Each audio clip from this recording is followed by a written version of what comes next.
Hey, what is up, guys? I am Kyle Owens with Game Master. Game Master is my company here.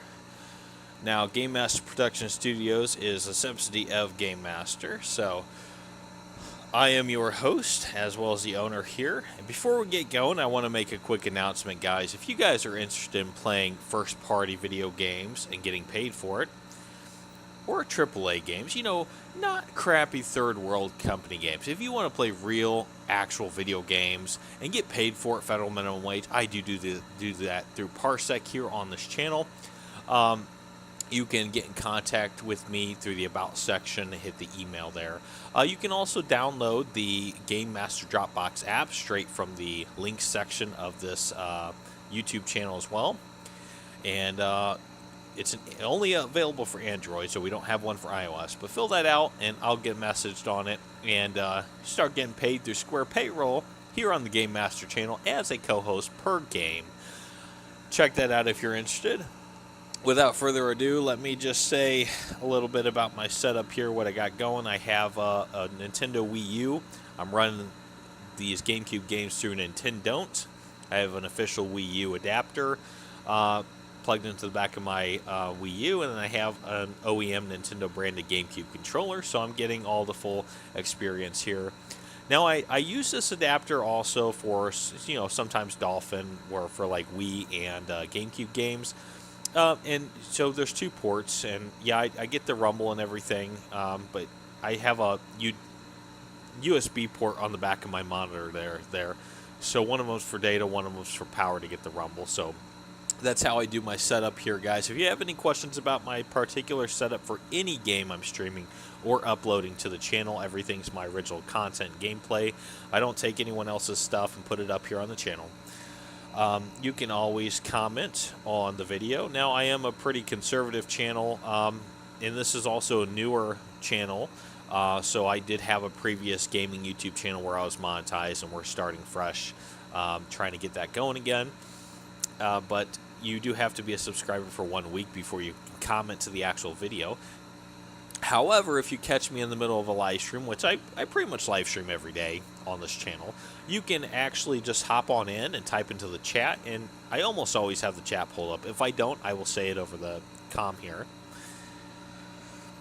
Alright, I do want to do a couple mic checks here and see how everything's sounding. Everything's sounding okay on your guys' end. I'm going to go ahead and lower the quality on my phone. That way I'm not eating up my bit rate. Now I am outputting, let's see here, I think it's 15,000 megabits per second at 1080, 60 frames per second. So let's go ahead and hop in. Now, Maniac Mode setting is the Japanese exclusive, and I tried doing a run yesterday after I said I was done trying Ironmanning a Maniac Mode setting. I figured I would try this new strategy yesterday, and so I started going into that, and I made a little oopsie. I decided, well, I'm going to save that Seraph robe for later, and I think that was a mistake because I wound up dying on Chapter 4, even with like the most advanced defensive setup on Chapter 4. And so on this round, I'm going to try that new strategy I devised with actually consuming the Seraph robe at the beginning from Chapter 1. So let's go ahead and hop right on in here. I think I have everything set up here, proper chapter and all that. Okay. Again, we're going to choose randomized for this run here.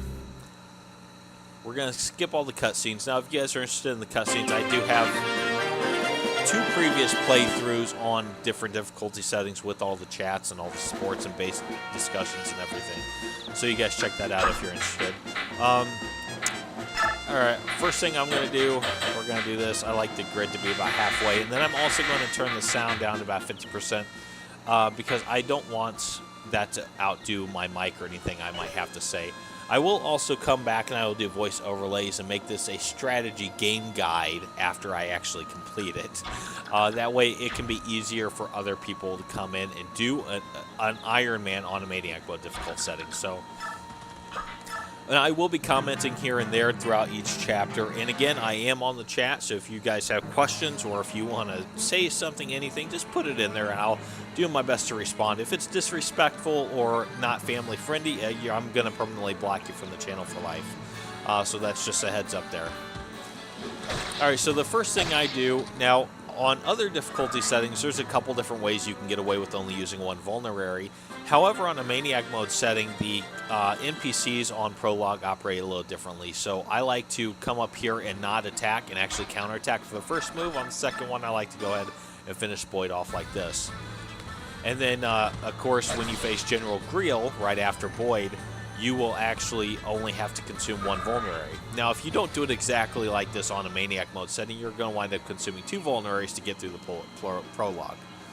So that's something I always like to mention in my live streams when I'm doing the prologue on a Maniac Mode setting, especially in Ironman Run.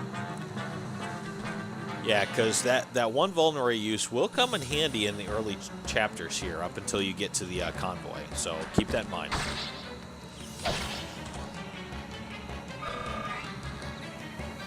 Alright, so yeah, right about here is where I use the vulnerary. I actually come up here, and I do that. And then we'll, of course, counterattack, and then on the following turn, attack and finish prologue.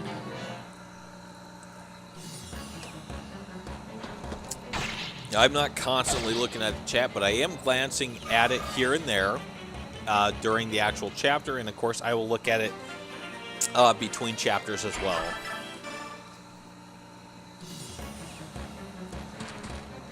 Also, one thing I've noticed is that if you're on easy setting, General Greel does 1 less damage than Maniac Mode setting. So keep that in mind. He's doing, I believe, 7 damage on Maniac.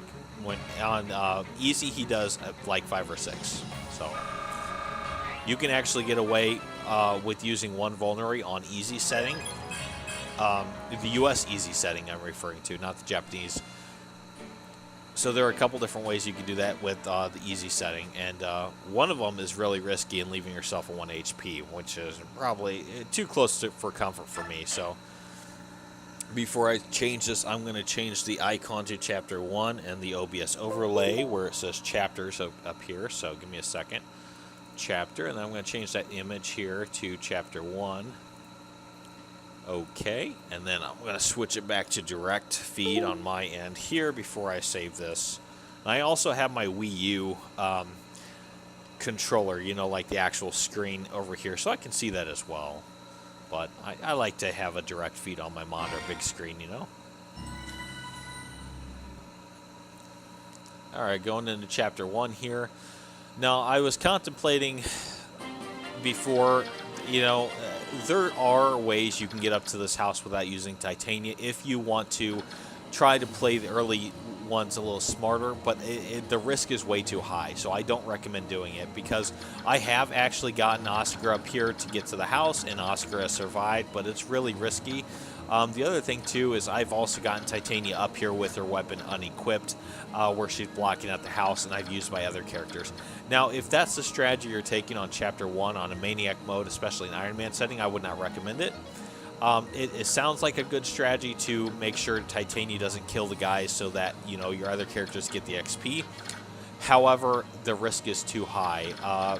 Really good chance of just not making it and the house being destroyed. So I know it kind of sucks using Titania on this to actually kill units and taking that XP away from your other characters, but, you know, you kind of got to eliminate that risk. And this goes back to what I was talking about, the SWOT analysis. That's strengths, weaknesses, opportunities, and threats. It's something we learn in business and entrepreneur courses in college.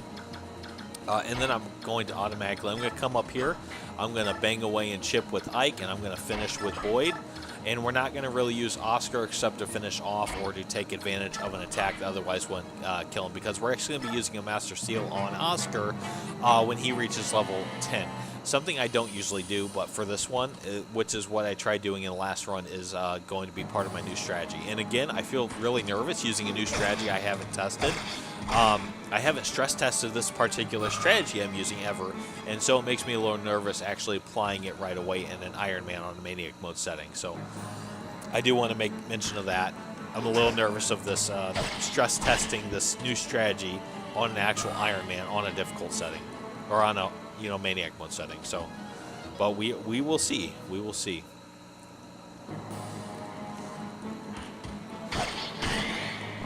Oh, she got a critical? That's okay. Not a big deal.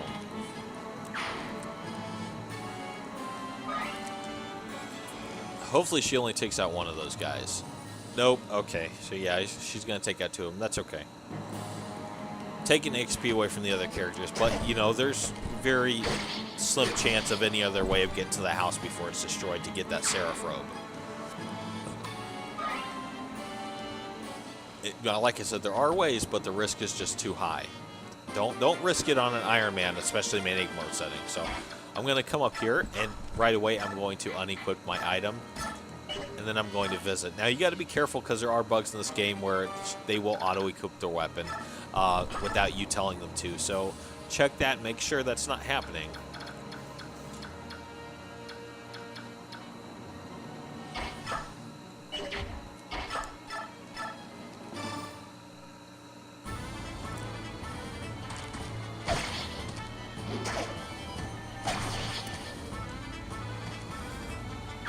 Alright, now since I just did that, it's going to be too risky for me to leave Ike right there because he can't, if he gets hit by both these, he's going to die. So what I'm going to do is I'm actually going to rescue with Oscar here, and then I'm going to station Boyd as a counterattack.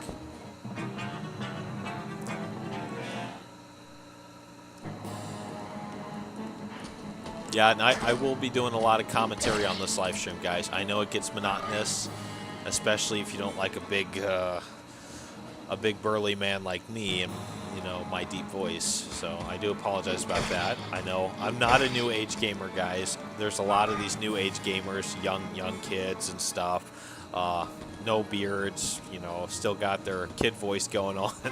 And it's a little easier for some people to hear that, but you know, this is my era of gaming, and I consider myself an expert in PS1, PS2,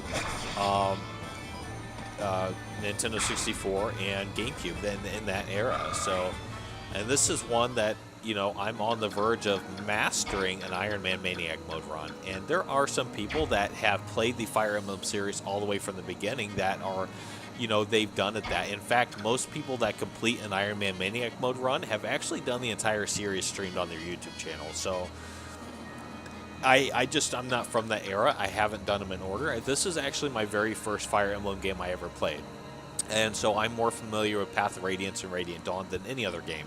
The third most one is the Shadow Dragon remake for the DS. So apart from those games, I'm not real familiar with the other games in the series. I have played one a little bit, but, you know, like I said, the DS one's a remake of that, so.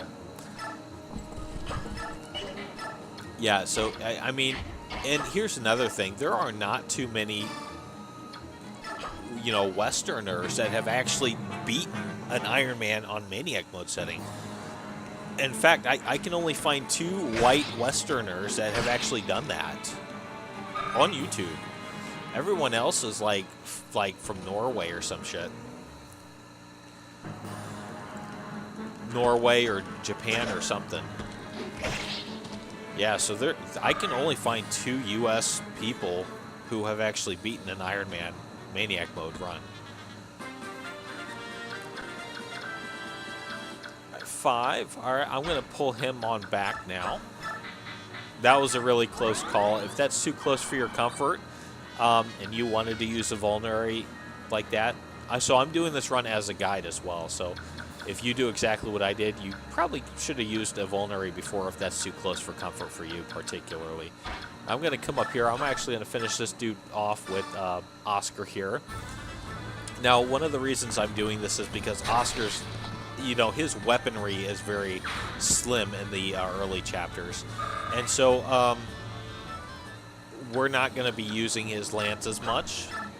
And we're not going to be focusing on leveling Oscar up a whole lot. I only want to get him to 10 to use the Master Seal in this run. It's a new strategy I'm trying. And so because we're very, very, very slim on like lances and javelins and stuff in the early game up until you get to the convoy, Gatry is actually going to be using all that Iron Lance and probably most or all of the Steel Lance in this run before he departs to Grill Mercenaries. And so the Javelin we're going to get, I believe that is Chapter 6. That's actually going to go to Titania in this one. So on Chapter, actually, 5, 4, at the chapter 4, my mistake. The javelin we get on chapter 4 will actually be going to Titania. She'll be using one hand action, one javelin on chapter 5 flight. And I'll show you guys how I do that one. So for now, I'm going to come back here. And I'm actually going to heal. Better be safe than sorry, right? And then I'm actually going to do this. We're going to take advantage of that Seraph robe right away. Now I'm going to put her in the corner. She's done. I'm only keeping her now as backup in case she has to rescue someone, so.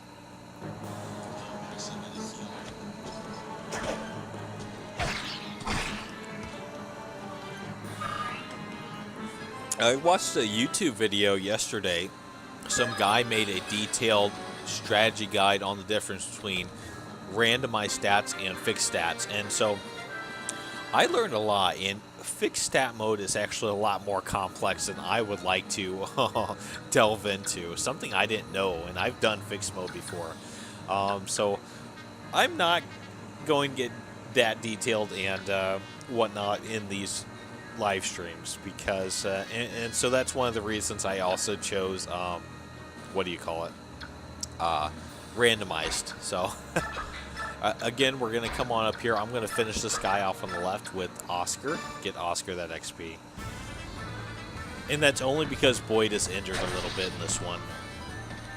If Boyd wasn't so injured, I would have had him finish him off and then counterattack on the next one. But he's too weak to counterattack on the next one, so he'll just die. So he actually has... Oh, yeah, I forgot I actually used a vulnerary. But the thing is he sucks at hitting, like landing blows. So he could have very well missed, got counterattacked, and then probably got counterattacked again. And I'm actually not sure which one doesn't attack. So one of these guys don't attack if you don't visit this house. So we should actually be okay. Leave him as counterattack because he's only going to get hit by one of these guys now. Until you visit the house. So we'll do that. Ooh, nice. Nice dodge. Very nice. Very, very nice. Excellent. Hell yeah. Alright, and now I'm gonna pull him out of there. I'm gonna come on up here. 918. That would actually work decent. Let's do that.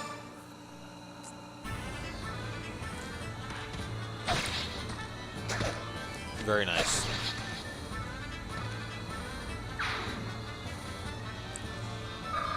Alright, before I visit that house and put this guy into motion, I'm actually going to take care of these guys first. So these guys are actually easier to take care of than these guys. So these bulkier guys, it kind of sounds like they're slower and they have worse stats because they look bigger, but it's actually the opposite. So it's actually easier to take these guys out first. See about getting your character's stat levels before you take on this guy. No, you don't have to. It's not a big deal. But if you really want to strategize it and, you know, distribute those level ups the way you want it to, you know, do it the way I'm doing it, it's probably a little bit better. So we'll go right here, and we'll bring him on up here. We'll take another turn, and that guy will come on down and attack Ike.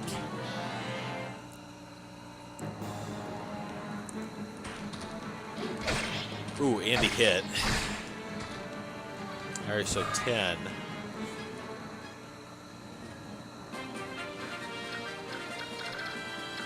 Alright, now I'm going to move right on into this guy's hazard zone, and let's see what damage Oscar does here. 7, 14. That's decent. What's he do? 10, exactly 10. Let's do that as long as he actually hits him. Because I would rather have Boyd leveled up more than Oscar in the beginning game. Because Oscar, I've talked about this before, the paladins in this game all have higher stats than Titania in the later game. So that's something to keep in mind. It's not necessarily that Titania falls off and she just becomes bad. It's just that if you level up all like Oscar, Kieran, and Maklov from their Cavalier positions naturally to class change and then level them up, you can actually have Titania 7 levels higher as a paladin than level 1 Oscar paladin, and they're going to have about the same stats. So that's something to keep in mind. That's part of the reason I'm actually using a Master Seal on Oscar at level 10, because if I can level out my stats between my characters and kind of make them all close enough to the same, especially my paladins, that will actually allow me the opportunity to level up my other characters and also keep my paladins around all the same level to help me kind of navigate this Ironman Maniac Mode run. It's a lot to take in, and you really have to fail a few times in the late game of an Ironman Maniac Mode run in order to understand a little bit of everything of what I'm talking about here.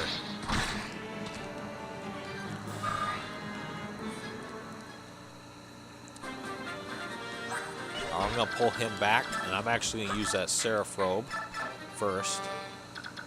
He's got 11. Can I finish him off? No, I can't. So we'll go here.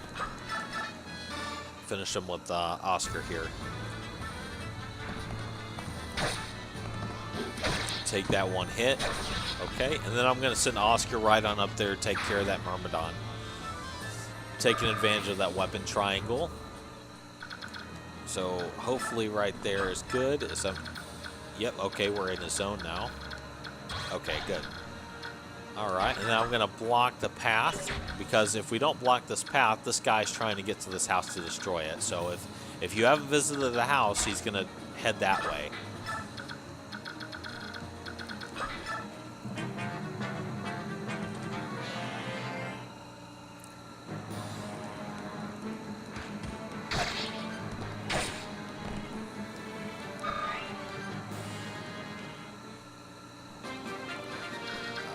His movement 6. 1, 2, 3, 4, 5, 6. Okay. So if I put Ike right there, no, then we'll take the damage from him. Yeah. Here's what we'll do. We'll take care of him with Boyd or Oscar here. And then what I'll do is I'll pull Oscar out of his hazard zone so he won't get hit. So 1, 2, 3, 4, 5, 6. If I put him there, we should be good. Yep. Okay.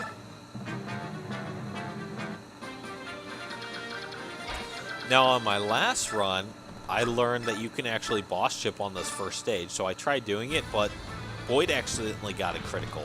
It killed the boss on the very first turn. So if he doesn't get a critical, we might be able to boss chip with Boyd on this first chapter here. Alright, got the sword there.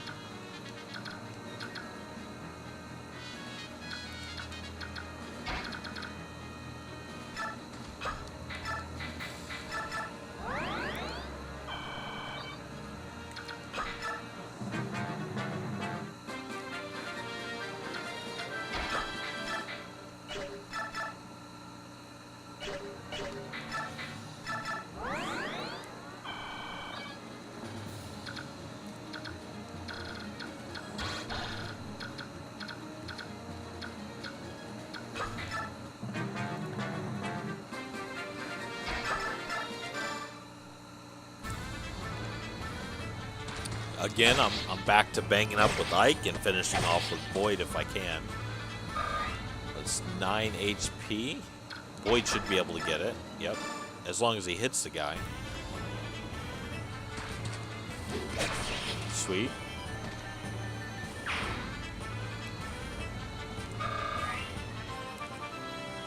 Alright, another thing I'm going to do differently on this run. So I actually failed on Chapter 4 on my last Ironman Maniac Mode run, and complete fluke.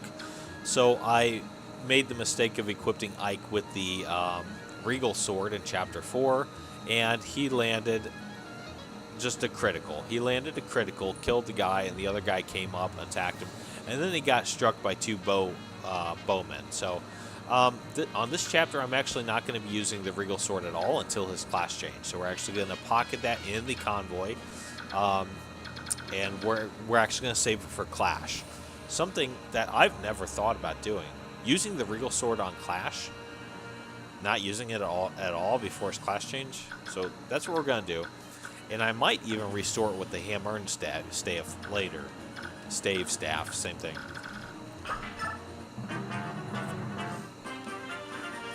Alright, I'm going to bring Ike up here to bang up this dude.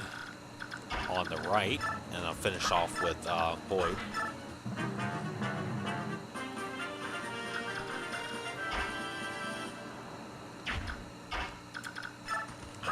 I'm going to go right there. And I'm going to bring Oscar up here in case we have to rescue. I'll bring Titania up as well, just in case we have to rescue.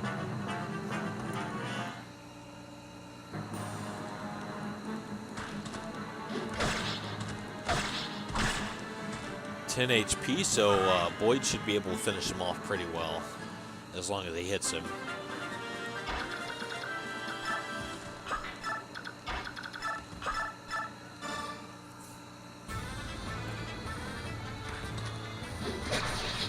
Alright, there we go.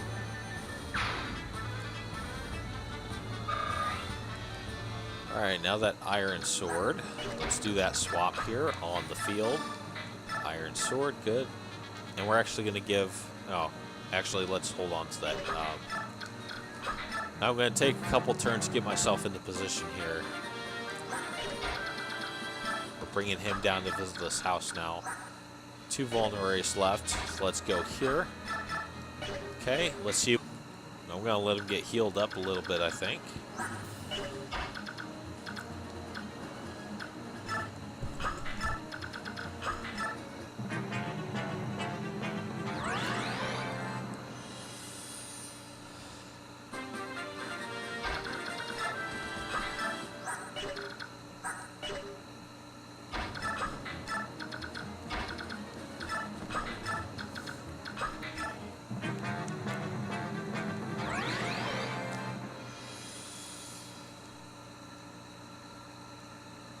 Now remember, if we successfully boss chip with Boyd here, he's not going to be able to boss chip on Chapter 9. He'll be too powerful. He'll kill the Halberdier on the heal square. So, it's something I never really thought about, but keep that in mind. And, you know, like I said, I've never boss chipped on Chapter 1 before. So it's going to be a real tedious task because we're already doing too much damage to him, I think. But, yeah.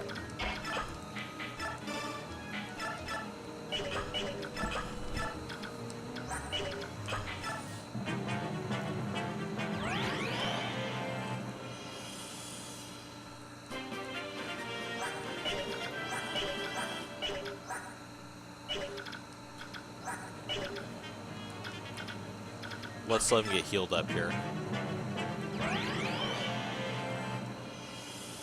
Yeah, so this is my first time boss chipping on Chapter 1. And you really can't do it with Oscar. You do it with Oscar, he's going to start getting double hits, and we're also going to exhaust the lances. And I talked about this. So lances are very scarce in the early game until you get to the convoy. And Ike just does too much damage even at a low level on this guy. So Titania, one turn he's over. So the only one, if you do boss chip, is the only one you can do that with is Boyd. And on my last run, I tried doing it. I learned, oh, you can boss chip on Chapter 1, and I got a critical and killed him on the first hit. So hopefully that doesn't happen again. It probably will. Or at least give him a few levels ups here. Until his speed gets higher. Speed 6. So if he gets 1 speed stat, he's going to hit double hits on this guy. So I'm just going to position him here. Wait.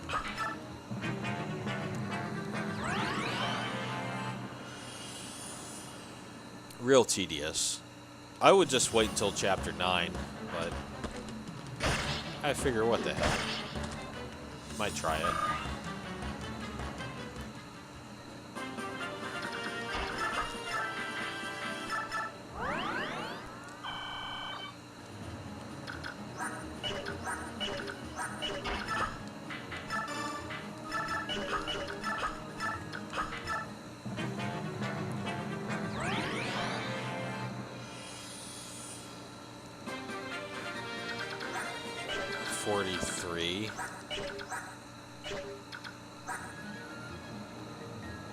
Wait, we get that Iron Axe too. I forgot about that.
think I need a little bit of tobacco for this one, guys.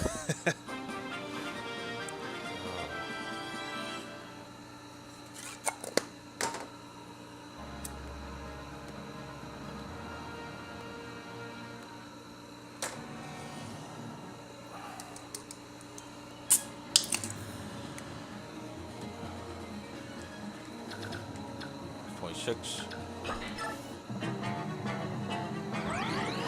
7, 8. He's only getting 2 HP for this.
Oh, he's getting double hits now. Never mind. Yeah, I guess you can't really boss chip on Chapter 1 at all. Oh well. It is what it is. He got like 50 XP from it.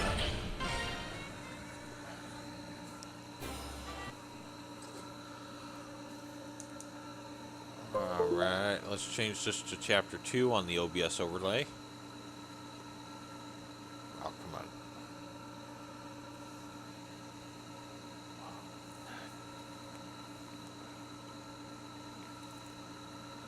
Yeah, I have like switchers and adapters for everything with one monitor, so I know a lot of people use at least 2 monitors, but I like using one monitor only, and I like using the switchers and adapters, so I've got like 3 or 4 different adapters and switchers and stuff all hooked daisy chained together for my setup, so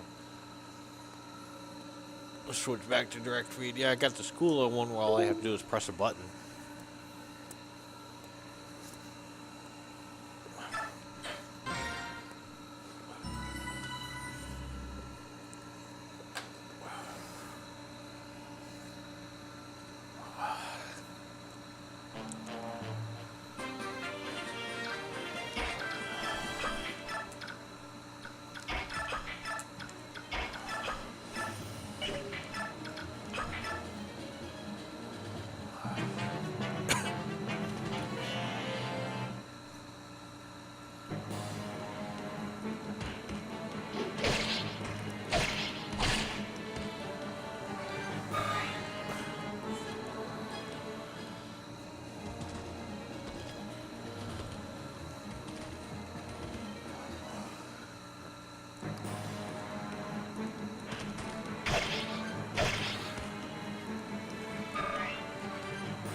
gotta clean my pipe out again.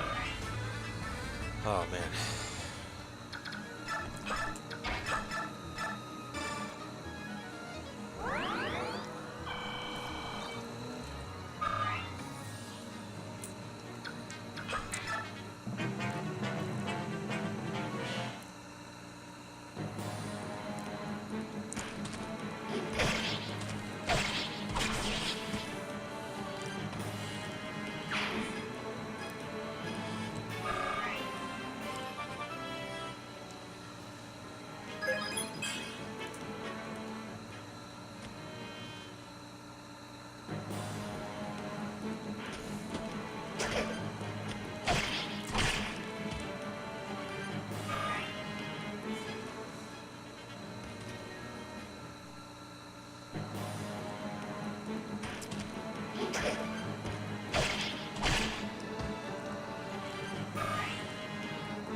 Yeah, I don't think I'm using titanium for this chapter.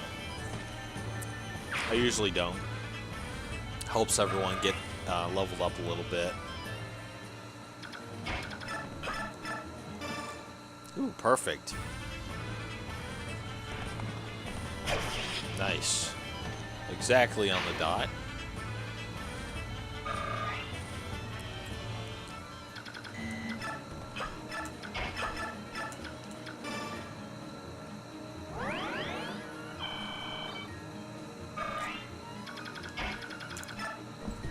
And I unequipped her weapon just because sometimes when these guys are coming, you know, near her, sometimes they'll actually come at her. So I don't want her to counterattack and kill these guys and take that XP, so. Doesn't happen very often, but I've seen it happen on a Maniac mode.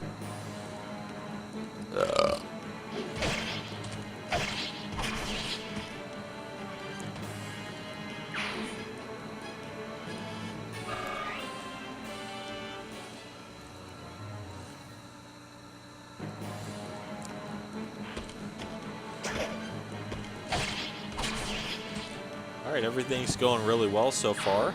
Nice little start to the Ironman run.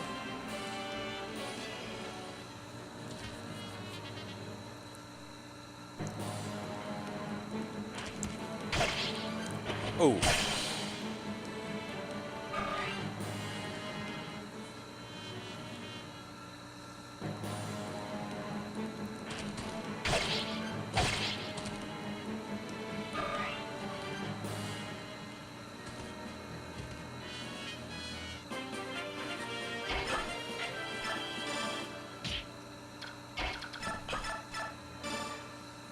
We should get at least one, maybe one or two vulneraries on this chapter if we do it right. Killing these guys before they can retreat and actually use them. We should get those. Let's see who has the vulnerary here. He does, so this guy on the right. So that's one you can get. I believe there's another one up here if you do it right. You might be able to get that one, I think. Yeah, there's at least one.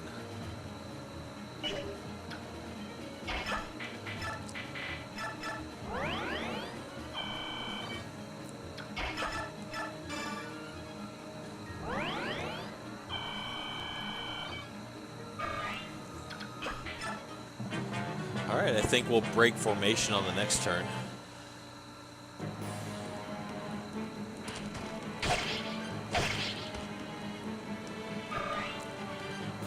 My objective is to kill that Myrmidon with the vulnerary, so I get those 3 vulneraries that he has. Ooh, nice. Oh, Ike. Oh, Ike. Ike. Oh, wow. That's really good for early on Ike. We just got to make sure that the same mistake doesn't happen again on Chapter 4. So definitely no Regal Sword. We might have to equip the Steel Sword instead of the Iron Sword for Chapter 4, just to make sure. But then we might have to worry about getting hit more, so it's going to be a tough call.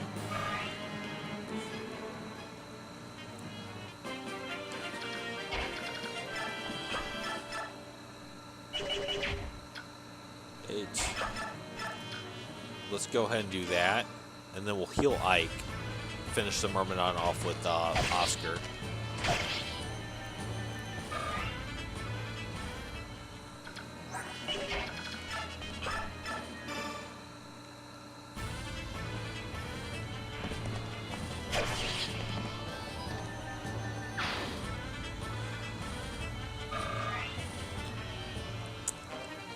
There we go. There's the vulnerary.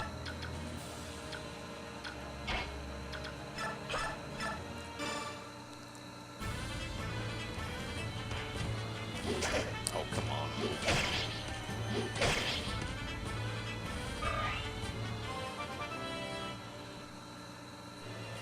Well, now we're in a little bit of bind, so Rise is now completely exposed. Yeah. 5, 1, 2, 3, 4, 5. Yeah, that's a little bit of a problem.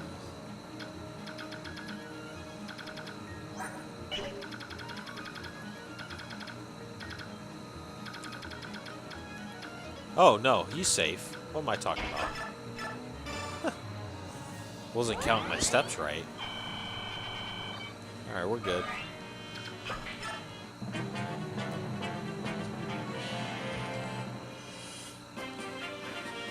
Alright.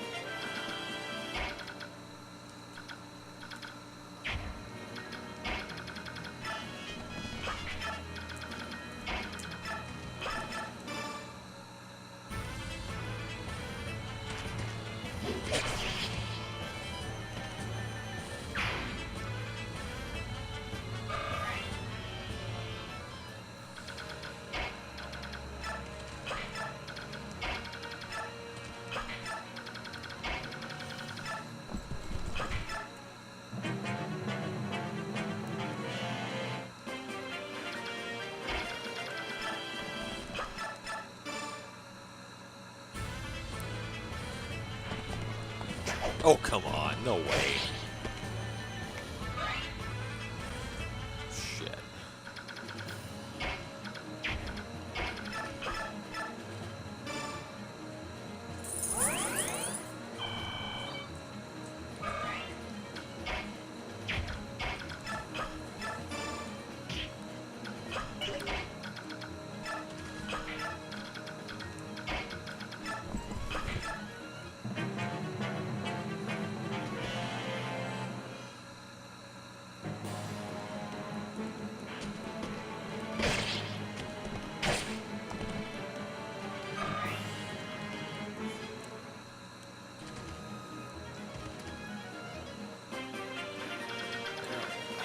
I think that guy just got away. And now we have to take a defensive stance here because these guys are coming on down. So I think I'm going to do like I did before. We're just going to bang up with Ike here.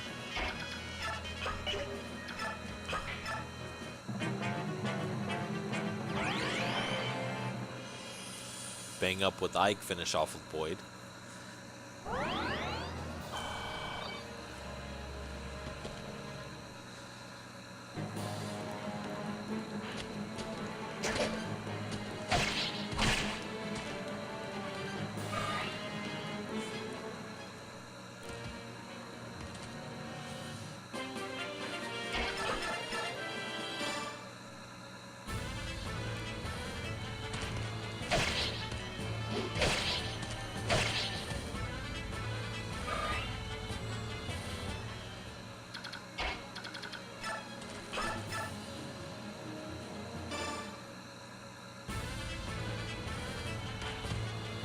Oh, come on. No way.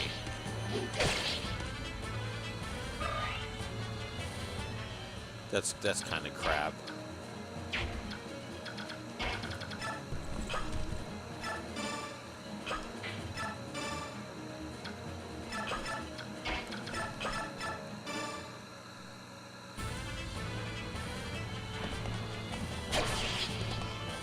Surprised he was able to dodge as well as he could with that steel axe equipped on both character attacks.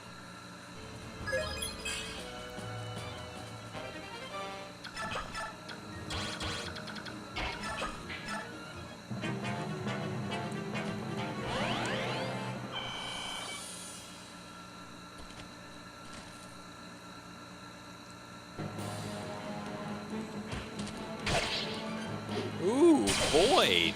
No way, Boyd. Oh, man. Oh, my gosh. No way, bro. Oh, okay, so you guys know it's really hard for Boyd to hit these Myrmidons, period. Especially in the early game.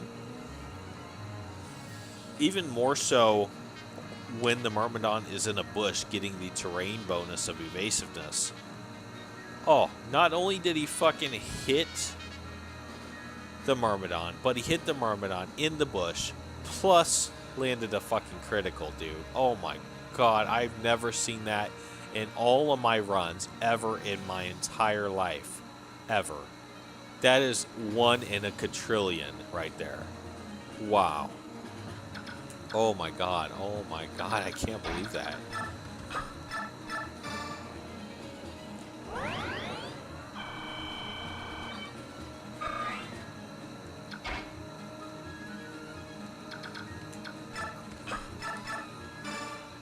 Wow. Oh.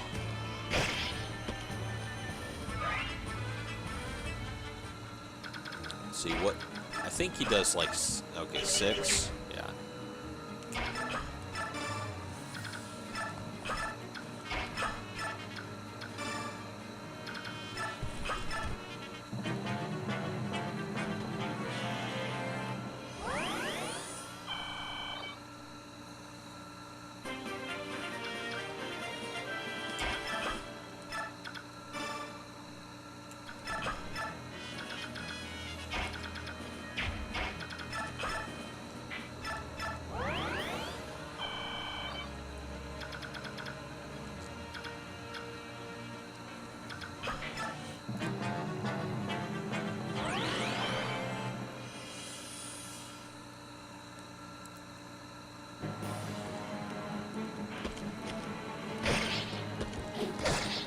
Oh, nice. Oh, Boyd. Oh, Boyd.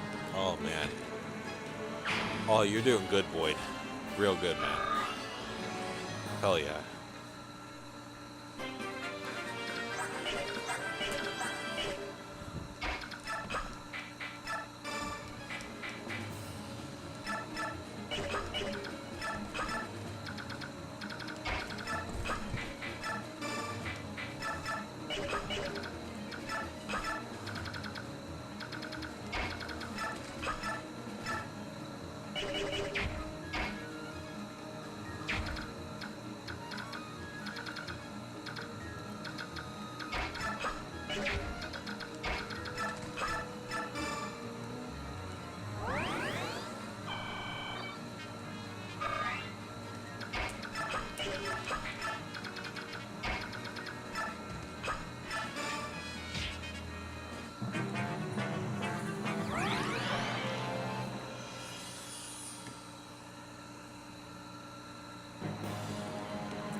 God damn it.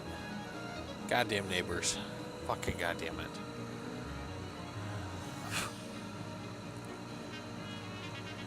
Fucking Christ. I hate my fucking neighbors. I hate them. Goddamn nuisances. Alright, back to the game.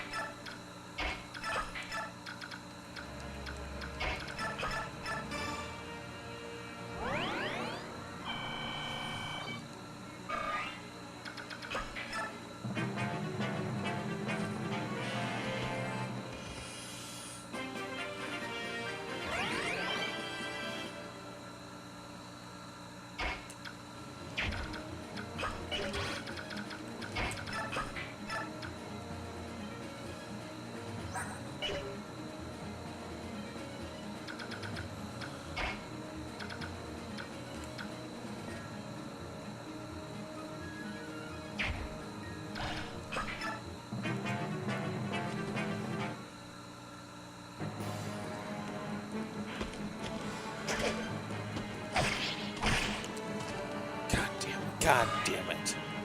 Fucking god damn it. Are you fucking kidding me right now? Son of a bitch. God fucking damn it. Goddamn nuisances, man. Fuck. Son of a fucking bitch.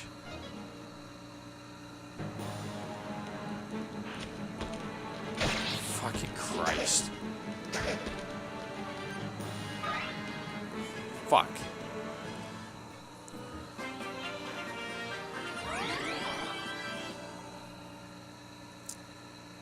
$23, $25.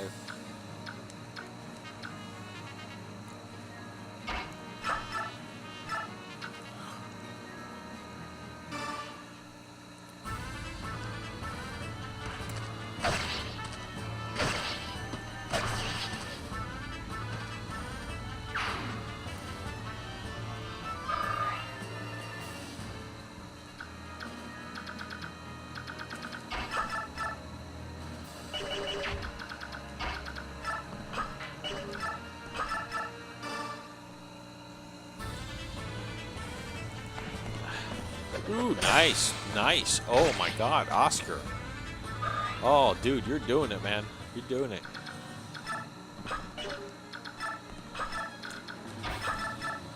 Hell yeah. Get that shit.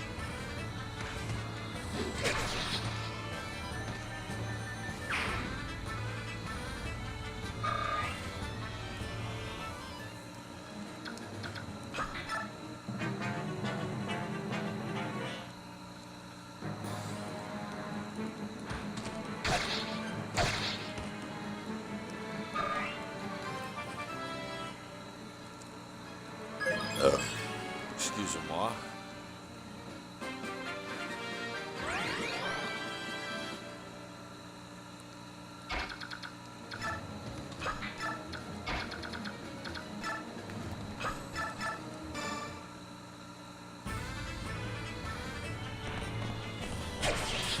Damn it. Goddamn neighbors. Fucking Christ. Fucking Christ. Goddamn Christ. Fucking Christ.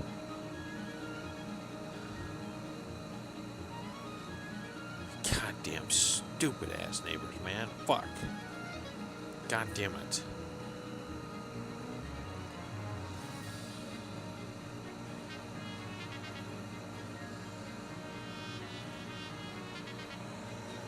God damn it. God fucking damn it.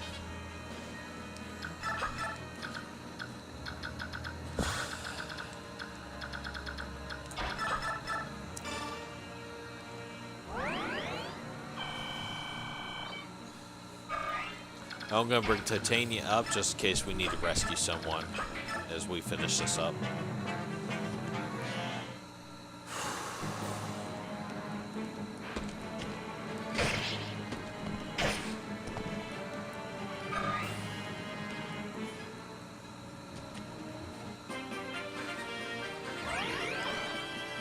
Alright, so I'm actually going to come out of that bush, but first I want to get a hit on this guy. I'll bring Oscar down and then heal him.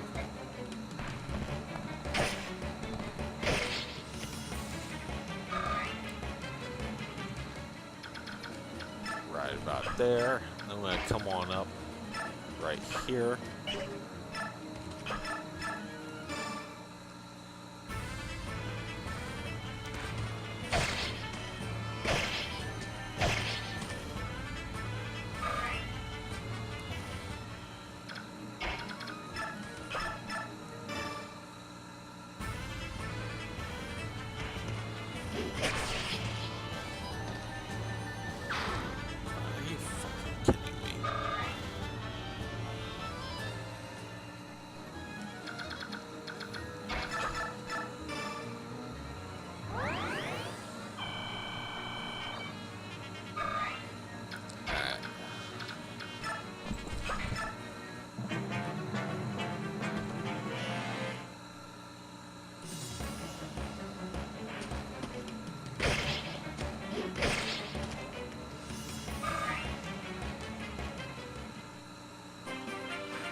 All right.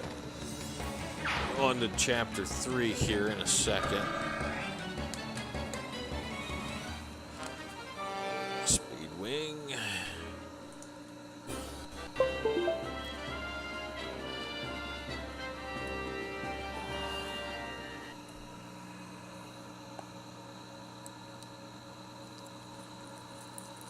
Whew.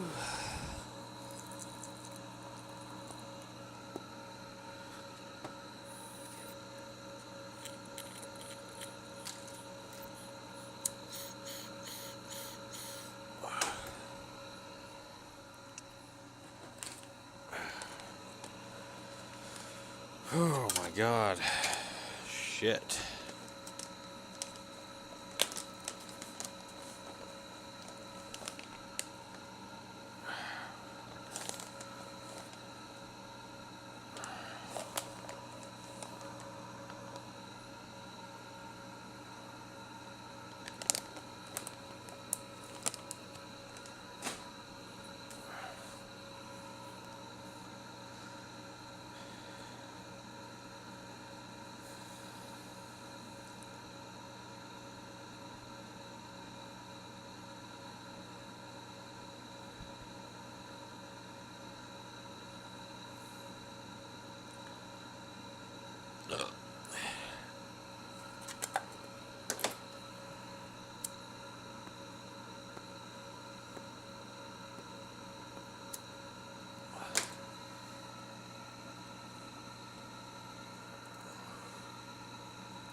Alright, again, I'm going to bang up with Ike, finish with Shinon this time.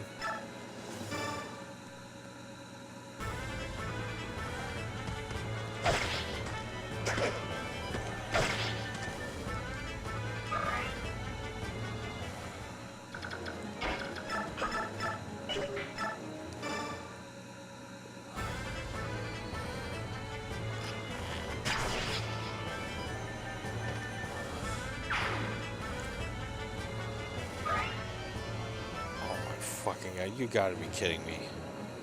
You got to be fucking kidding me, dude. God damn it, motherfucker. Goddamn nuisances, man. Fuck. Fucking hell. God damn them.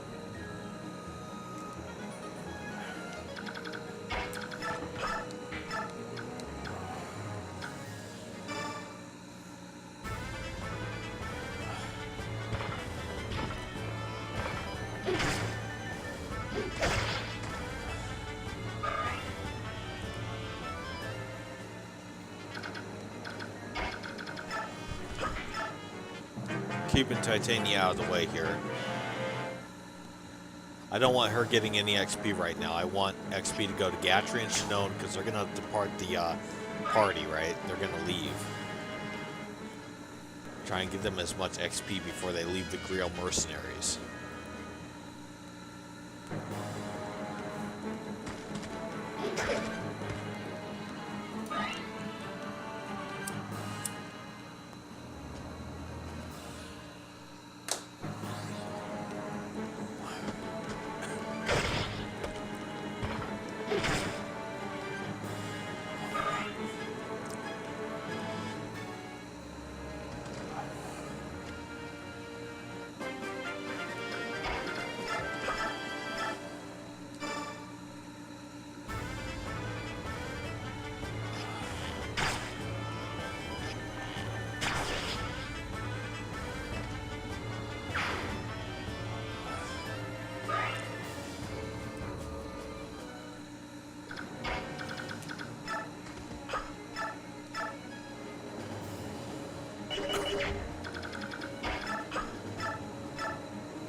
Yeah, so I'm banging up with Ike, finishing with Gatry and Shinon on this one.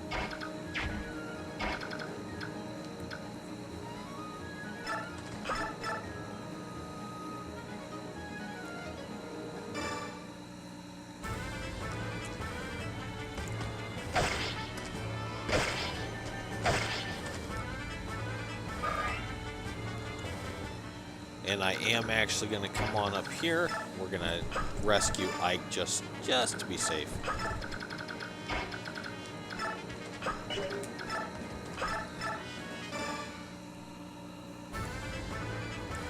Very slim chance of that one guy with the hand axe right there hitting him, but, you know, you're doing an Ironman run on a Maniac Mode setting, you can't be too careful.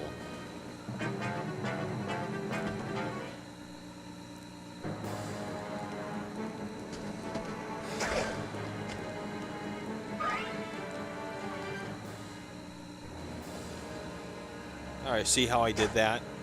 So now she's only having to face one guy up there, and I believe, okay, yeah, so once you come past that middle part there is when she will spawn. And you really want to take care of the guys on the Maniac Mode setting, well, just how I did it. Let them come to you, let them come off the ship. Otherwise, Marcia's going to face 3 of those guys at once. And very high chance for actually dying against trying to fend off 3 of those guys. So, also, once she appears, don't take too many turns, because if you take too many turns before talking to her, she will fly off, and you will not be able to recruit her later on Chapter 9, so keep that in mind.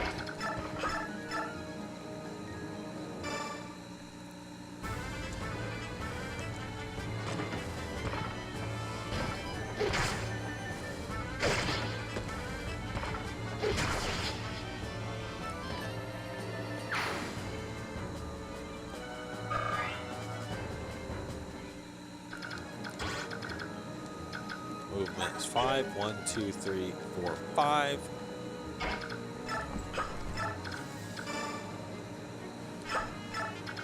Okay.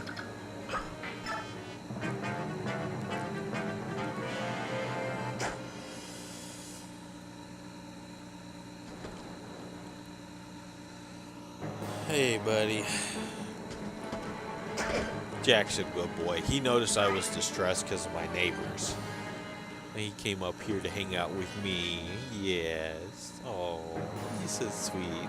We just had chicken, Parmesan marinara chicken, topped with spaghetti. He got a little plate himself. Yeah, so both of our bellies are pretty full right now with a good dinner. Yeah. Yeah, it's currently 5:10 p.m. where I'm at doing this run here, so.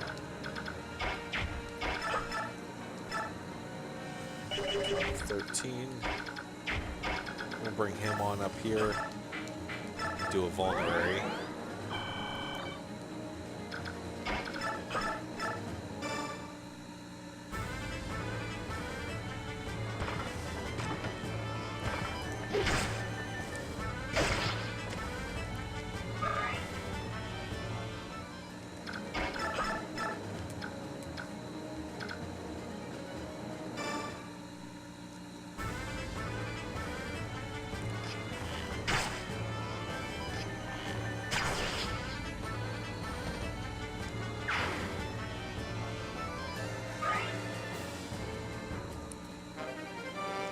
Okay.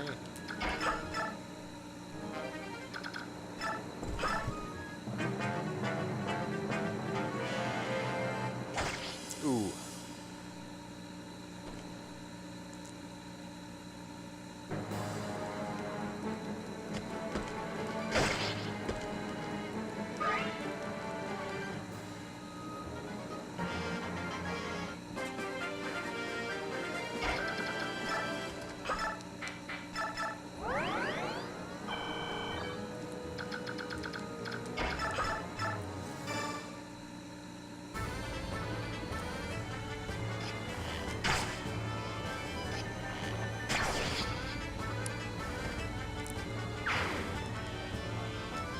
I remember many years ago I played Chapter 3 on the US Easy version. Probably one of my very first times ever playing Fire Emblem at all. And I remember I actually died. One of my characters just died. I had no idea what I was doing. And it was the US Easy version. Very first time ever playing it. On this chapter.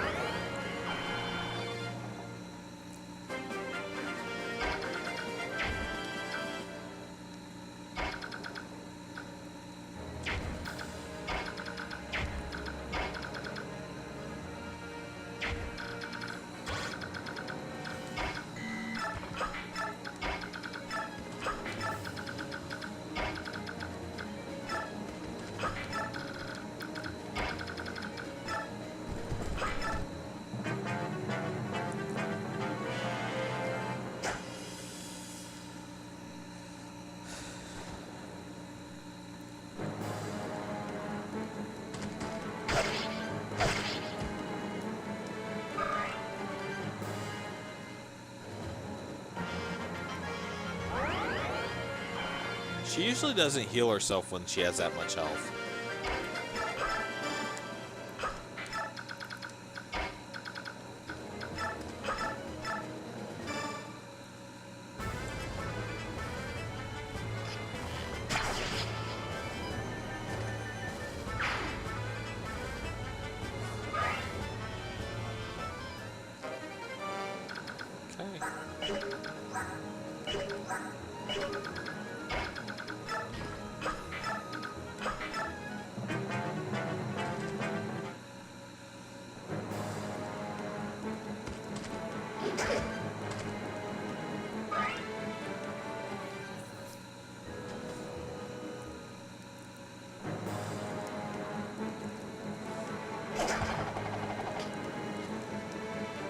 Now, Shinon has too many vulneraries, so I think I want one to go to Titania just in case, and then one to Ike as well. Or maybe both to Ike. Not sure yet.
Are you kidding me? You've got to be kidding me. Like, seriously, you've got to be fucking kidding me. I swear my neighbors are on drugs, guys. It's absolutely insane. Fucking crackheads, man. God damn it.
He decided to attack directly. That's interesting.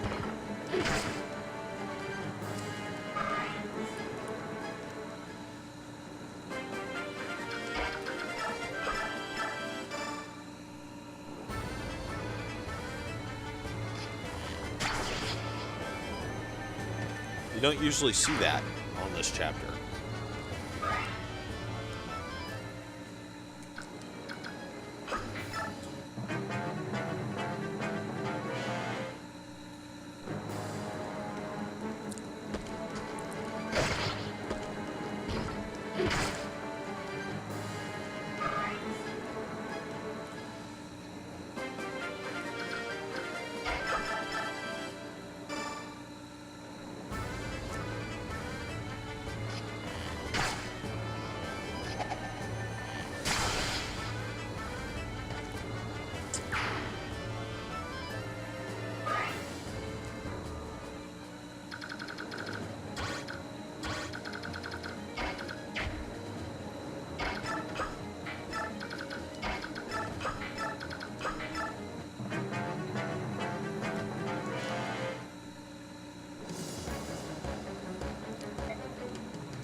Ooh, excuse me.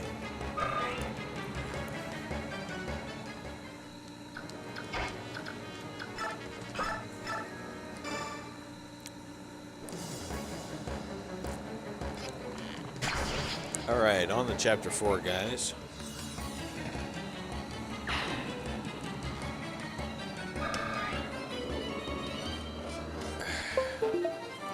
Whoa. I'm about to drop my controller.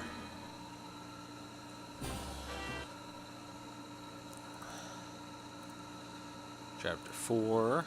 Alright. Back to direct feed on my end.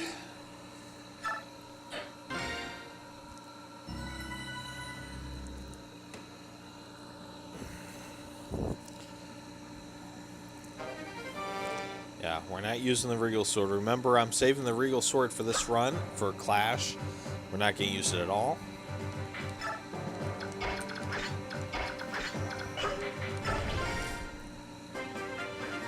I'm also going to use Rise as the on-map convoy for the time being, so give him stuff like Thief Band.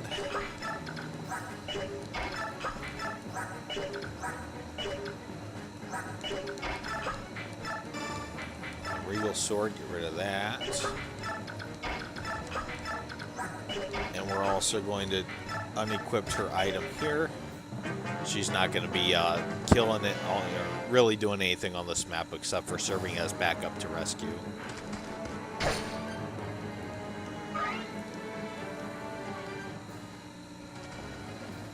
Yeah, so the early game is the foundation for the later game. So I in my personal opinion, I believe that the most strategy and contemplation needs to be done in the early game.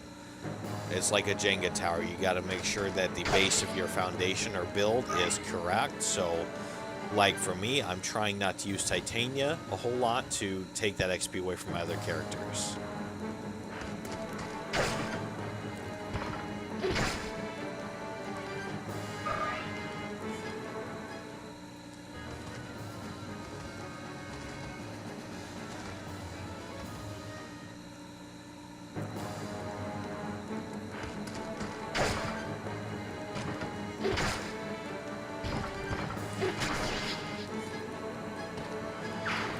And one thing too, I'm using the Iron Lance with Gatry on this chapter here, so that when we get to chapter 7, he's using the Steel Lance against those armored knights when him and Shinon appear. And he's also getting double hits on a lot of these guys that have steel weapons, by the way, with the Iron Lance equipped to him.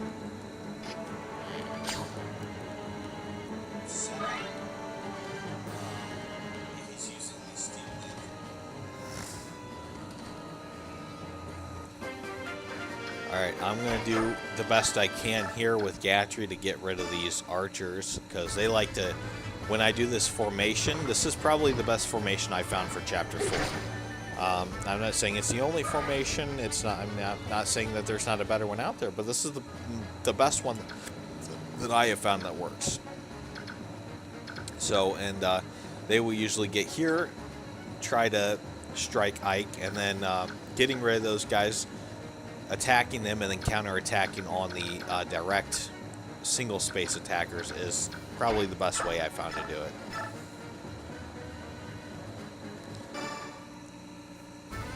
And like for this guy, I'm using Shinon, and then I'm going to use Soren, because Soren has Adept, so he has the possibility to get an extra attack. So it's possible, you can see he's getting 2 attacks, 12 is not enough. But if he happens to have his special ability Adept kick in, grants this unit 2 consecutive attacks, right? So it's possible that his ability will kick in and he'll actually finish him off. Not a for sure thing, but it's possible. And if not, the guy's damaged enough, he's going to run to the healing bush up there. So he'll now retreat. The other thing too is I could actually finish him off just like that. We're not 10 or HP lower, so why not?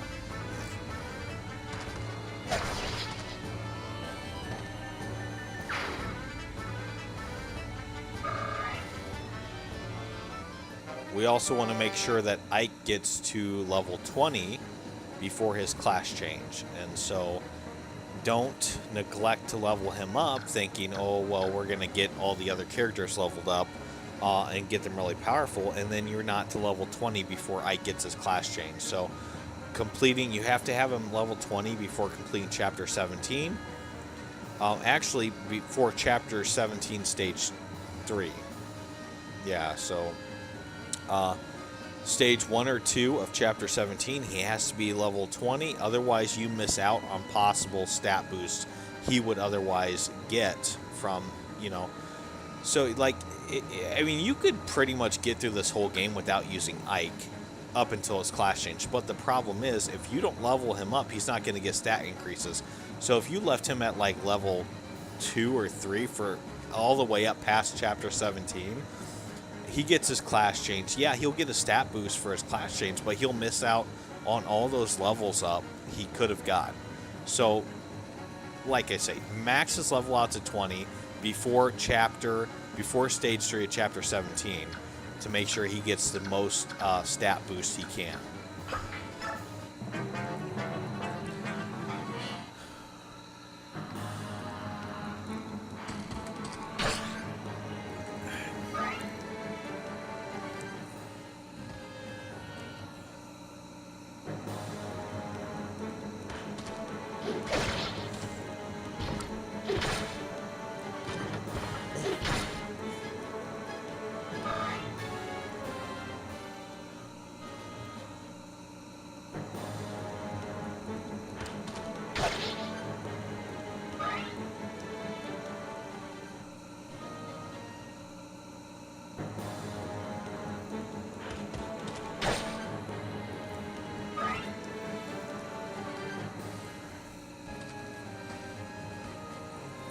Yeah, I'm giving you a back scratch.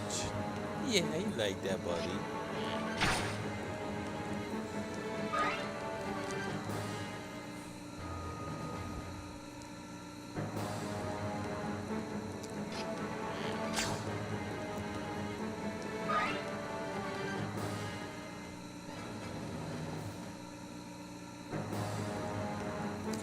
Yeah, so when you unequipped a weapon from your character, they have better evasiveness. That's one thing to keep in mind too. So not only am I not taking the XP, but in most cases we shouldn't get hit when there's no weapon equipped to her. Be careful of the bug in the game because they will auto-equip the weapons. So luckily she didn't auto-equip the weapon there, but it does happen quite a bit.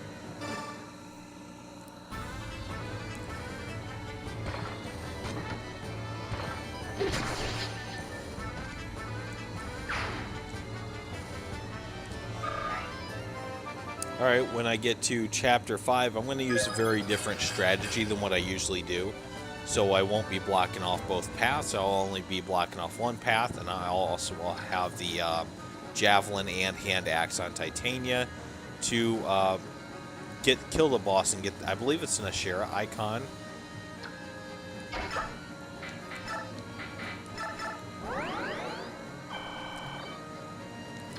$15.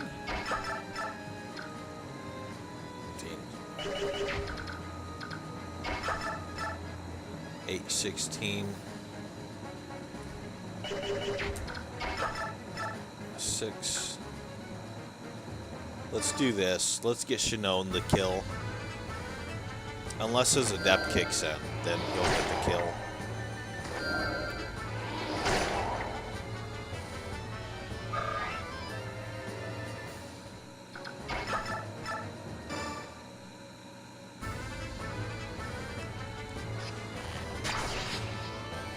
We can level Soren up later. It's not a big deal.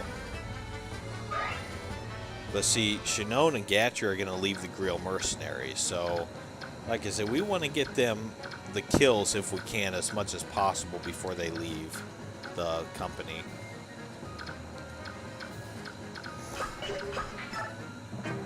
Another thing about Soren is you can use boosted XP and level them up a couple times to 10. Use a Master Seal on him, and then just use him as a healer from there. And then he'll be like really badass that way. You don't have to level him up naturally. So he can become a badass in a Maniac Mode run. You just got to do it right. Keep him protected. Keep him back like the healer. You know, out of harm's way.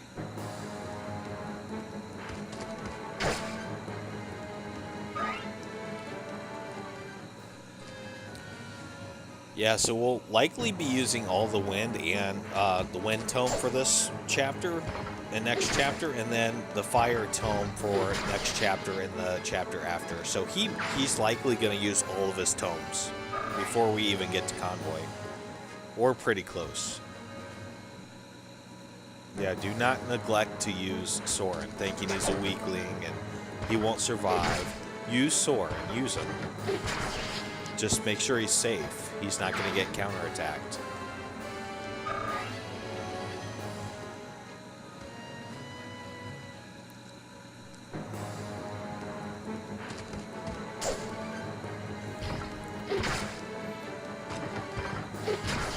Now, I do have a strategy for Clash here, so I'm going to talk about that very briefly. I already mentioned how I'm going to be saving the Regal Sword for Clash. We're not going to be using it until Clash. The other thing is we're going to be leveling up, what's her name, Nefini. I call her Nefini. I think it's Nefini, not Nefini. But Nefini, and so we'll be leveling her, probably not using a Master Seal, leveling her up naturally.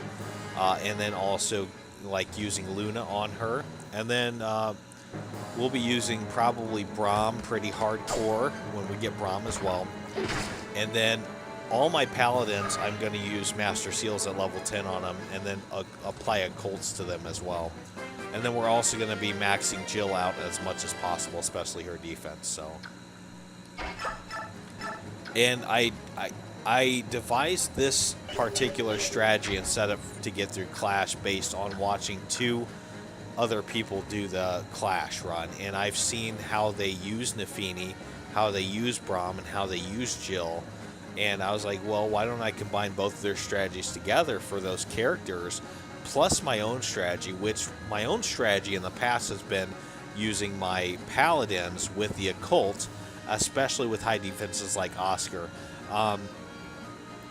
and equipping them with all javelins or hand axes. That way they continuously counterattack and attack both directly and indirectly, and then continuously heal themselves with that special ability.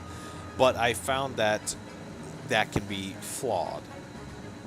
That strategy can be flawed. Yeah, it can get me through Clash, but it can't get me through Clash very well.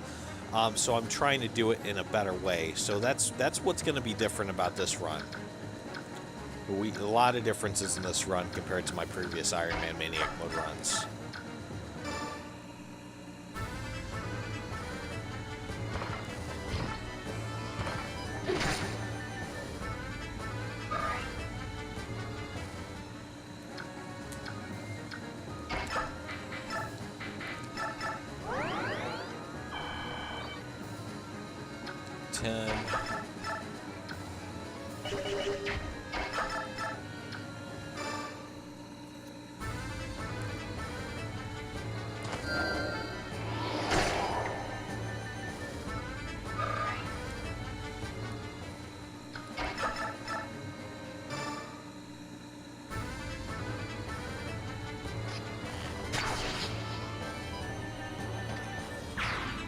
And that also falls into why I'm actually going to be using Master Seal on like Oscar at level 10 instead of leveling him up naturally. It kind of plays into that overall strategy, because on Maniac Mode you get a lot less XP. And there are more characters, but unfortunately those more characters don't compensate for the reduced XP. Like, it might sound logical to kill more enemies to compensate for the XP, but it doesn't. There's just more enemies, but those more enemies don't actually allow you to get the same XP as another difficult setting. So we do have to use those Master Seals to compensate for that, to kind of play into that in-game strategy to get through Clash.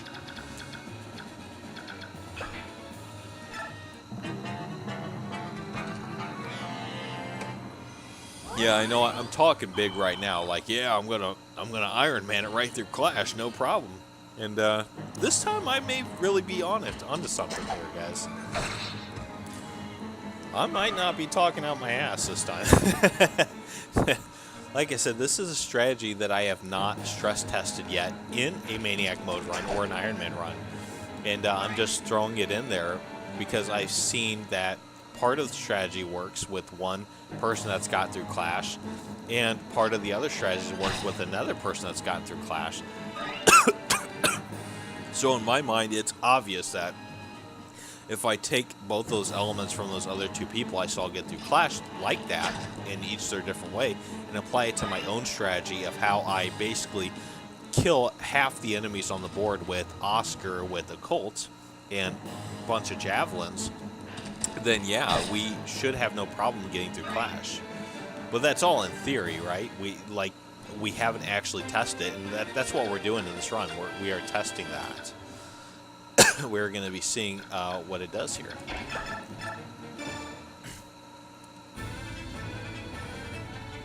Provided I don't make a mistake and lose the run, right? Ooh, no way. He dodged Gatry. It's okay. 8.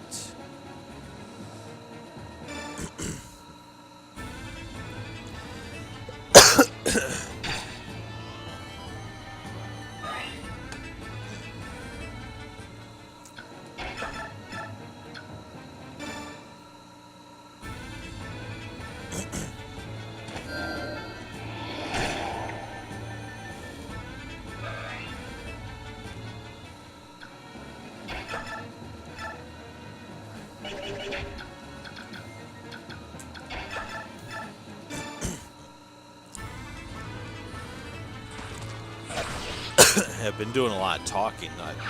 My soda went down the wrong tube there. I do want to apologize too. Now, I said it before, I don't make content for children, but I do try to make my content family friendly, but not designed for children. So, I mean, I'm a grown ass burly man. I'm going to cuss here and there. I try not to overdo it, but it's gonna happen, right? But if you're watching this and you're offended by some of the cuss words, I do apologize about that. I do strive to make family-friendly content.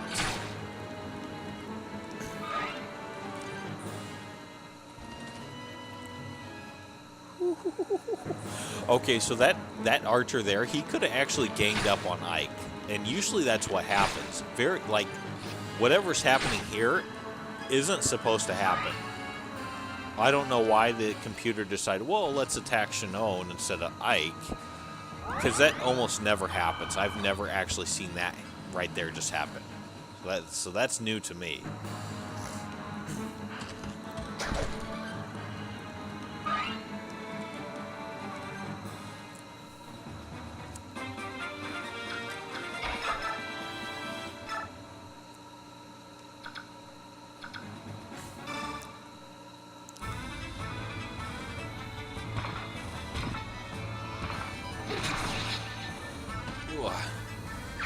I might bust out some dessert here too. And my dinner, his dinner settled too. Jack. I'll pull him up here. We'll use that last vulnerary right there. I'm going to go ahead and finish this dude off.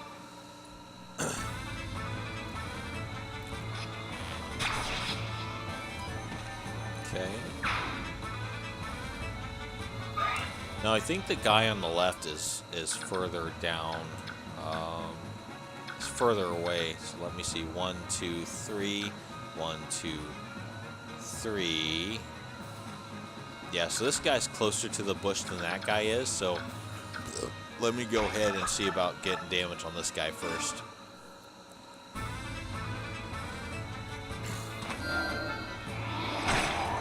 Yeah, and if you're popping in here and you're going to watch the live stream, watch through the foundation of the game on how I do this and build the later game from the foundation, and you're interested in some of the things on this channel, we got a bunch of retro stuff coming up here, including several PS1 games. We've got a couple PS2 games coming on the channel pretty soon as well. So look forward to those. I'll be finishing up Toy Story 2 for the PS1. We've also got Pac-Man World 1 for the PS1 coming up. We have, let's see here. For the PS2, we've got Fellowship of the Ring, and I've already done The Hobbit for GameCube. It's already on the channel here, guys, so... what else for PS1? We might have some... Ooh, critical catchery. Nice. We might have some WCW Mayhem for the PS1 coming on. Really cool PS1 game. Probably the best wrestling game ever to come out on a home console platform before.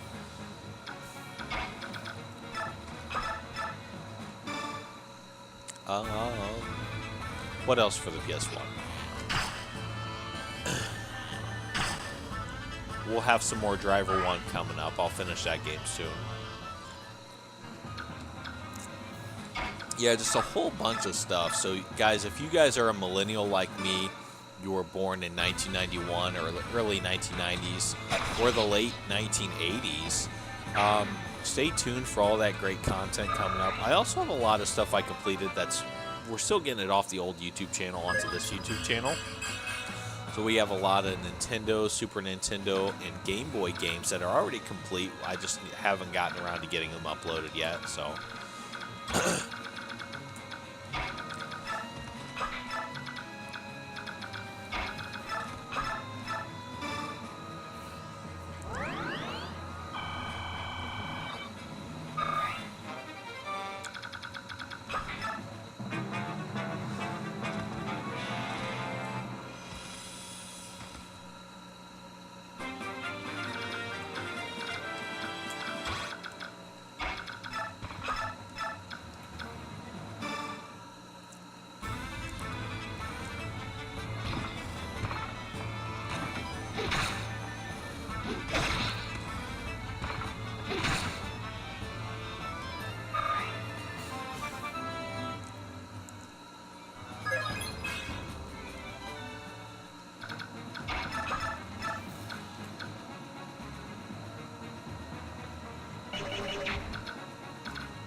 I'm trying to sit back and relax on my work couch here, so I'm trying. It's not always easy.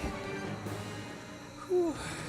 It's very difficult for a grown man to sit down and play games as their second profession they're going into. I actually wanted to create video games, but I've had a lot of issues getting to a college that offers baseball, campus housing, and a game degree. And the couple I have gotten to, they just violated my constitutional rights repeatedly. So lots of lawsuits going, and I guess this was my fallback profession, was professional gaming on YouTube. And I actually devised my plan A, being a game designer, game developer, before YouTube even came out. And YouTube came out when I was in high school, I believe. I guess it's not all bad, but it's very hard if you're a grown man. It's very hard to sit here and play video games and not do something manual, even if you have like a physical disability or back problems. It's still very hard. So 6, that's not going to do it. Who has the most damage? Why don't we come down here? And maybe we'll do that.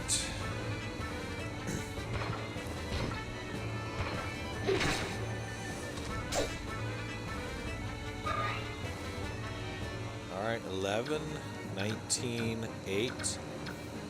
Let's come on down here. Do I get 2? I do. 16. Excuse me.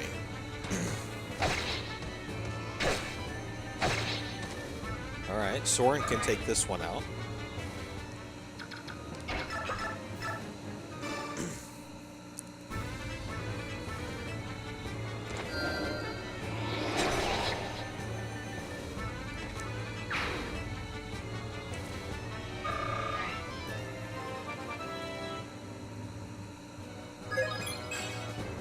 Alright, got his first level up.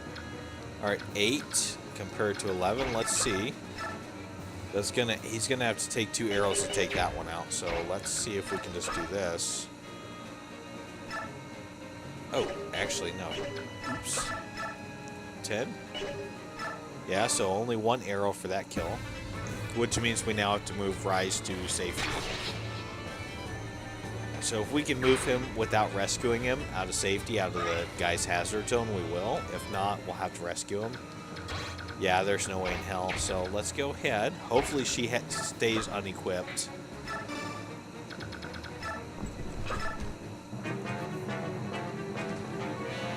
Yeah, and Soren can take at least 1 hit.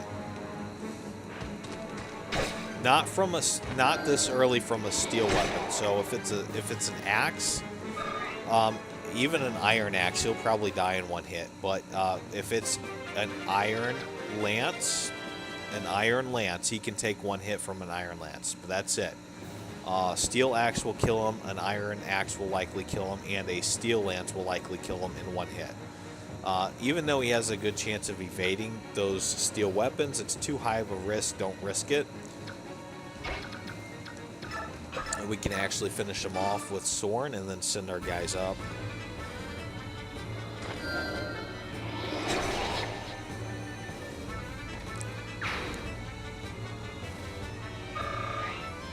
Now I'm going to take the upper right corner now from here.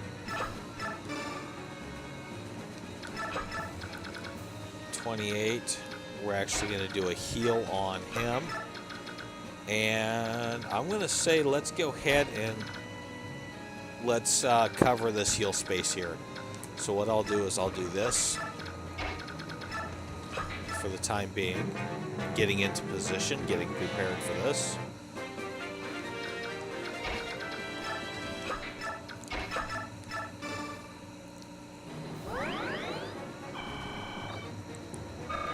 Alright, Ike. And what we'll do is I'm going to put him on the space here, kind of serve as a decoy for these guys to lure him in. And then I'll flip-flop Gatry and Shinon here in a little bit.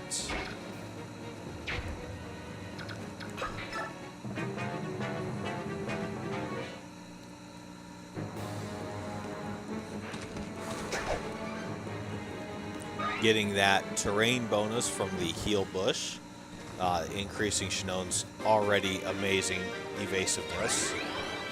Okay. Now if I can come down here, perfect. Attack from the bottom on him. And then I'll move Shinone off to finish him off to get the XP for the kill. Because we get Gatry back before we get Shinone back. And yeah, Shinone is a class changed, and Gatry isn't, but Gatry's best asset is his defense. He also has really good strength, and his defense and strength are excellent. And so even though we get him back as, you know, a tier 1 class compared to tier 2 class change Shinone, I think it's still better to get Shinone leveled up as much as possible, and that, I believe, takes priority over Gatry's level ups before they leave the Grill Mercenaries. So that's what I like to do. If, of course, you're going to use Shinone when you get him back. I mean, because you may not. You may not have... Like, I will say, it's very hard to use Shinone when you get him back later in the game on a Maniac Mode setting. But if you take the time to level him up a little bit when you get him back, he can become pretty good. But I will say this, and this applies to the Paladins as well, I've talked about this. All the Paladins have better stats than Titania in the end game. If you don't use Master Seals on them, level them up, class change naturally, their stats will be much better than Titania's. Titania can be 7 levels above the other Paladins, and she'll have about the same stats as the other Paladins. And if you do the same thing with Rolf, his stats are actually better than Shinone's if you class change him naturally. So keep that in mind. If you want a boss chip on Chapter 9 with Rolf, and get Rolf up there and get him class changed.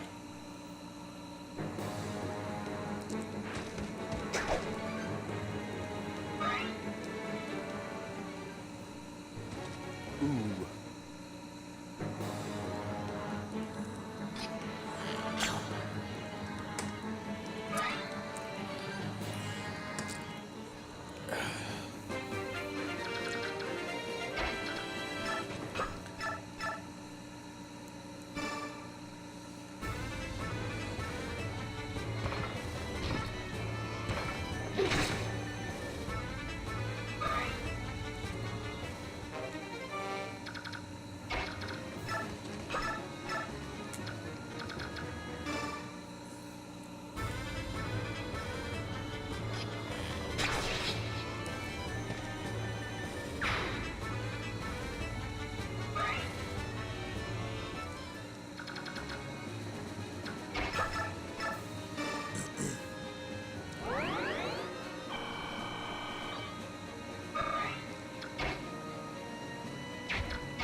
Alright.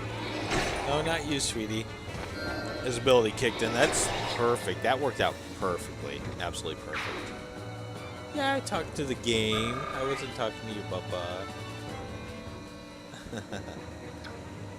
Alright, now we finish him off with one arrow. And bring Gatry down to do an attack on that one guy.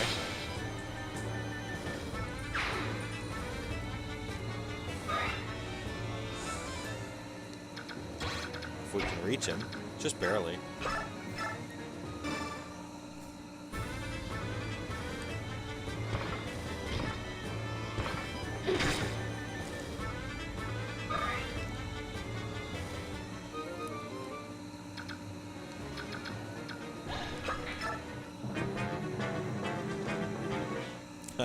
Perfect. Yeah, so that means Shinon gets the kill, it gets the XP from the kill, so. It's working out wonderfully so far. Really good run, really good start.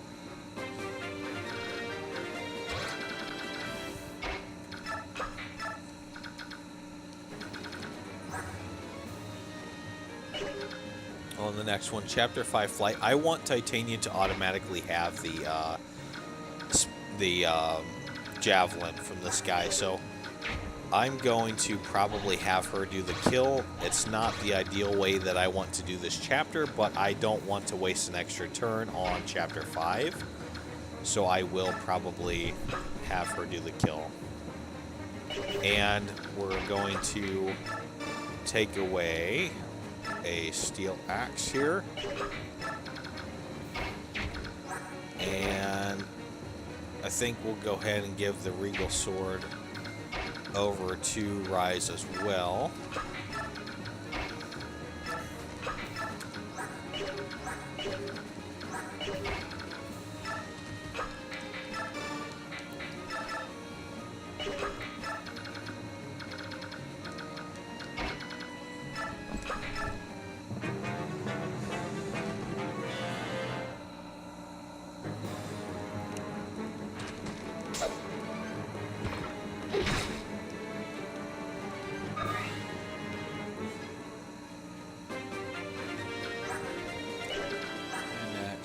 Steel axe.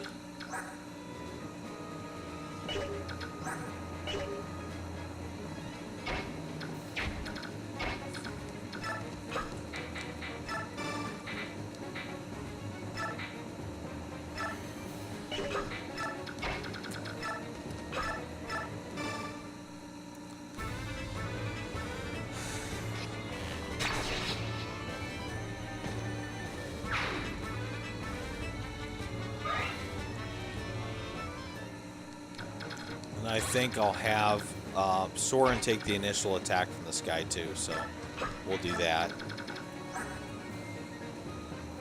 And I'll finish with Titania.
Now I have to get up and use the restroom. I'm also going to grab me some more Mountain Lightning, guys. I'll be back in just a second.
Alright, I'm just changing this OBS overlay here to Chapter 5 now. Give me a second. Chapter 5. Okay. Back to direct feed on my end.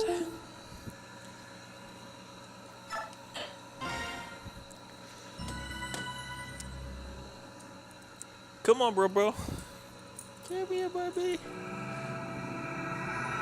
My buddy. Alright, as I said, I'm going to do Chapter 5 a little differently than what I usually do.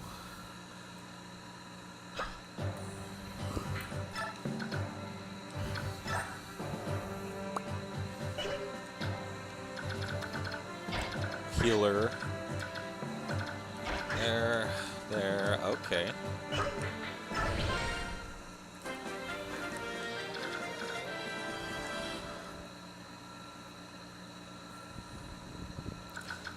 So I think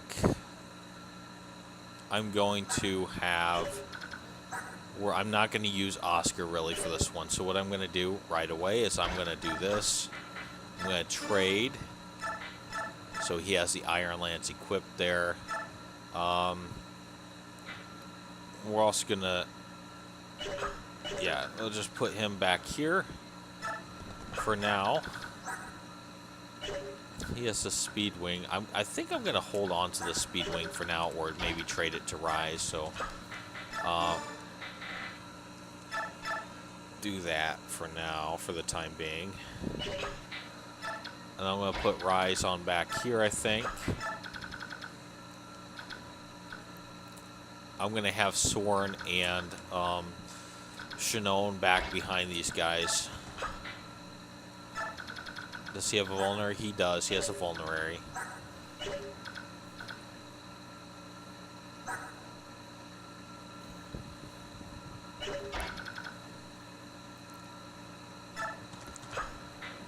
Okay. And for just this first turn, I'm going to do this so I can see what the hell I'm doing. And then I'm going to use... We're going to change the equiption of these items here. So, 23, 25,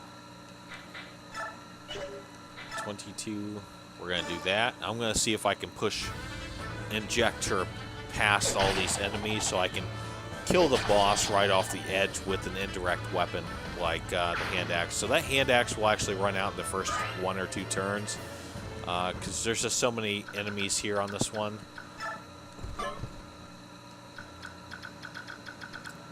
Okay, and then Ike may be okay where he's at. Maybe. And what I might do is I might reposition this. So I'll probably pull Gatry back, and then I'll have like enemies cycle out with there, or like vice versa.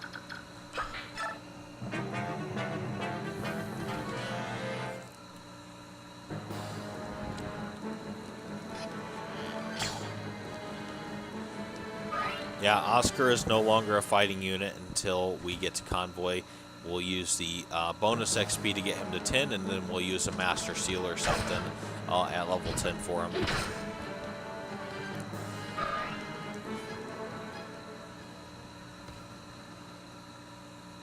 Yeah, this is very different than how I usually do it, guys. Usually I'll try and block both spaces where the enemies are coming in, but I'm not doing that this time. I'm only blocking one space, and I'm having Titania try and kill the boss to get that Ashira icon. Plus, we have a Myrmidon with an Iron Blade we want to get as well down here. And if those Myrmidons, there's two Myrmidons with Iron Blades. One of them you get the Iron Blade from, but both of those do really massive damage to Titania, so you may have to use one of those elixirs you got in Chapter 3. I usually have to use one or two of those, especially if I don't have vulneraries on Titania, because it doesn't always play out this well.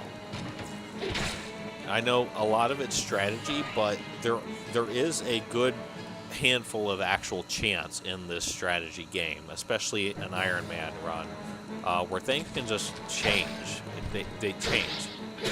The NPCs aren't concrete programmed to do the exact same thing every time, even if you played the game, because especially when you choose random, you get a random roll of the dice of stats, and so the programming of what the NPCs do changes from, like, depending on what your character has equipped as a weapon to what their stats are, and just a whole bunch of other underlying factors. It can really change from run to run.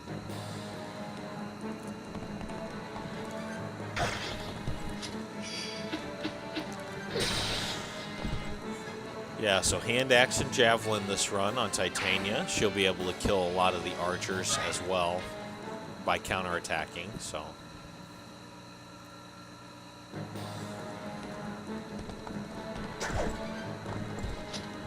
Ooh, she's getting nice criticals. Very nice. I like the roll of stats that she got. I really do. Now all we need to do is make sure we don't fluke the run. Hope to God Ike doesn't die, right?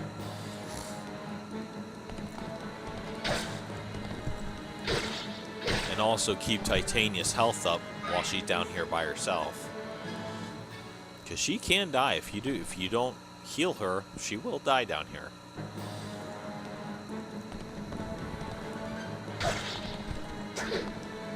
In fact, on the next turn, I'm going to use an elixir instead of a vulnerary, because we're going to have those two Myrmidons coming up here.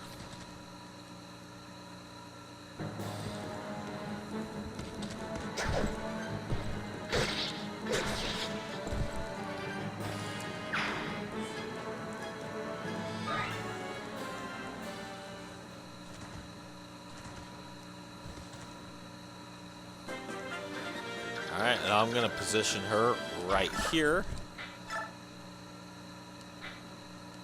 Or you use one of those elixirs. Okay.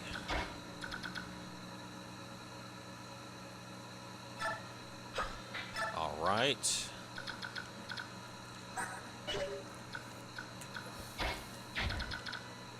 I'm going to put Ike back here in protection for the time being. And I'm going to put him here without a weapon. Actually, no. Let's do this.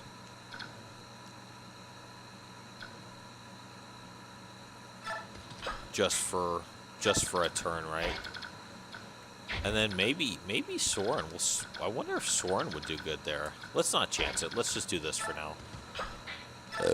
Excuse me. All right, let's see what happens.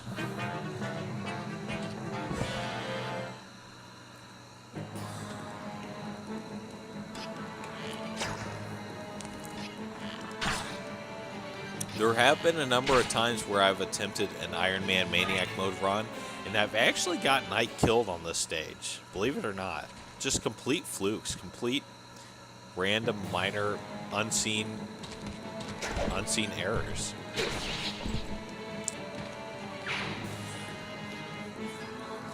It doesn't always happen, but it's actually happened a handful of times. Because you have all these Cavaliers. Oh, no way, Boyd. Oh, that is fucking sweet, dude. Boyd is on fire, man. Yeah, so you have all these Cavaliers, and you think they'll attack one character, but then they kind of gang up on Ike, and then you think Ike is going to have the ability to dodge at least half of them, or maybe a quarter of them, but no. And then he gets sniped by a sniper or an archer or something, and then it's boom. It's over.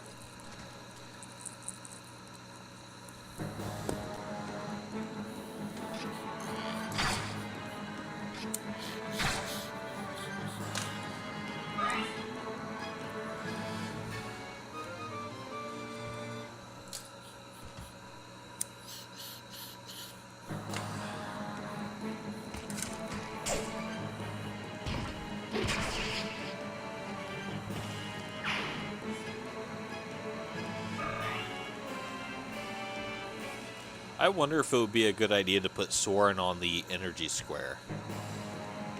And maybe Shinon right in front of him. That's probably a good move, but we just have to make sure Soren has a vulnerary on him and doesn't get ganged up by ranged units.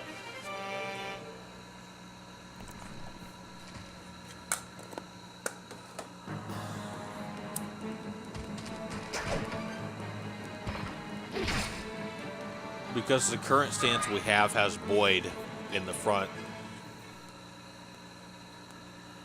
And Boyd's not going to be able to survive repeated barrages by Cavaliers in ranged units like this. Too much exposure. His evasiveness isn't enough to continuously dodge attacks, and his defenses are too low to endure it. So we are going to have to move Boyd out of there.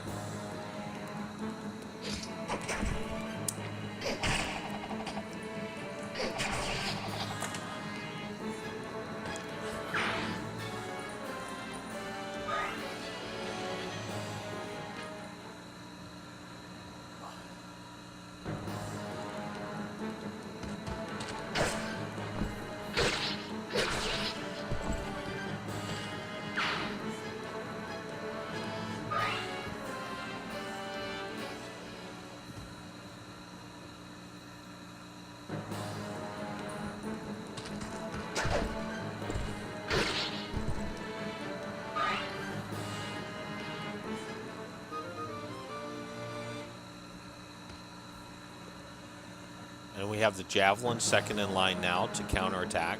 Exactly why we did that.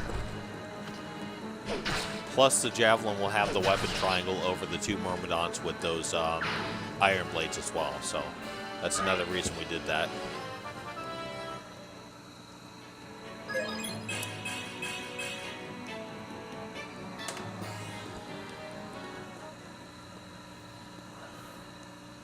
Now, I believe I'm getting a terrain bonus as well, being higher up, because we're on a slope.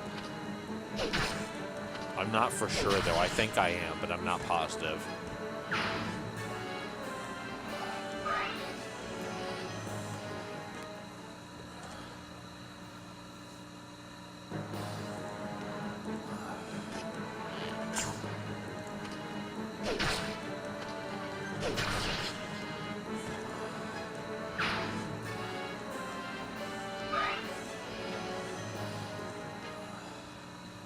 There's the boss.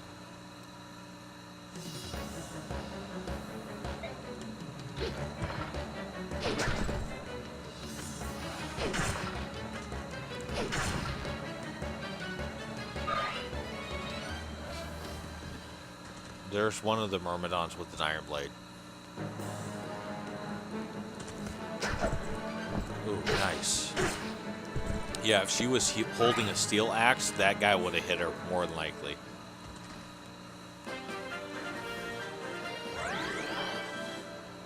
Alright, let me see what we have for ranged units here. We also have this guy with the hammer. We want to make sure we get the hammer, so...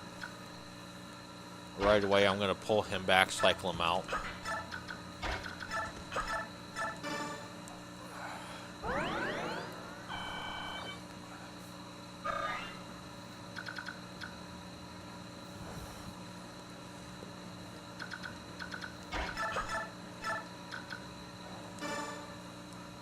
Try and kill that guy first so he doesn't hit Gatry with it, because that will do a lot of damage on Gatry if it hits.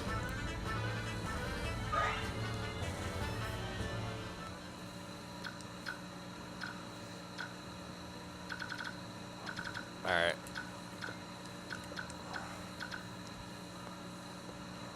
What I'm going to do is I'm going to finish this dude off. Just like that.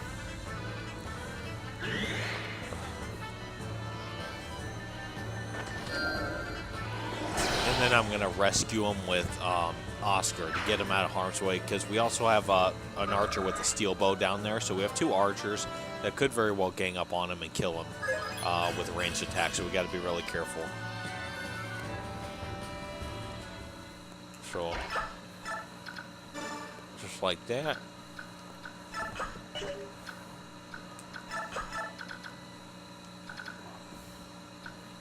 And what I'm going to do is I'm going to stick him on the square just in case. Very unlikely, but it's not impossible for Shinon to die. So.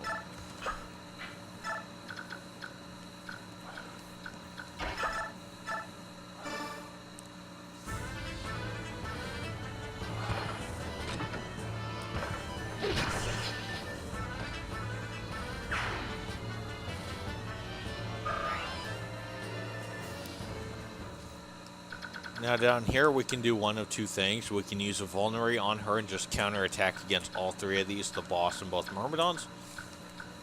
Or we can indirectly attack. But then we would still have to deal with the counterattack. So we could very well just go here, finish him off, and then put her back. Now she should be okay. We should be able to finish that Myrmidon and the boss guy off. And we'll kind of press her right there where she was.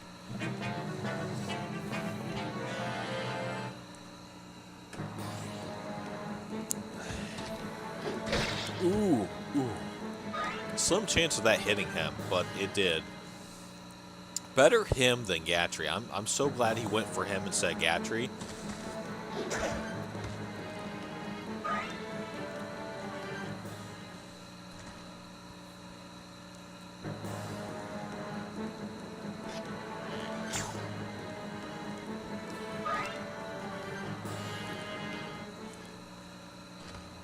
Yeah, so as long as I get through this successfully, I will rebrand the streams and put timestamps per chapter, and we'll just market it as a guide on how to get through Maniac Mode as an Ironman run, and hopefully that will be a better marketing strategy for these live stream series on Path of Radiance Maniac Mode Ironman run.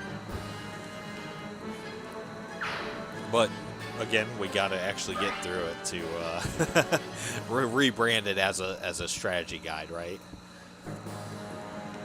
And I may go back through and do some voice overlays on the streams and rebrand it as like a re-uploaded video if I have to.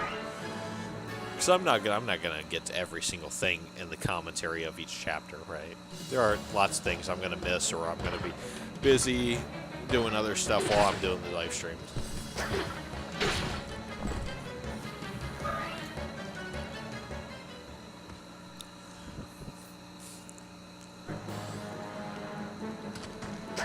Ooh, nice. Hell yeah. Oh, perfect run so far. Oh my god.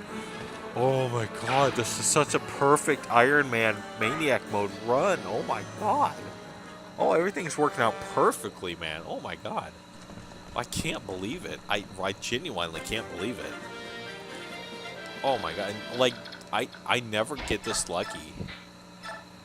No fucking way, dude. No fucking way. Oh my god. Oh, I'm going to do my best not to throw this run away by accidentally making a mistake and getting Ike killed. I'm so going to try so hard on this run. Oh my god. Like the fates are in my favor on this one. Holy shit. There's no way. I've got the Ashira icon. I got the Iron Blade. Let's move her on up now to help out in this area. The first thing I want to do, I want to get rid of this guy with the hammer.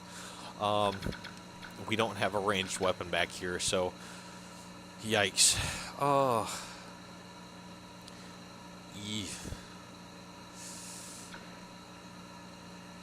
I really don't want to put Ike in the forefront. I don't want to put Ike in the forefront. That's a big no-no.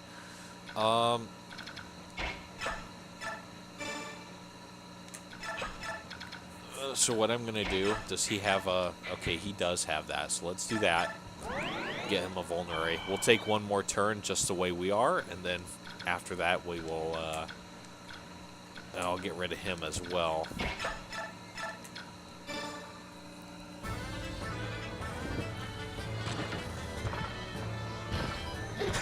The biggest issue I see now is if that guy with the hammer attacks Gatry, and then the guy with the steel axe gangs up on him too. That's probably the biggest potential threat right now. And luckily he went for Shinon again, so that's good. And he misses. Well, this is just a superb run. I'm trying so hard not to jinx it by being so happy about how the run's going so far. But I just can't help it, man. This, oh my god. Whew. Oh, man. I can't express enough how happy I am with the run so far.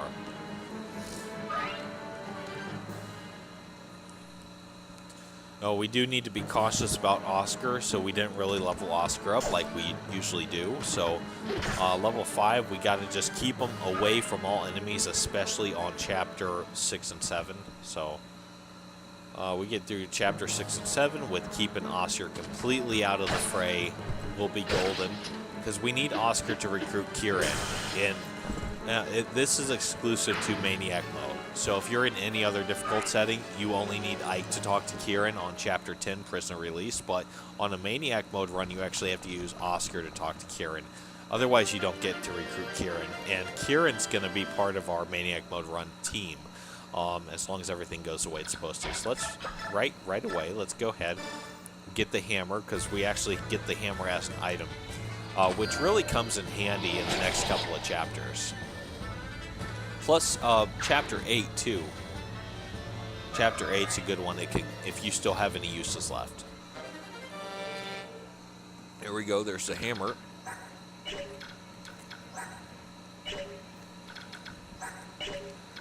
All right. Let me see about sniping this guy here.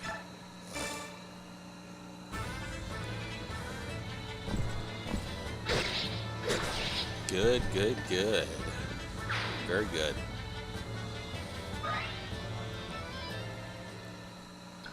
Now I'm going to fixate her right there. 12, 24, 14. Let's do that. I think that's more efficient. We damaged that guy pretty well, and then the other guy should be counterattacked or killed on the counterattack, so...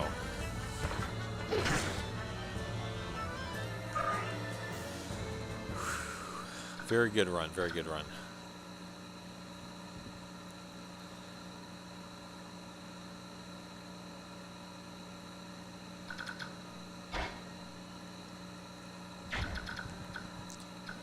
Like I could even do this, I think. Then bring Boyd up. Finish the fighter with the steel axe off with Boyd. I think Boyd, his stats are good enough. He should be able to handle. Now, I do believe we have some Cavaliers coming in as well, so I think we got to be really careful with this. But we might be able to do this as long as he hits him.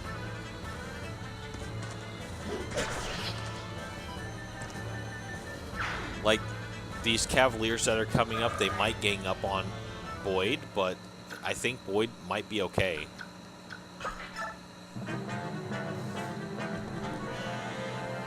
There's one of them. Luckily, it's an Iron Lance. Miss.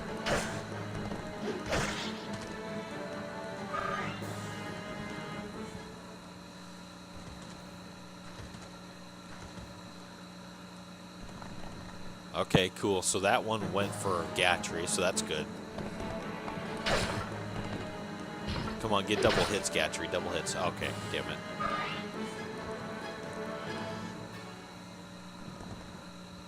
Okay. Very, very good, very good. I'm liking this. Let's put him back where he's got to get healed.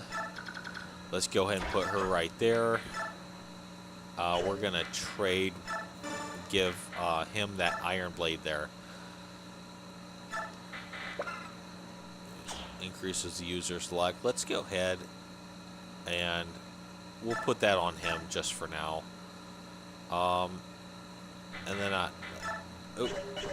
I'll do item. I'll equip that Javelin to get as much XP as I can. And then I'm going to use a Vulnerary on her just in case here. Get her healed up just a little bit. Now I'm going to leave her right there. Now I'm going to move him out of the way so he doesn't get counterattacked at all. And then I think I'm also going to move Shinon back a little bit. And I'm going to just do it like this, I think.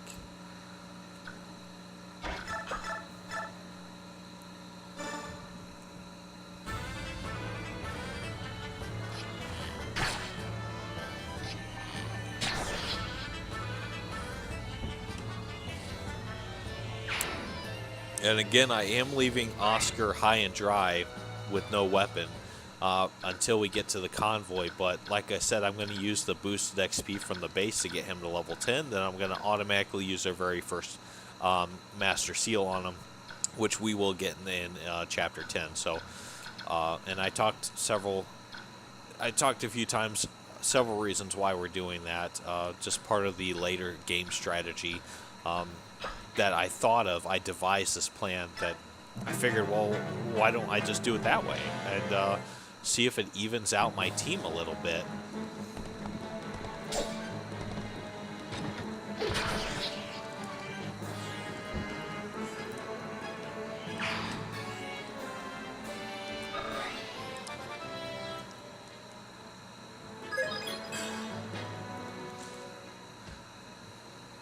I do have to be super, super careful on Chapter 7, though. Like, that's going to be a real hard thing to do to keep Oscar completely out of harm's way, but I think I can manage it. I just got to be really careful.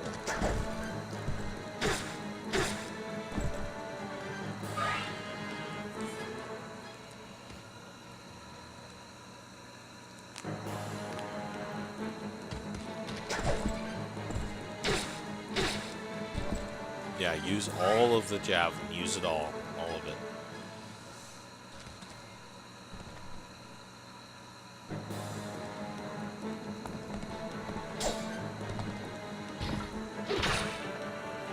Nice.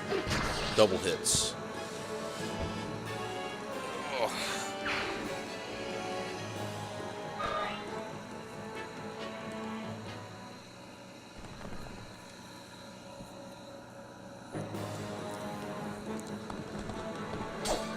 Yeah, they're not even doing a single piece of damage to him right now.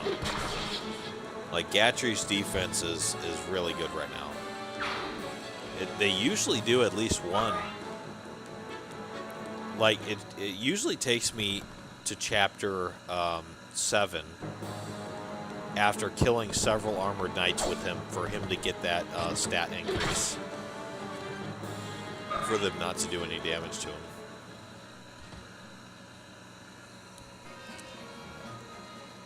Alright, sweet. Let me change the OBS overlay here real quick. Chapter 6.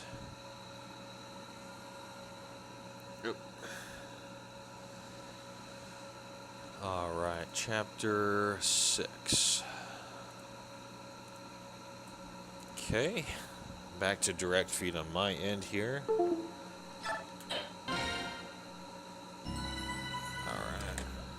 scoot back in Indian style on my work couch here. Skipping these scenes. I do have all the scenes and all the base chats on 2 previous runs on different difficulty settings for this game, so check those out if you want to see all those. Or just play the game yourself, I mean. Alright.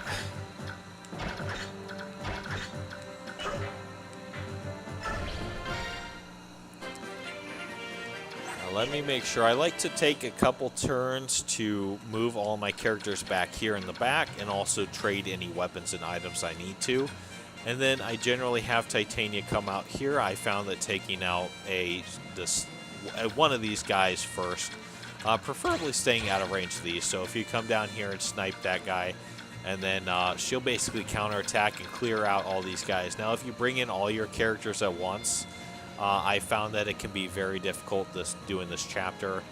You leave your weaker characters, Ike, especially Boyd, and even Oscar, really exposed to these guys. So my primary strategy for this chapter is just bring Titania out to start, get rid of all these guys, and then slowly take out and finish the enemies off with your weaker characters using the 2 spaces of grid. Now sometimes I have to flip-flop characters, especially when I have Titania using the hammer. However, do I have the hammer in this one? Or did Gatry or Shannon get it? Okay, he's got it. Cool. Yeah, so right away I'm going to give that hammer to Boyd. Boyd's going to be the one to take out a lot of those armored units. So again, we're not using Oscar anymore until we get to base and get him leveled up. We're also, again, we're not using the Regal Sword at all until Clash. We're going to save every single use until Clash. And I'm probably also going to use the hammer and stave on it as well later. I think I'm going to save the Speedwing for now as well. Usually I just grass feed all the stat boosting items to Ike in my runs. And usually I will give him the Seraph Robe and the Speedwing before his class change and save everything else until after his class change, minus the boots. I give him the boots before his class change. But I think I'm doing this run a little bit differently. I'm going to try to be a little bit more strategic with it and apply it to characters that I think would be better with those stat boosting items. So I'm going to move these guys back here. Hammer, we need to give that to Boyd, so let's go ahead and trade here.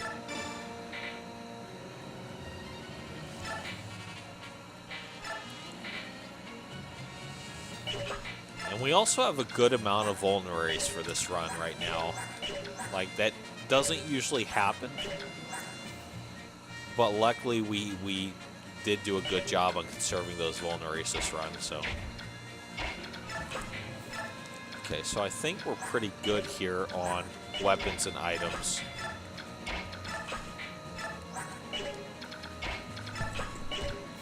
Actually, I'm going to go right there.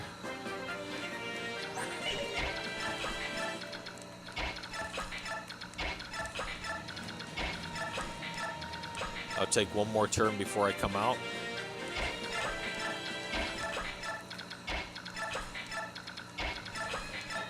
Alright, let's do it.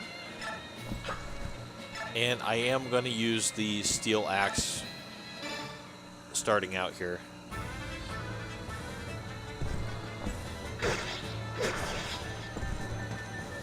Right away we get a ranged enemy out of the way. Now, personally, if I have found in my previous runs that if I bring my weaker guys out, that the most dangerous enemies on the board are actually these archers with the steel bow. Their evasiveness, if they get into the bush, it's really hard to hit them.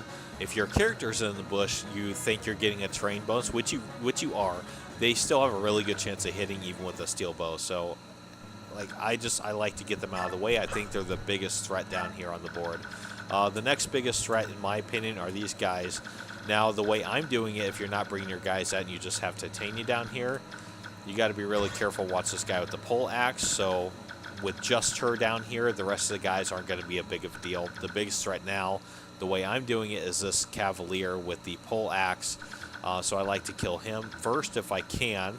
Kill these guys on counterattack. Kill this guy as quickly as possible. And then try and mosey my way up into this little corner so I can single cherry pick them off, basically. And then these guys are the next biggest threat in my mind, so...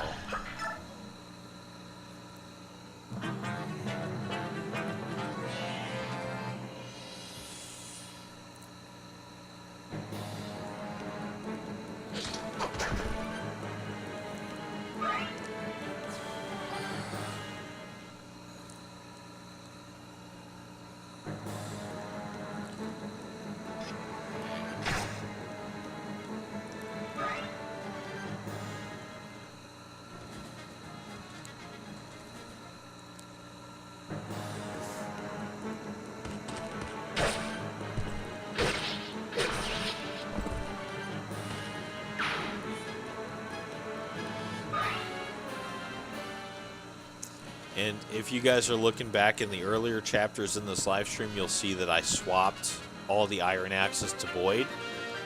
Now, in several of my runs, I tried an experimental strategy where we decided to cut Boyd completely out of the runs, thinking that it would give more XP to Oscar and Ike.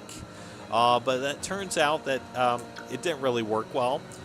It worked well in the early game, but not really in the late game, because Ike caps at level 20 too fast before his specialized class change, and I found out that Oscar does become a powerhouse. He gets, class change naturally without a Master Seal, and get that occult equipped. He works really well on Clash by himself, basically killing half of the enemies in Clash with just, javelin, javelin, javelin, javelin, counterattacking and attacking both directly and indirectly with the Colt, continuously healing himself.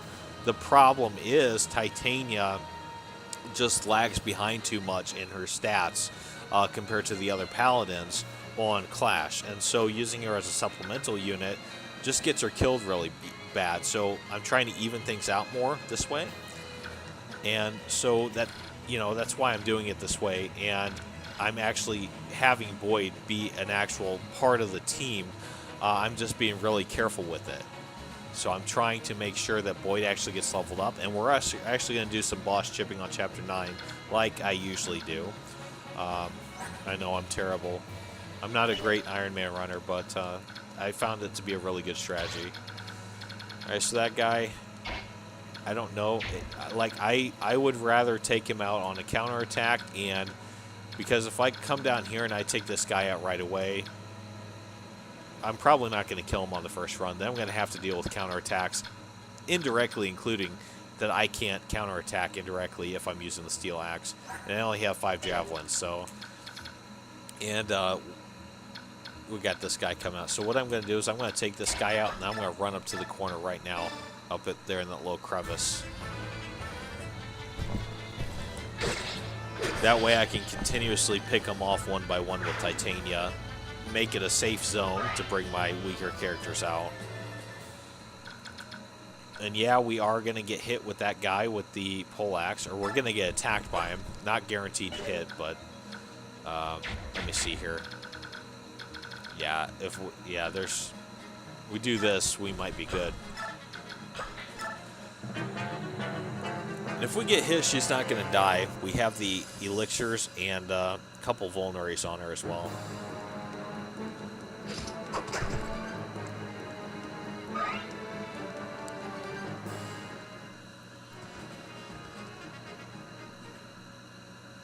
That's another reason why I did that, because if you position it just right, they'll do that, and then these mages will attack directly, so you can actually counterattack and kill them.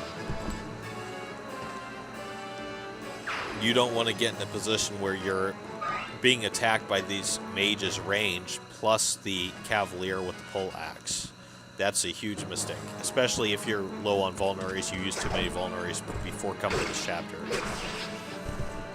Yeah, if you make those mistakes, this particular strategy with Titania out here just won't work. It won't fly. Unless, of course, you have the elixirs equipped to her and you didn't use those in Chapter 5. Because I've been in that position where I have actually used at least 2 elixirs in Chapter 5 trying to get that Iron Blade and the Ashira icon from the boss, because I wasn't smart enough to use my javelin combined with the hand axe to counterattack and attack directly and indirectly, like what we just did in the last chapter. So I'm getting smarter on it, guys. I'm learning. It's a trial and error process. I know that. And like I said, everyone on the internet that's actually done, everyone that's actually done an Ironman Maniac Mode run here on YouTube has actually done it in series. So they've played Fire Emblem 1, 2, 3, 4, 5, 6, and I've just never done that. You know, this is the first Fire Emblem game I've ever played. Actually, I think Sacred Stones was, but very briefly. I think my brother owned it. He loaned it to me growing up. But he was a real asshole. He used to charge me money to play his Game Boy Advance and DS games. What an asshole brother. I have 4 brothers, 3 younger and 1 older. I'm talking about my older brother, Mike. But yeah, this is the first Fire Emblem game, and so I'm not doing it like what most people who complete the runs do, because most of these guys actually play all the Fire Emblem games in order. And so they're very experienced. And me, I'm just doing this and Radiant Dawn. I think maybe later on this channel, maybe a couple years from now, I may do the older ones and everything else. But I'm mainly interested in Path of Radiance and Radiant Dawn. All right, what do you have? You have a javelin. Okay, he can't reach. He can reach steel sword. So I'm going to say it's a real good idea now. We're just going to do that, get rid of that javelin.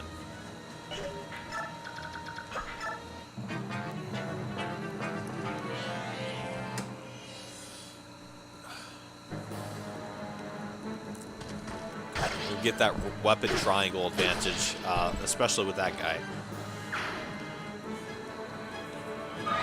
And then we can also counterattack because these guys are ranged. The archer and the mage, and also this guy. Ooh, sweet. Look at that critical, man. Holy shit. I mean, this run couldn't have gone better. Like, everything's perfect so far. Absolutely perfect.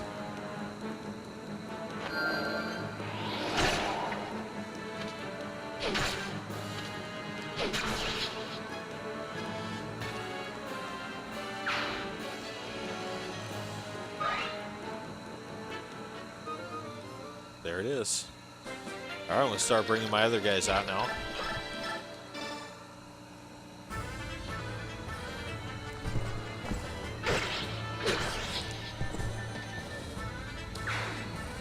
Now, in a lot of my runs, I'll actually give Titania the hammer. I'm not going to do that this run.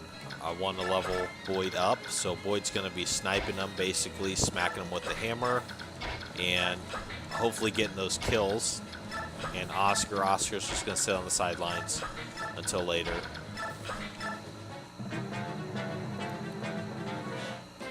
Excuse me.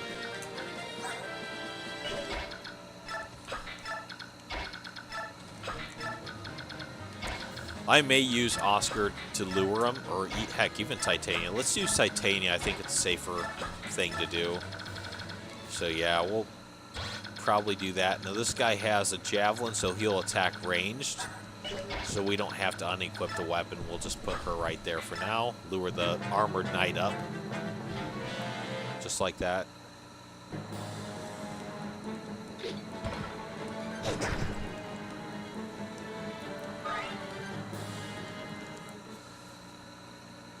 Oh yeah, I forgot that guy comes up too, even if you're not in his hazard zone. So his movement's 5, 1, 2, 3, 4, 5. So he'll attack there. Let's go ahead and do that then. And we'll get ready with that hammer. No regal sword use yet. And oh, I think I may have to bump him. Okay.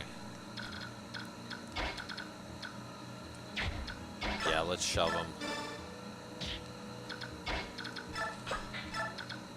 And then I'll use him to rest as like a potential rescue unit just in case.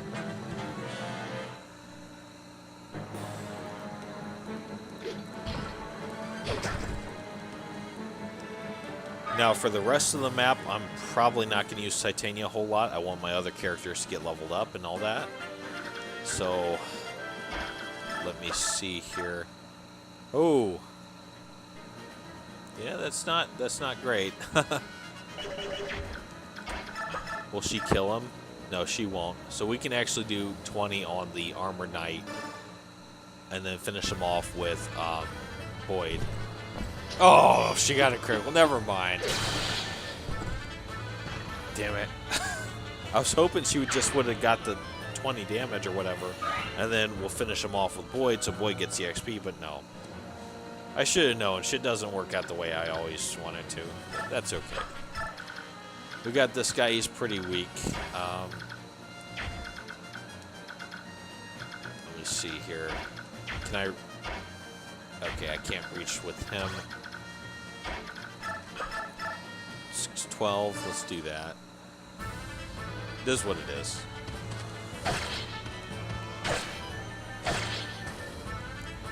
$16. Boyd should get double hits on him. It's an iron. No? What?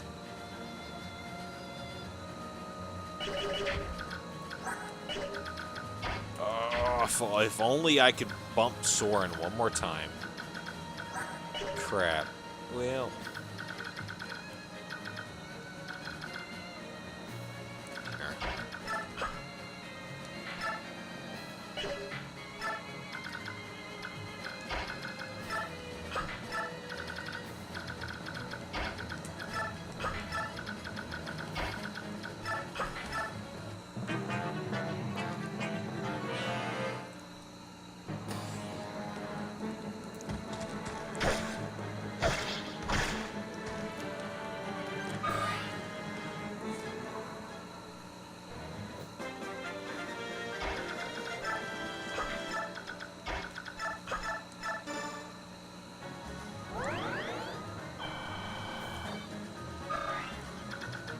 So yeah, 4. Finish him with him. Yeah, let's do that. Let Soren get the kill.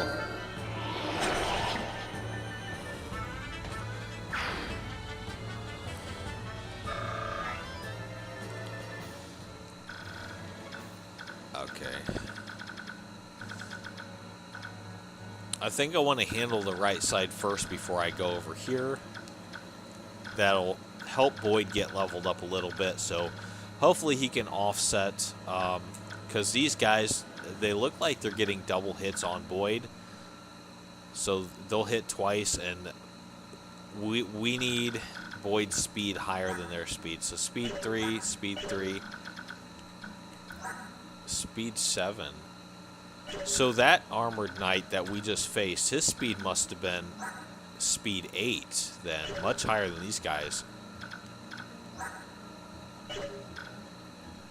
But like I don't know like concretely all the combination of like weapon stats, character stats, and all that, but I do know like the weights of the weapon will also tie into that as well. So the hammer is a very heavy weapon, so like I don't know how much higher my speed has to be to outdo the weight of a hammer against these guys who only have speed of 3 or whatever that Armored Knight had. Well, let's go ahead. Let's take care of the right side first. I think that's a safer bet.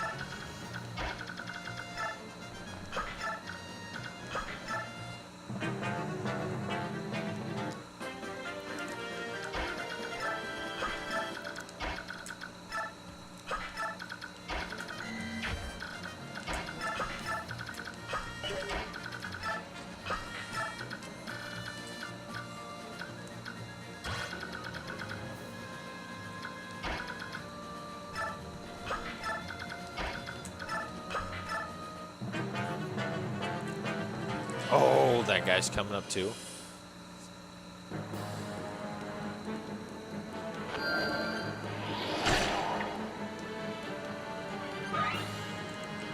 Lucky he didn't get 2 hits on me. Alright. I just did that to lure him, so I'll pull him back and I'll heal him. 12 more heal staves. Plenty, because on the next chapter is when we get the min stave. So we want to make sure we have an open slot on Rise. Make sure he's not holding 4 weapons as like the on-map convoy. So have that open space, because if you don't use all the heal stave, you do get the min stave, which will then take the spot of whatever is there. Like one of the weapons will be trashed and you won't get it back. Okay, now because we got this guy coming up and this guy, I think I want to take out the mage with Titania here. That's probably the safer bet since we can't get to the mage with Ike right now. So I'm going to move Boyd all the way back out of the way. And let me see here. I'm also going to move Soren up a little bit. I'm going to move Ike a little bit closer. Are they still going to come at me even though we're not in the hazard zone? I think they will.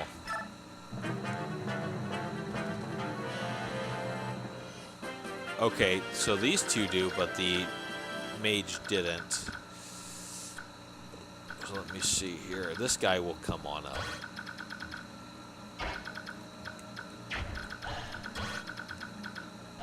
Okay.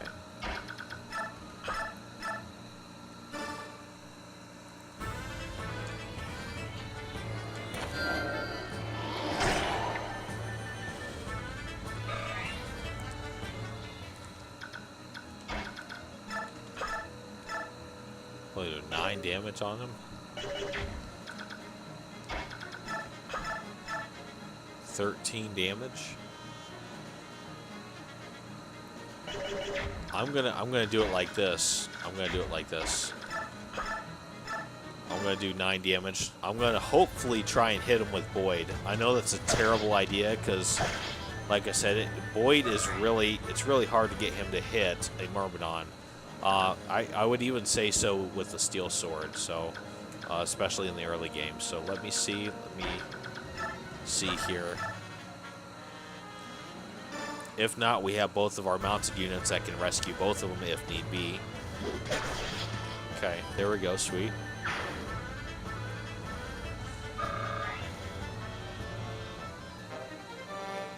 And we got a vulnerary, very nice. So, problem now is we have both these guys. So, now this guy won't really do a whole lot of damage on Soren, even at level 3. But we do have the iron bow. I believe it will only hit once. But Ike is damaged. He's down 10 HP. Both of these guys can go ahead and hit Boyd, and he's not going to die. So the one thing I do want to do is I want to get him out of the way. I don't really want to use Titania to kill these guys to take the XP if we can avoid it. But on the same token, I also don't want to negligently waste our vulneraries we have. Like without... Because... in Chapter 8, I'm going to be using quite a bit of the vulneraries with my strategy here, so it's really a choose your poison thing at this point.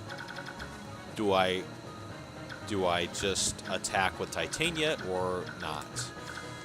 I think I want to go ahead and let's eliminate some of the risk here.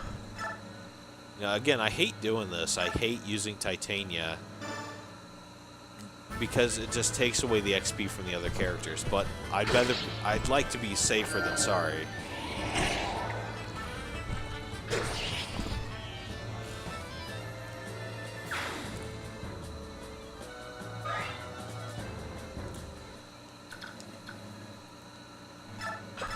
And then what I'll do is I'll come over here. I will rescue Ike. I'll pull Ike back for now.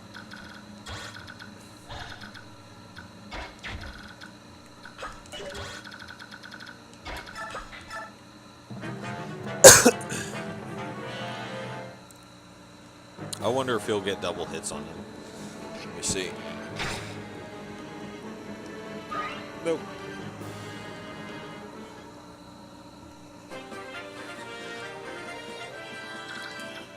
Alright. Now I talked about I'm going to use all the wind tomes, and the fire tome we'll get in the next chapter. Probably before we get to Convoy, so let's get to that now, shall we? So I'm going to do this. I'm going to box him in, and we're going to start chipping away at this guy. We'll get Soren leveled up a little bit this way.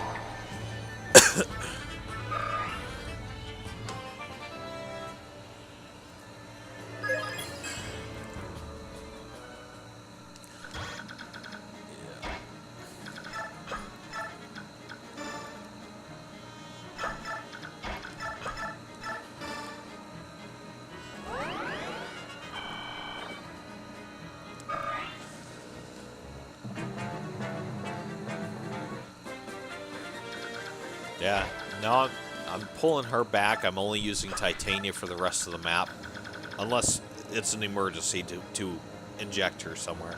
But I'm only going to use her as, like, rescue backup.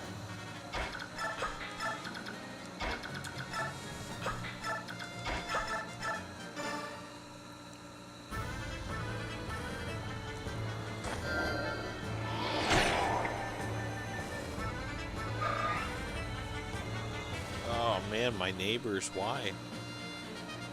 Let me see here. 1 second here.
All right, let me see this again. So his speed is 3.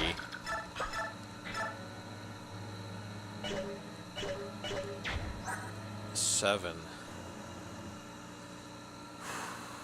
Yeah, I'm not sure the exact equation here. I know the hammer is a very heavy weapon, weight 20, and I know that it has something to do tied in to the character's speed stat, so I need to have a higher speed stat, but I just don't know how much more in order to get double hits. We were able to offset it a little bit, so they are no longer getting double hits on him, but still. 10.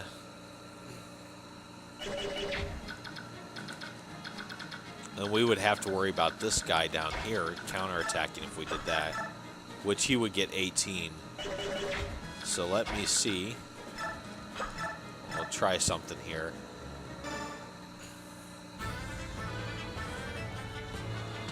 We'll attack with Soren and then rescue Soren if he gets hit. Yeah, he got hit, so we're going to rescue him. Oh, he got Adept, I believe. I believe that's what it is, Adept. Double hits. Alright, I'll come on down here. We're going to rescue Soren, get Soren the hell out of there. And should be able to just smack him and kill him. But then we'll have to deal with counterattack on the soldier. Oh, Boyd. Oh my god, Boyd. Oh, sweet, man. Holy shit.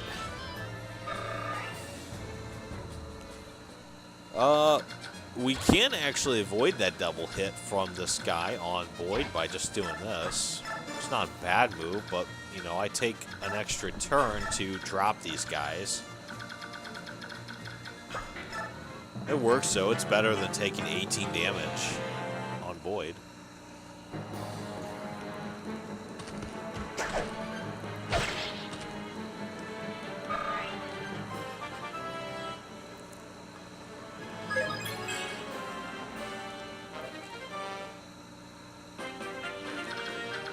I think we're damn near done over here. The only thing I would want to do is I want to have Boyd probably kill the priest here before coming over here to take on the Arbor Knights. So I want to drop my characters outside of this guy's range. So move 1, 2, 3, 4, 5, 6. What? 1, 2, 3, 4, 5, 6. Okay, so yeah. I like to count them because sometimes if you have a character in the way, instead of like trying to figure every single thing out on the map, like if you move your character, it'll increase the enemy's hazard zone to the furthest point the character can move. So, like I'm not gonna keep track of every single thing. I don't think anyone ever does. So we'll do this. We'll drop right there. 32. Drop right there.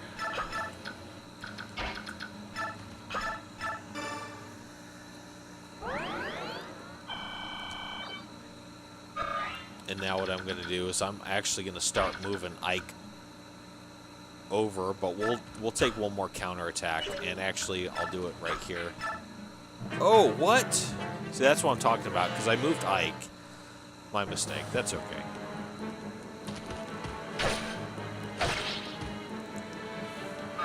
Yeah, so I moved Ike out of the way in his movement. Yeah. Let's see if we can finish him off with Boyd here. Ooh, that's not what I want. 13. If I do that, I think maybe... Should I finish him off with Soren or Boyd? We might not be using Soren for our run at all. That's the thing. So, if I want to, like, actually use Soren in my run, I would finish him off. So that's what I need to contemplate. I think Soren is best used as a healer. So, but there's no way in hell we're gonna get him class changed naturally without a Master Seal, and all of my Master Seals are already planned to be used with different units. So I'm going to say that Soren is not going to be part of my Ironman Maniac Mode run. We're going to kind of put him off. He's going to be pushed down to the bottom of units not being used in our run. And so I think maybe we will finish with Boyd, because Boyd's planned to be part of our run.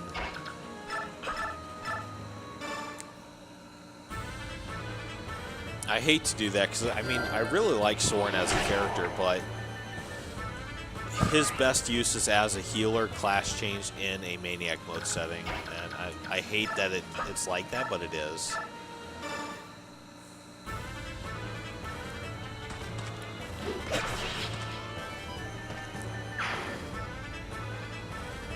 Now, if you get the chance, like if you are actually going to use a mage or a sage in a Maniac Mode Ironman run, I would opt for Soren over Ileana personally.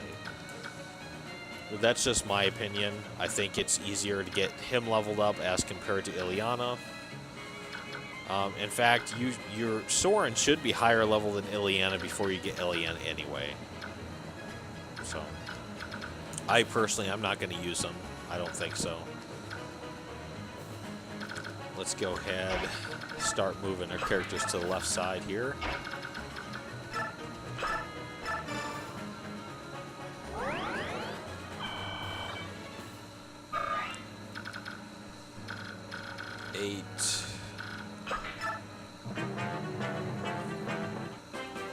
Who has the extra iron sword? Or the extra iron axe, I mean. Don't I have an extra iron axe? Steel axe, pole axe, iron axe, there we go. Okay, cool. Yeah, we'll do that then. No, we don't need to give it to him yet. He's got a whole nother one. Let's come on down here. I'm going to kill this priest first before I do anything else.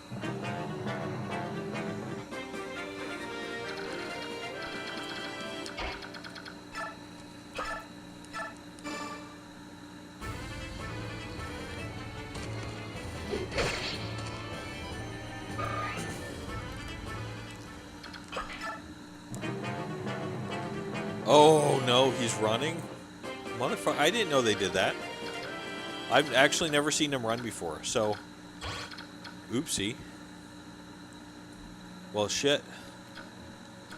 Alright, let's bring Boyd back up. We'll just take the left bridge. We'll take the Armor Knights out first, not a big deal.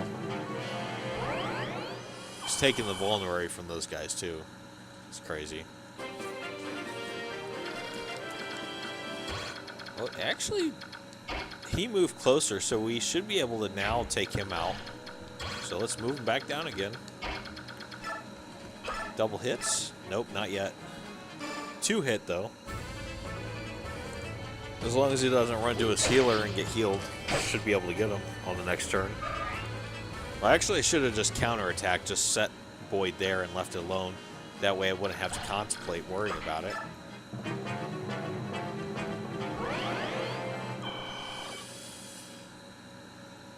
Okay, there we go. Yeah, I was afraid he was going to run that way in the hazard zone of the mage. But luckily we got him.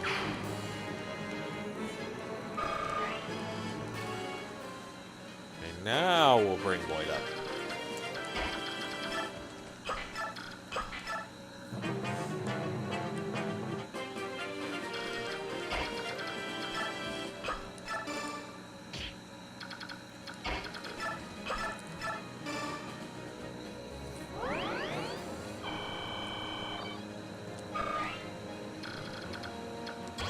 And I'm going to lure the knight, the armor knight with Titania, not Oscar.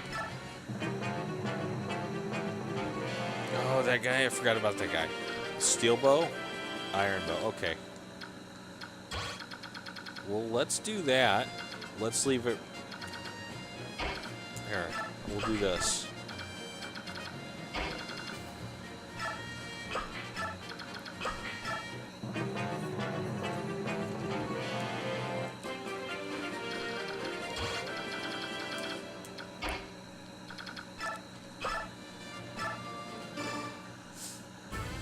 I'll bang up with Ike, finish with Boyd.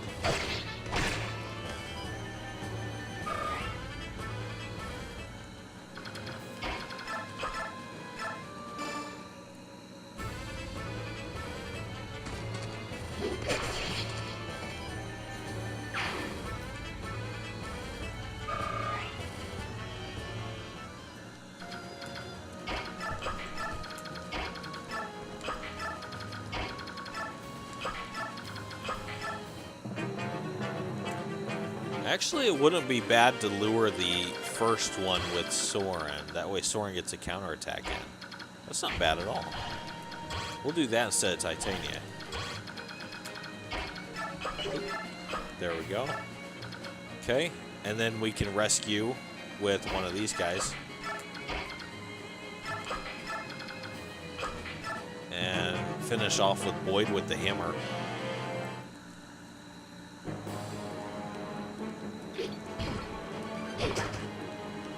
Ooh, nice. Hell yeah. Hell yeah, double hits too. Oh shit, we might be able to just kill the guy with Soren. Shit. That works. Hell yeah.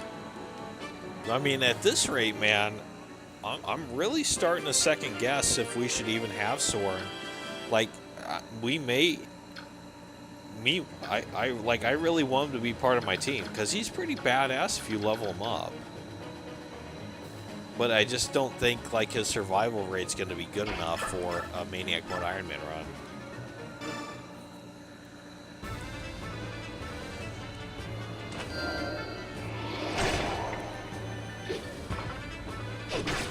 That hit.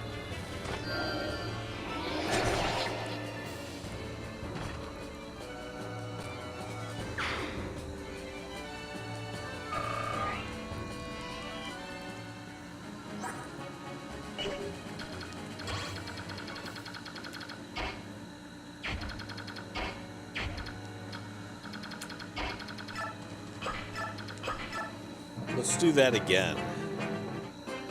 I think that works really well on this stage. I like how that turned out.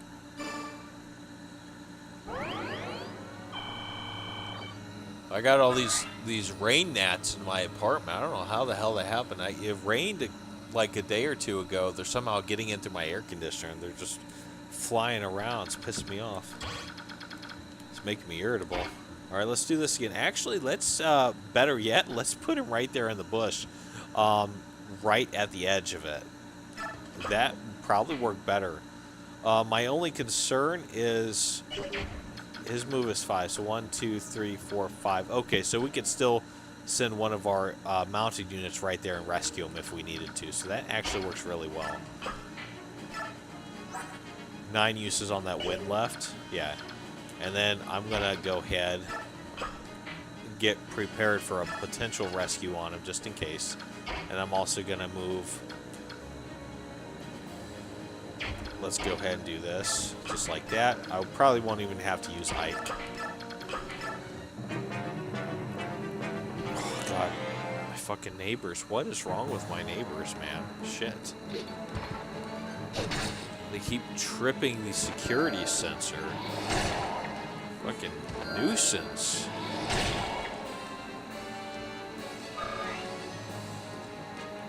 Jesus fucking hell. What time was that? 7:14? Damn. Alright. Alright, let me see. He took damage there? Yeah. You know, I could probably even just finish him off with Soren again. Shit.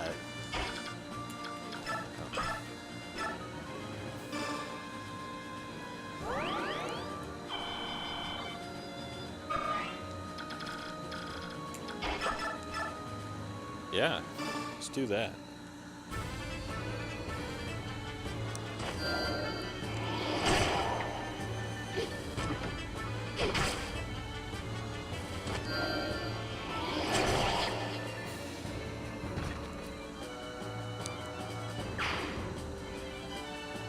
At this rate, Soren may very well be part of the team.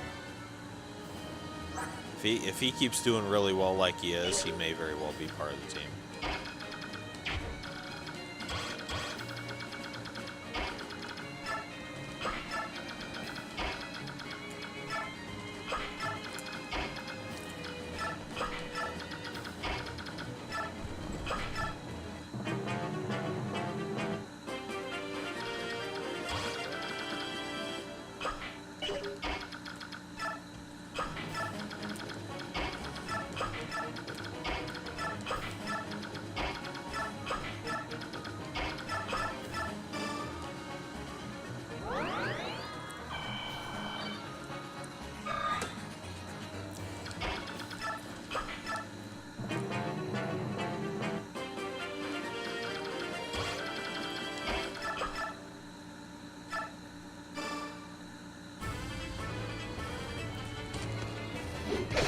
Now, in most of my runs, I'll usually have Oscar taking out these healers here, but since we're leveling up Oscar differently than what I usually do, we just want to have Boyd take care of them.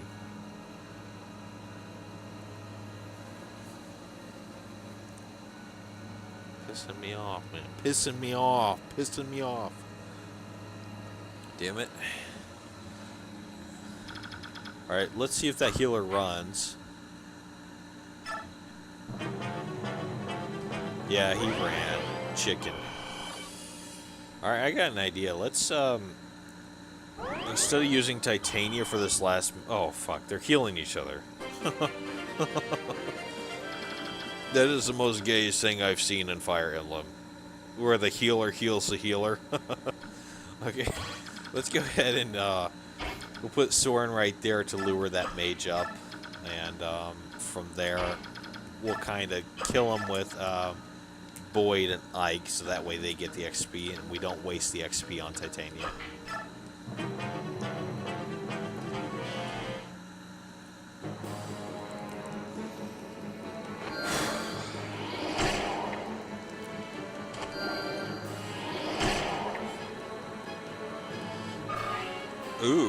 Ooh, maybe we'll hit one time. How many uses does he have? 4 uses? No, he'll still get the level up because we're going to finish using that wind tome on, like, these guys down here. So, let me go ahead. 12, 24. No, I don't want to do that. 18, if it hits. Let's hope it hits. Oh man, that's poetic. 1 iron use doing 18 damage on a unit that has 18 health left. You don't get any more poetic or artistic than that. Beautiful.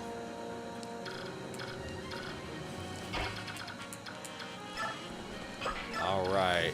I'll start bringing my paladins down because we're going to do a little funny stuff down here with these guys here.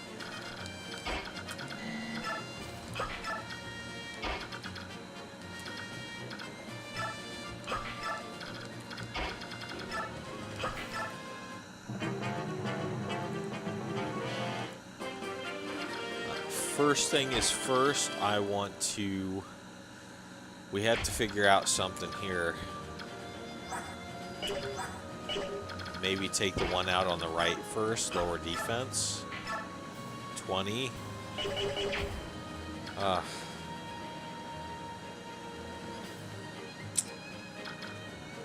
Say, what does Soren do?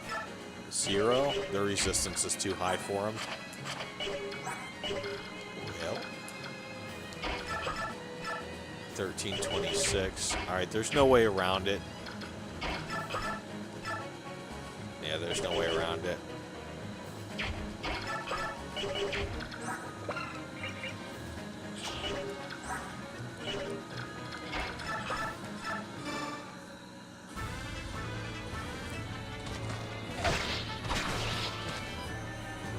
And Boyd will get the other one. Because if I didn't do it this way, they just would have kept healing each other back and forth. Trying to finish them off with just Boyd.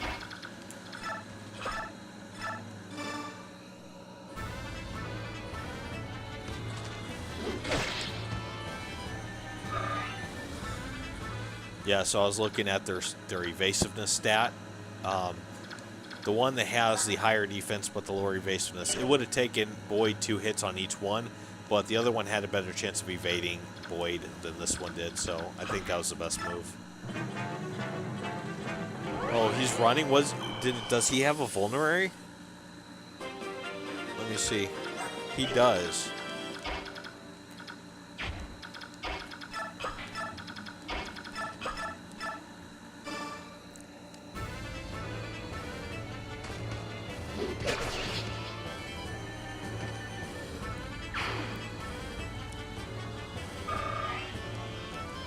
I'm going to try and use these last 4 wind tomes very wisely, or as wisely as I possibly can.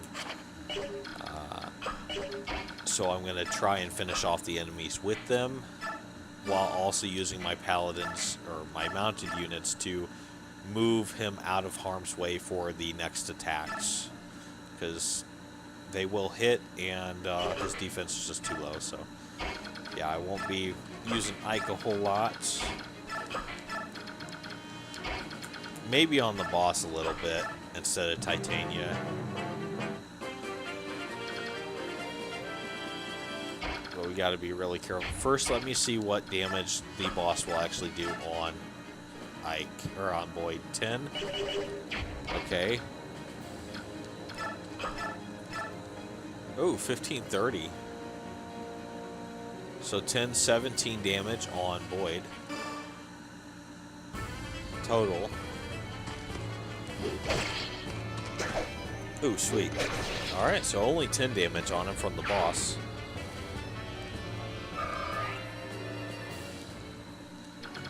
Let me see. Steel axe. Who has the other steel axe? He does. Let's do this.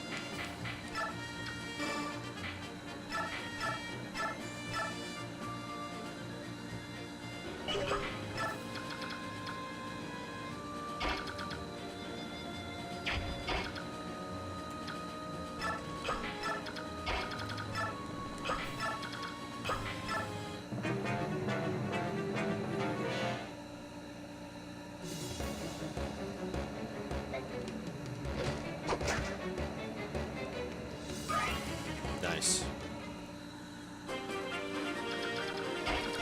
Is he gonna finish this one off too? Yep. If he hits both times.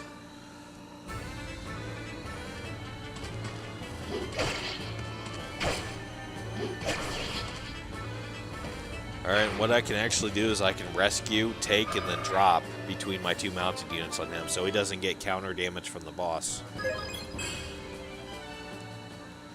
So, rescue, take, drop. And I want to see what damage he does on Soren here. 15. It'll likely hit him too. Let's go ahead.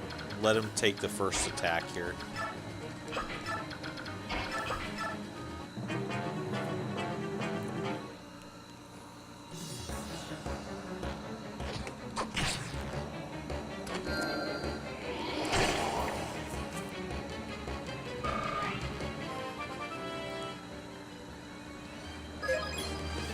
Oh, no stat.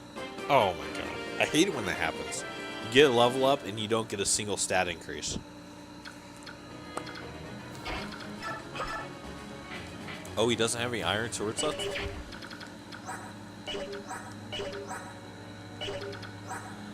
Regal sword, okay. Yeah, that's alright. Let me see what it does. 8, only 8 damage.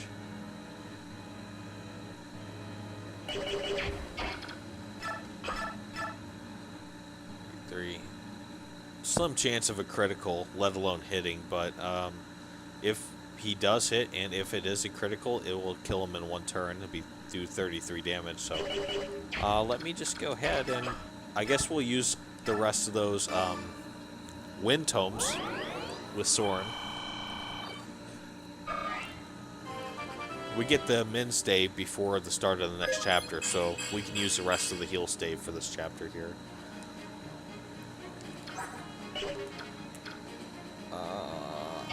Let's see what this does. 13, 10, 10, 20, 30. Yeah, let's just do this.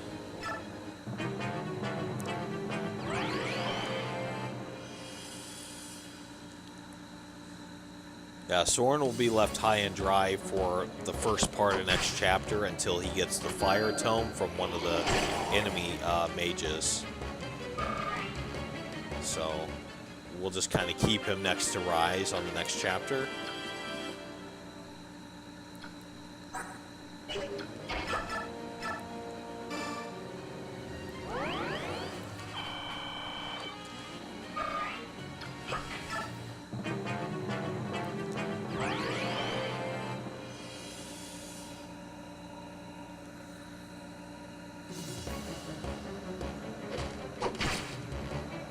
Ooh, is that a critical? No way. Soren, you badass. Nice. Oh, leaves him with one wind tome going into the next chapter. I'll use it very wisely. Damn. Damn. Oh, man. Yeah, before we head on in, I do want to use the last heal stave, I think. No. No, we don't have to. He's level 7. We have room in there to get the min stave, so let's just finish it up.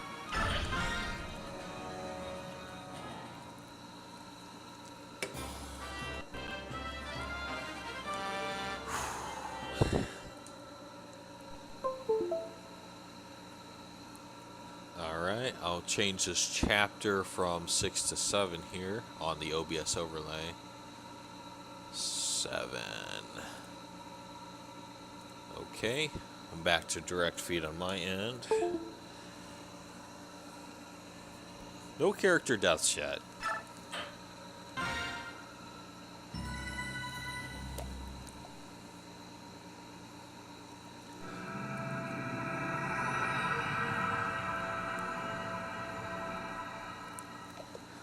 I got to clean my pipe out. I really need a good smoke. I haven't gotten a good smoke out of this in a couple of days.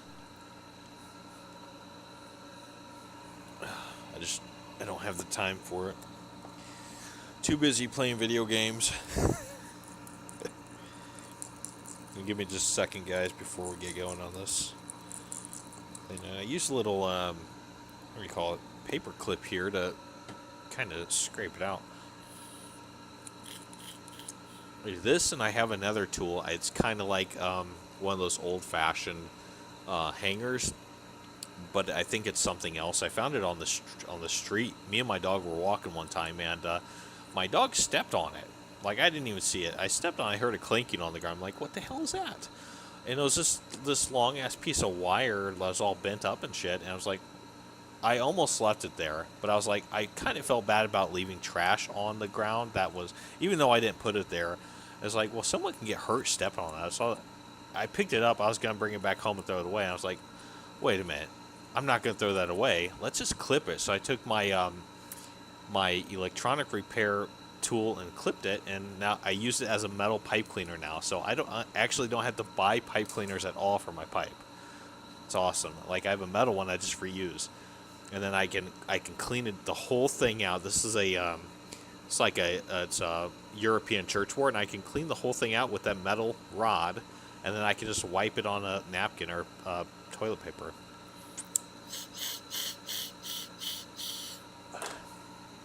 I'm just too lazy to clean it right now. Whew. Yeah, I talked about before, being a grown-ass man sitting here playing video games. It's not easy, man. It's not as easy as it sounds. It's really not. It's hard as hell. When you're a grown-ass man, you have to do something physical. Or for most grown men, it's very hard. Like, growing up in your teen years, it sounds like the best job ever to sit here and play video games and to make money from doing it. But once you become, get into your 30s, it becomes harder and harder to genuinely not do something physical.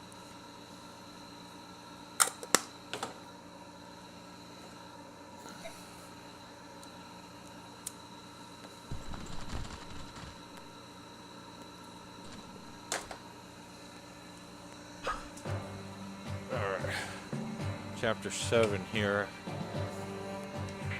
Let me see here. We gotta get that short spear to Titania.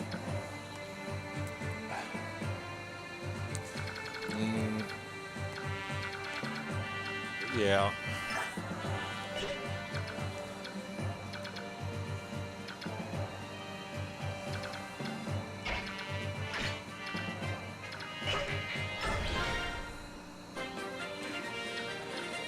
Okay.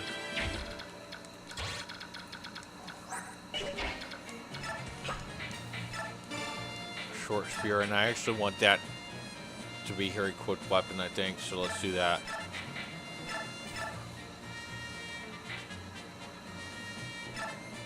We're not using the pole axe just yet.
Oh, come on. I was hoping for double hits on that. Both of them.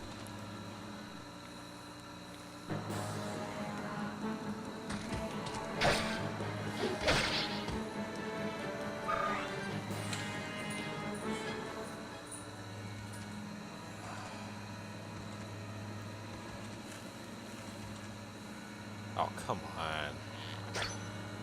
Lucky.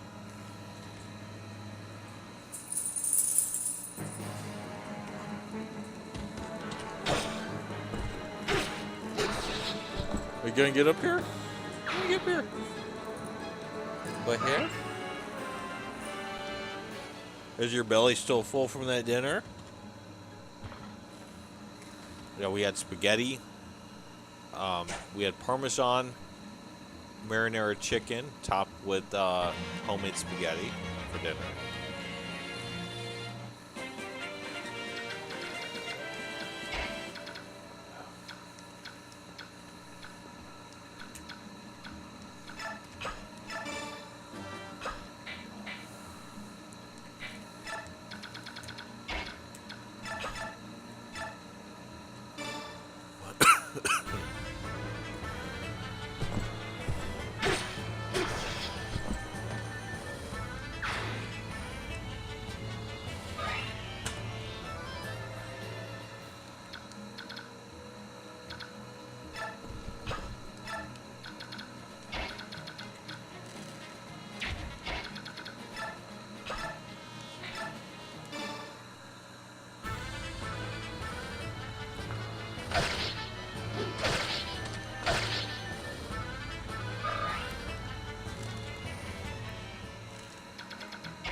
Yeah, so when I'm doing this chapter, I'm not worried about the thieves taking the chests, except for the one closest to me that has the Armor Slayer in it.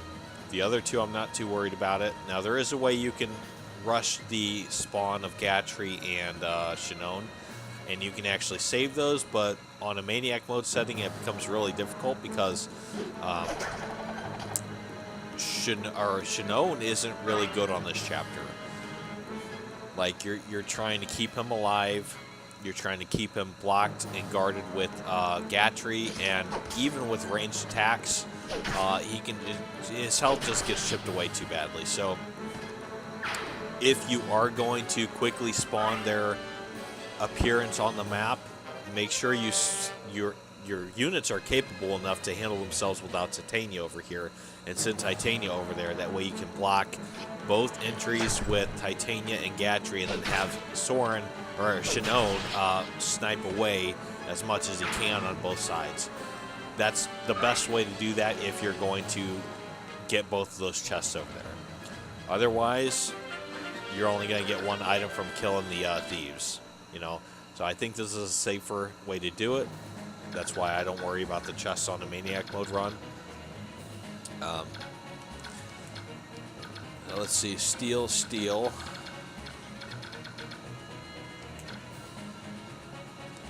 I'm going to go ahead and do this. The hammer. We're going to leave the hammer on Boyd. I think Boyd's going to take care of a lot of these armored units.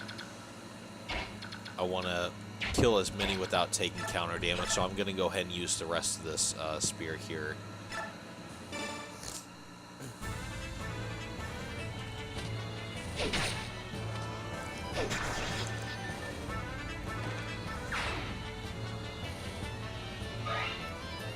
Now, usually I have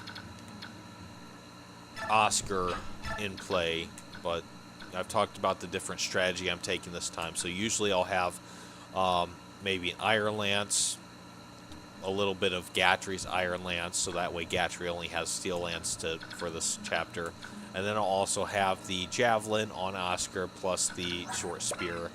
But for this one, I'm taking a completely different strategy regarding Oscar, so that's why Titania has a Short Spear this time. So let's see, this guy here, can anyone else get in range besides that one? Iron Lance.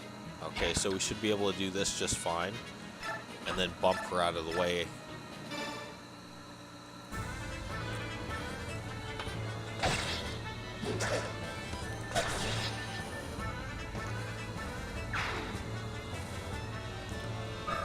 I'll have to be mindful of Ike's health, though, if I'm doing this. So 24, steel. I'm going to have to attack right here, like that. So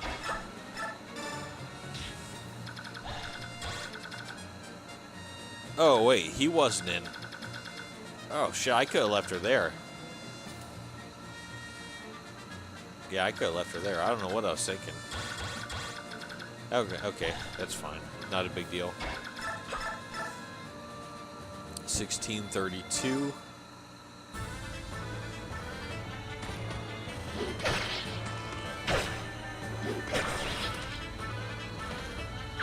I think people who are bad at math do bad at Fire Emblem. That's my personal opinion, because I'm someone who's very, very bad at math. But when you boil it down, a Maniac Mode setting just boils down to math. So if you're good at math, you can be very good at Fire Emblem, especially on the most difficult setting possible. And I'm pretty sure Maniac Mode for Path of Radiance is the most difficult setting out of all the Fire Emblem games ever made. I mean, I think the second next one would be Radiant Dawn Hard Mode. It would give, you know, Path of Radiance Maniac Mode a run for its money, but this is the most difficult setting on any Fire Emblem game ever. And if you're good at math, I think you can be good at this. Like, I'm just barely getting by. This run's actually going better than most runs, but this is probably like my 60th time trying an Iron Man on a Maniac Mode setting, so like, I don't think people are going to be too thrilled if I try 100 times and fail 100 times, and then on the 101st time I actually succeed at Iron Manning Maniac Mode run. I mean, you know, it's not really something to celebrate on. So 6 moves, 1, 2, 3, 4, 5, 6. So just Ike. Okay.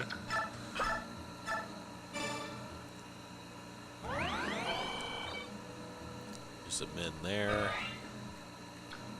Keep him out of the way. We're just keeping him as a rescue unit just in case.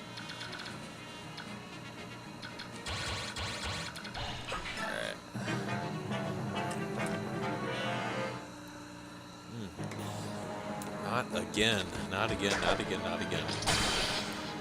Ooh, sweet.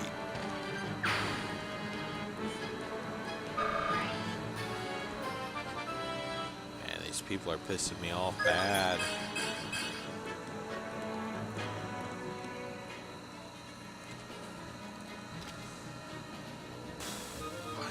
So the ward stave we get, and what's messed up about the stage is that same thief will actually bust open both those chests. So,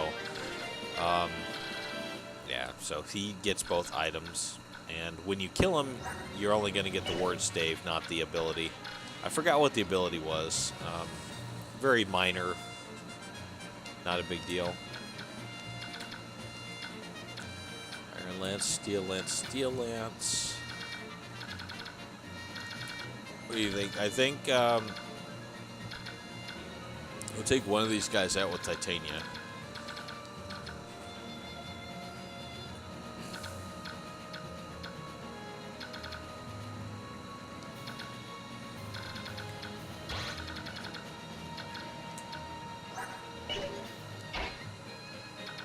Take out the far back one, I think. Oh, we can't. It's 30 damage only.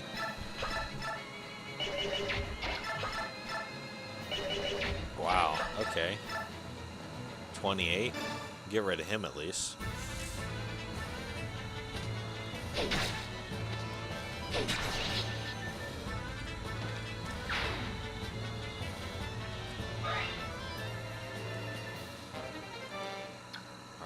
Leave her right there. Let's do this. 25, 35. Yeah, we should be all right. And then heal him with Rise, 1632.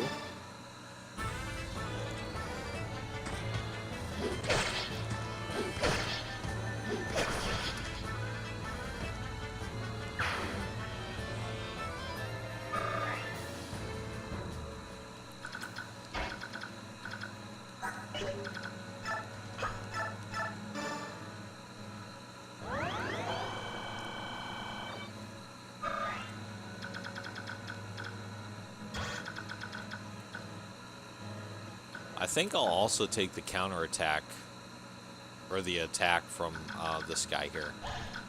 We'll just get in his range here.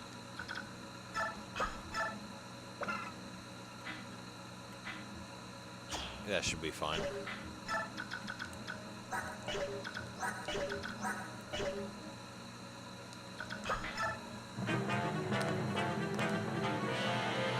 And then I'll come down and smack him with the hammer that Boyd's holding.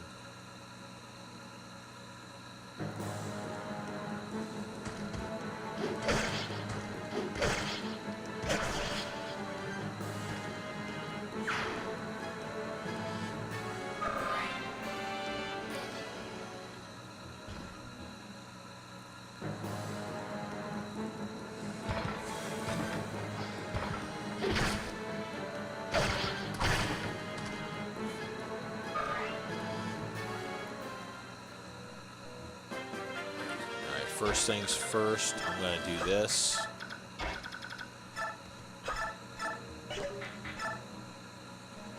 Cool, cool.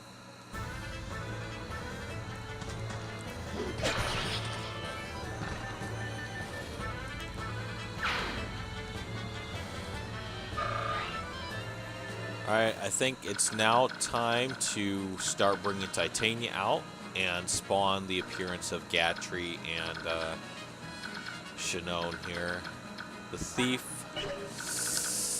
I think I'll leave the Thief for, say, her. So what I'll do is I'll probably bring her, block this off, take care of the Thief, because the Thief will stand there and try and get the chest. So I really want to save the armored units for Boyd with the hammer. So maybe taking that guy out with... Oh, wait, I can't because she has one short spear left. So we would actually have to use the steel axe. And that's not going to give her enough spaces to get back. So we would actually be doing more damage to the armored units with Titania doing it that way. That being said, let me see here. I think I'm just going to take a defensive stance on this one. So I'll do this right here. Steal. And we'll heal Ike.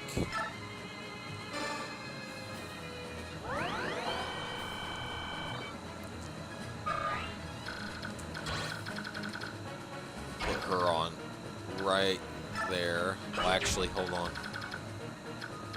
We'll go there, yeah. So we'll actually do this. And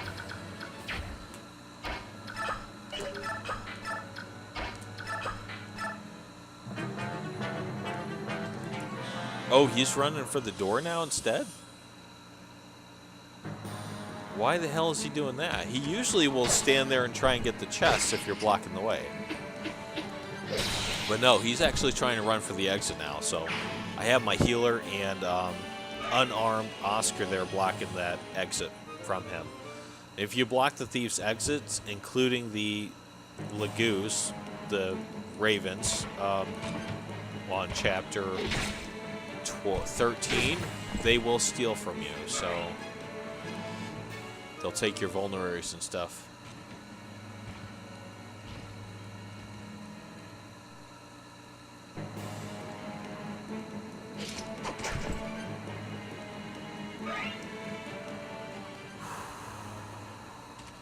Here we go. I'm going to take care of these units up here first.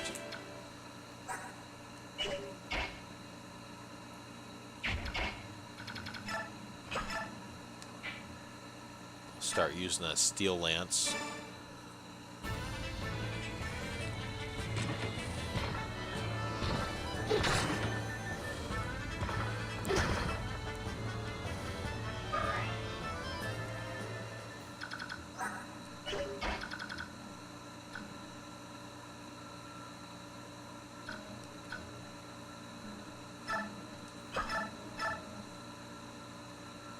I could do that, but that Armor Slayer's not going to do a whole lot to Gatry the way he is. So I'm going to keep them side by side because on the next turn I'm going to have to rescue Soren here. So I'm just going to bring him over here.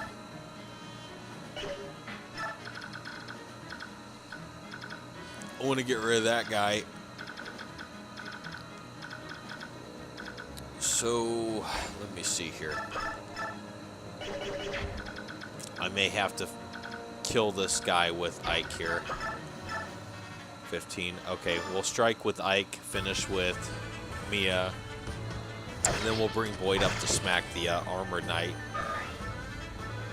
Hopefully. Move 1, 2, 3, 4. Okay, that's not going to work.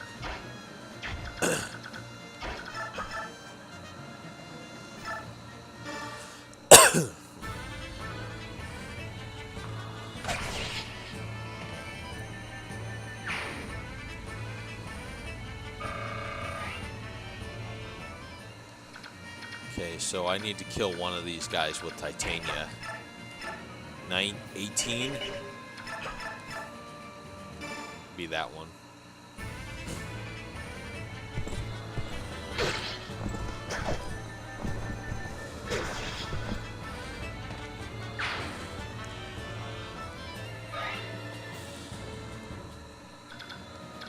And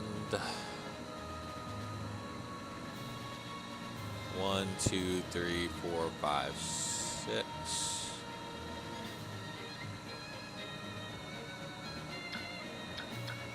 Let's do this.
No way. No way that hit.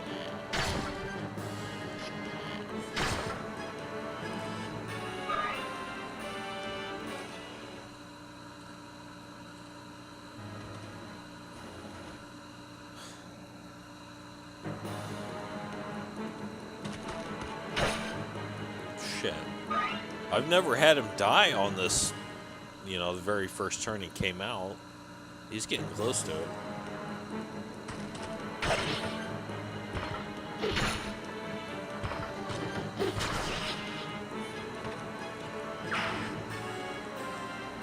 That's pretty decent. He's getting double hits with the Steel Lance against a Myrmidon with a Armor Slayer. That's damn decent. Those are damn decent stats for Gatry right now.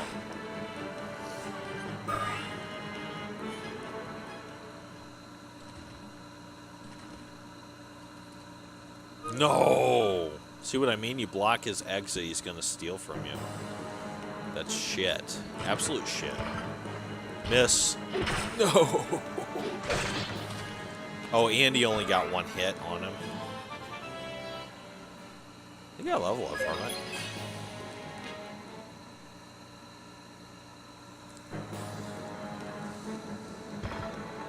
Alright, so the next biggest thing that I worry about on this map is you'll have a mage down here. Actually, 3 mages. You'll have 2 mages coming out of that door, and then one that's kind of sitting over there by the archer with the steel bow, bottom left. And you got to be careful that none of those guys are drawn up to where Gatry is, because Gatry's resistance absolutely sucks, and they will get double hits on him. So like this guy, like if you don't draw these guys to the right, sometimes they'll come up here. They'll kind of be drawn to your characters in the middle, and sometimes they'll stray away and they'll come up here to Gatry if you brought Gatry this way like I did. You can also take Gatry this way and kind of slowly take care of these guys. But this one here, I'm really worried about this guy. This is where if we kill this guy, we'll get the Fire Tome. And then we can put Soren back into the battle. But you got to be careful, because this guy could very easily just come this way and decide, oh, I'm going to come up here, let's kill Gatry, and Gatry will die. So be careful. Just because he has high defenses, don't trade off that vulnerary on Chapter 3. So I learned that the hard way a couple of times. Alright, before I rescue Shinon here, I'm going to trade. I'm actually going to give Gatry Shinon's vulnerary. And let's see if we can do some damage before we rescue him. 2, 4, we can actually kill that one. Oh, that's cool.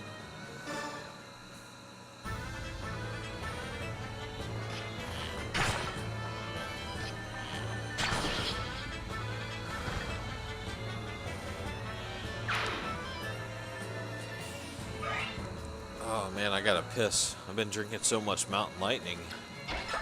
Oh, my local Dollar General. I live in Lawrence, Iowa. I'm from Illinois, but I moved here, and there's like 1,000 people in the whole town. We only have a Casey's and a Dollar General, and my local Dollar General started doing Venom energy drinks, which is mine a choice. They're like $1, and they actually have more caffeine than most of the Monster Energy drinks. So you're spending $1 for more energy as compared to a Monster that's 3 times the cost with less caffeine. And they've been out now for a while, so I'm drinking this Mountain Lightning. And you gotta drink more of it to get the caffeine, and it's just making me piss left and right. Alright, so let me see here. That. Oh, we got these armored units coming this way too, so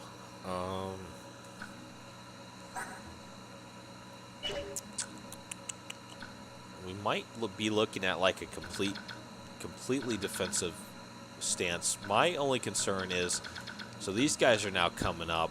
All of my units are pretty weak to take on 2 mages like this, so my best bet is to kill them with Titania.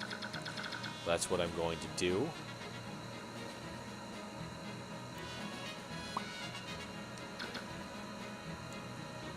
What's his movement? He's 5, 1, 2, 3, 4, 5 right here. So I think what I'll do is I'll pull him back, and I'll change this to an Iron Axe just in case.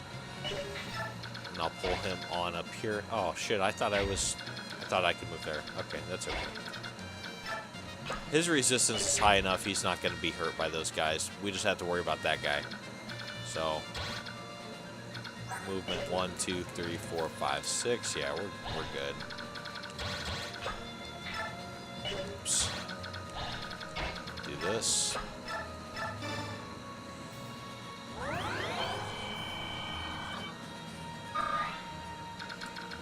And I'll come down here.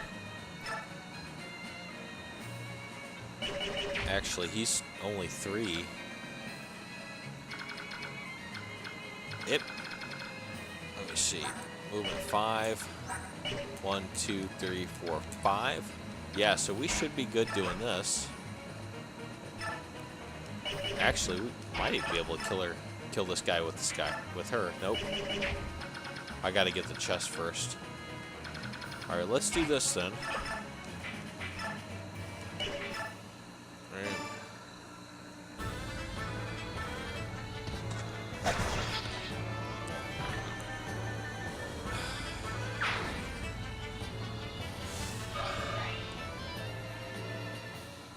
Alright. 1, 2, 3, 4, 5.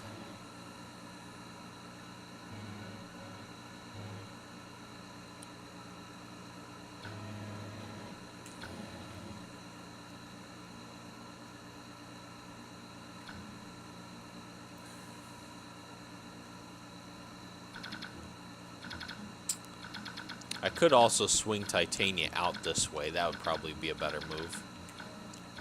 In fact, that's perfect. So 1, 2, 3, 4, 5. Yeah, that's a good one.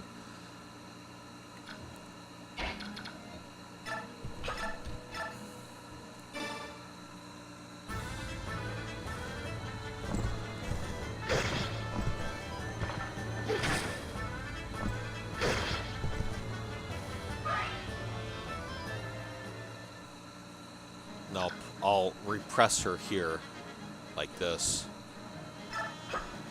And then I will block the path to that chest, like this. And then in case he goes this way, I'll have these 2 unarmed units to block his exit.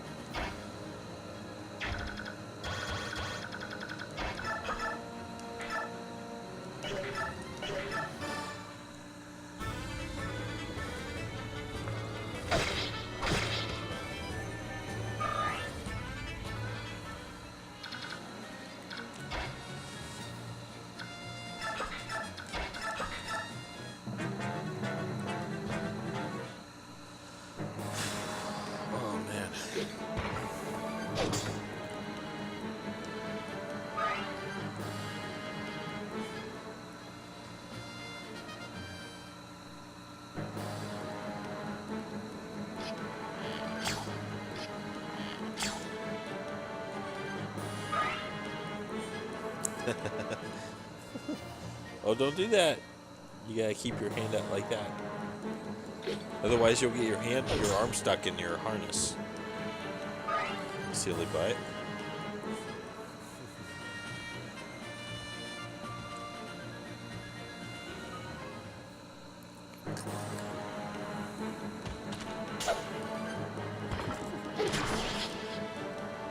Tickle, tickle, tickle. You're tickling your feet.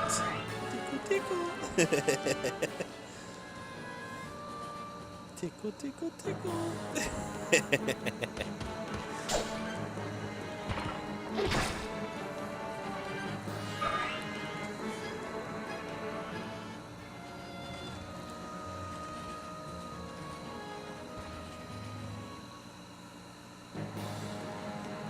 Oh, that's gonna hit and it's gonna do some damage.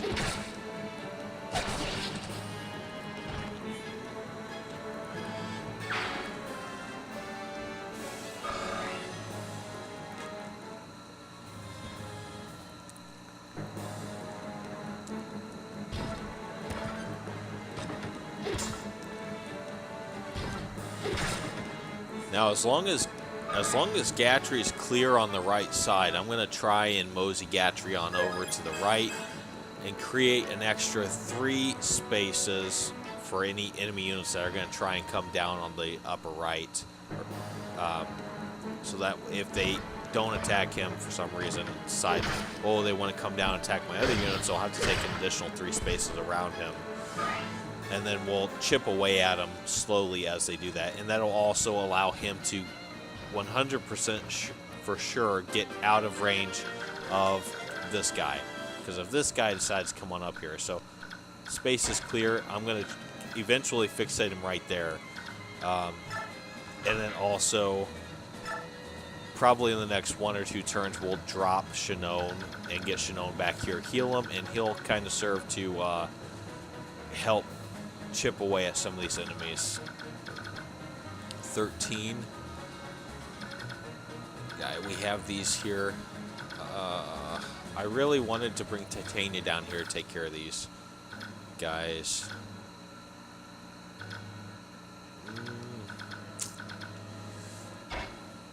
I'm going to have to say this is probably... That's probably the better move there.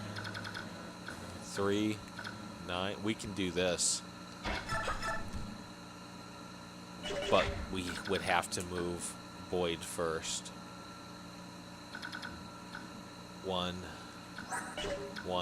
2, 3, 4, 5, 6, 7, 8. 8. Heal. That would work. That would work.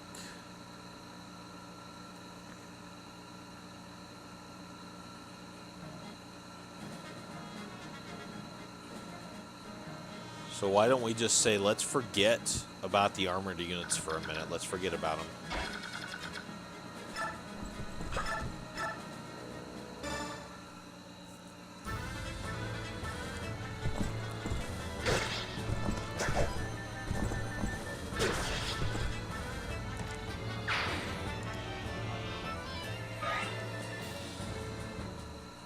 And I'm going to keep her right there. I'm going to put Rise right here because they can't hurt Rise. His resistance is too high. As long as we're out of harm's way of units that don't attack with magic, we're good. And I'm pretty sure Titania is about the only character I have that can withstand these guys besides Rise.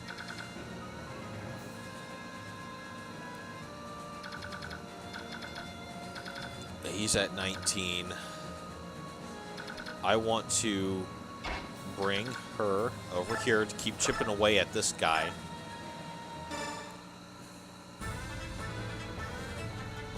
Oh, sweet. Yeah, hell yeah. Nice critical.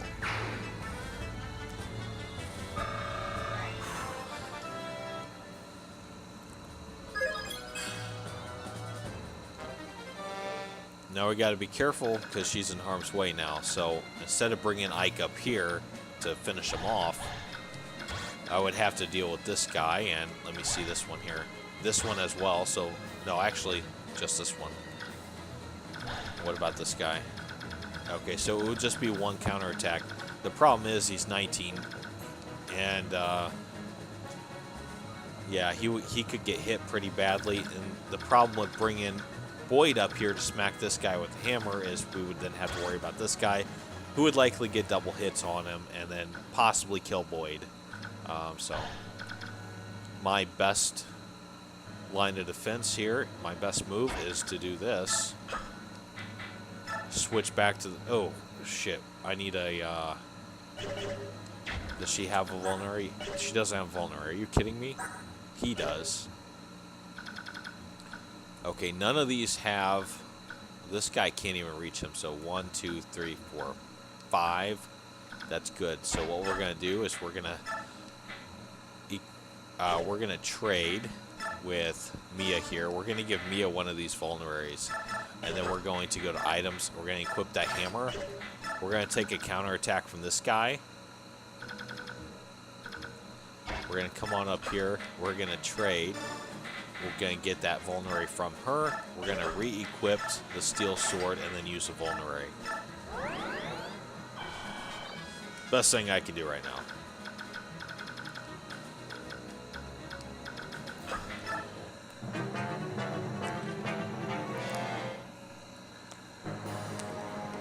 Yeah, I'd like to see if that even does 1 damage. No damage.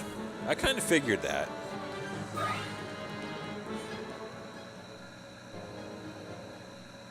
Nice little decoy, too, for those mages. Like, I half expected them to both attack Titania, but if I can actually protrude him one space, if I could have done that, it's possible they both would have went for him instead of Titania. Instead of splitting one-on-one.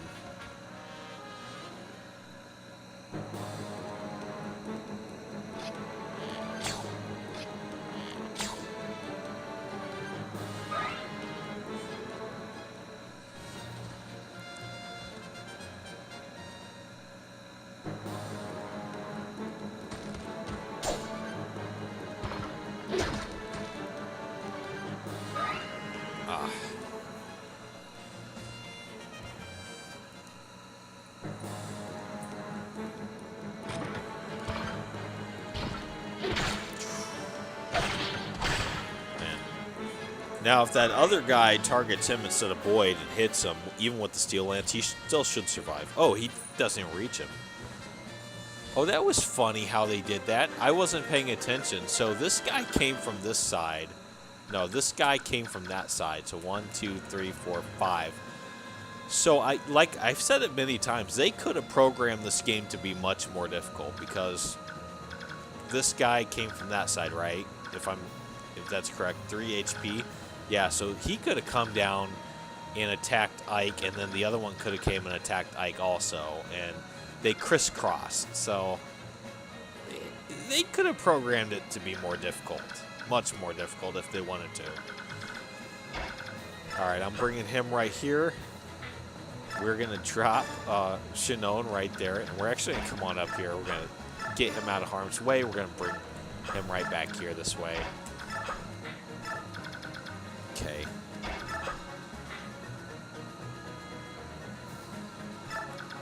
First thing I want to do, I think I want to take out this guy first, honestly.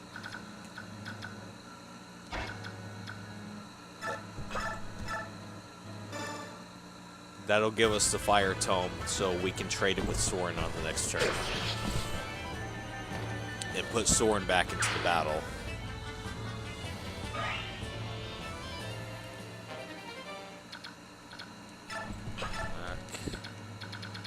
Alright. Now 17.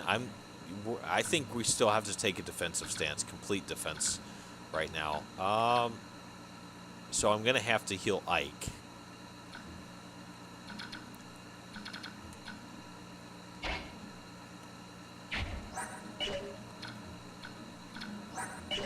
The only alternative that I could possibly think of where I can actually kill 2 of these guys is trading maybe the Iron Blade with her. Let me see, because that might work. She might do 3 damage on that guy.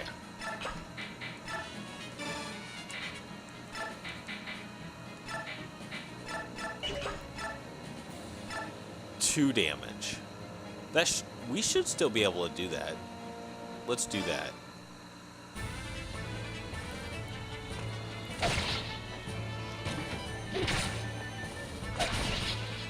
We just gotta be really careful now. We gotta bump her back or something, shove her on the next turn. But we can't do that if I'm gonna smack this guy with the hammer. But she should be fine because these guys don't have ranged weapons, right? So, do that. 21. No fucking way, dude. 21. Come on, man.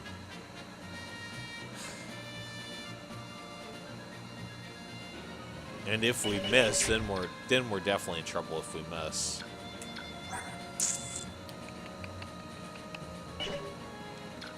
Oh, let's risk it.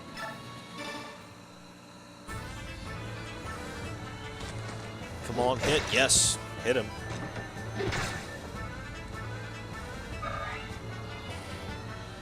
I'll finish him off with Ike here. Slim sword, steel sword. Oh, come on. What if I trade back to the Iron Blade? Do that. Iron Blade.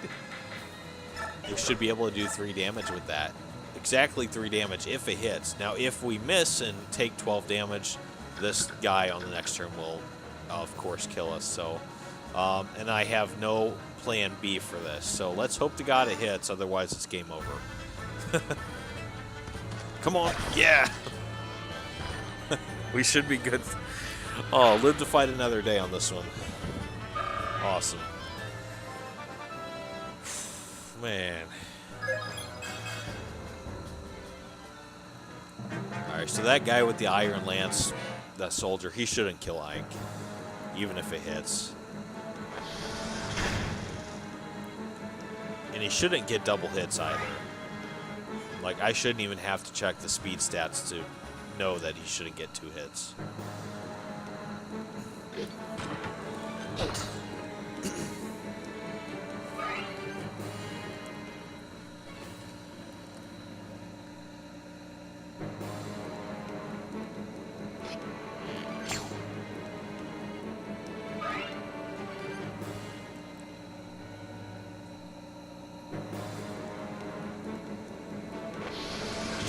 I like in Radiant Dawn that the priests and bishops, they counterattack with their stave.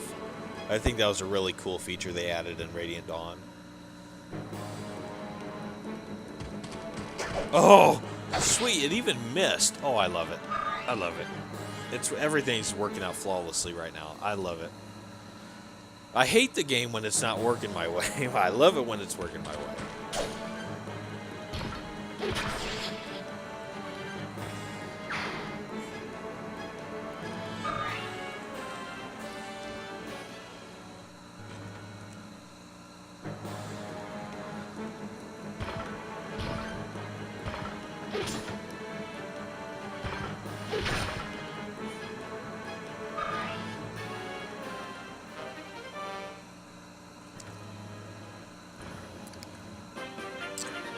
All right.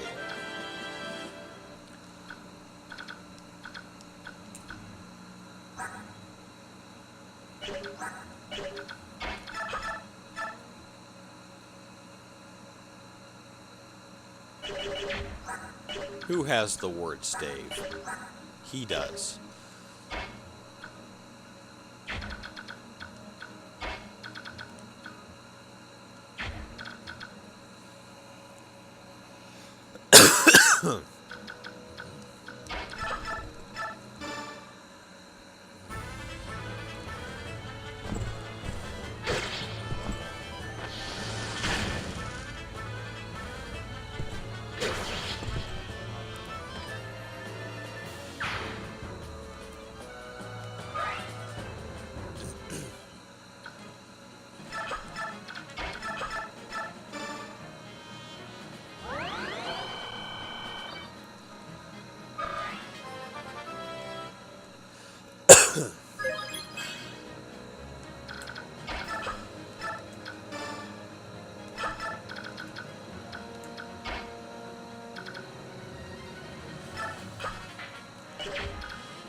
I want to get that fire tome to Soren here. So let's go ahead and do that.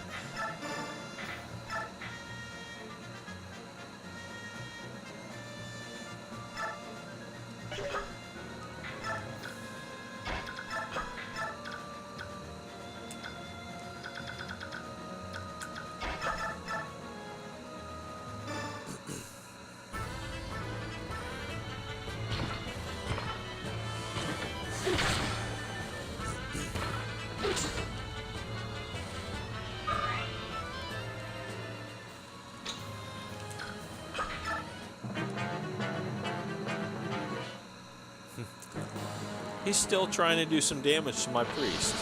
That's crazy.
Alright, so what I want to do is I want to finish this guy off, probably with Titania, or, yeah, finish off with Titania here.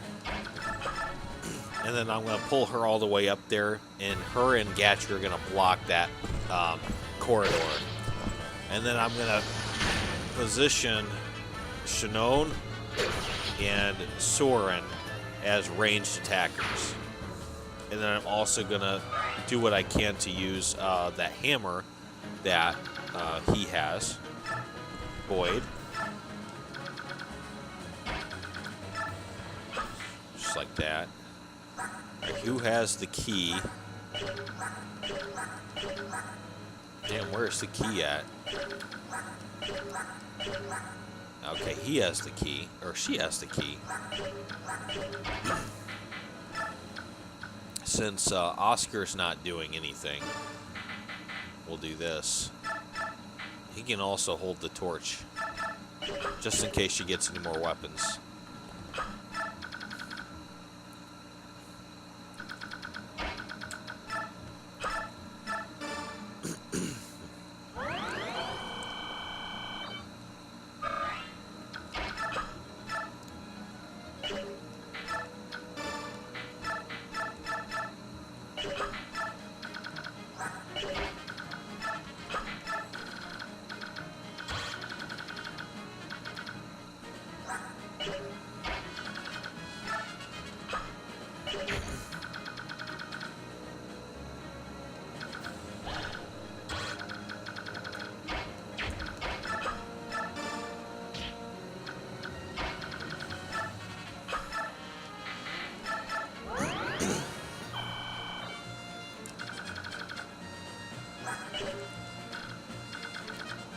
One, two, three, four, five. So if we put her there, that would be good. Oh no, dude. At least it's an iron bow.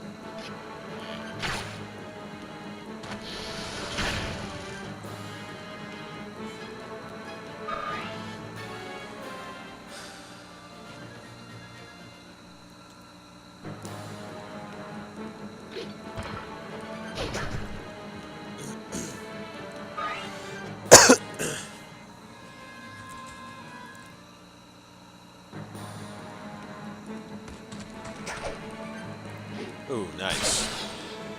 Hell yeah.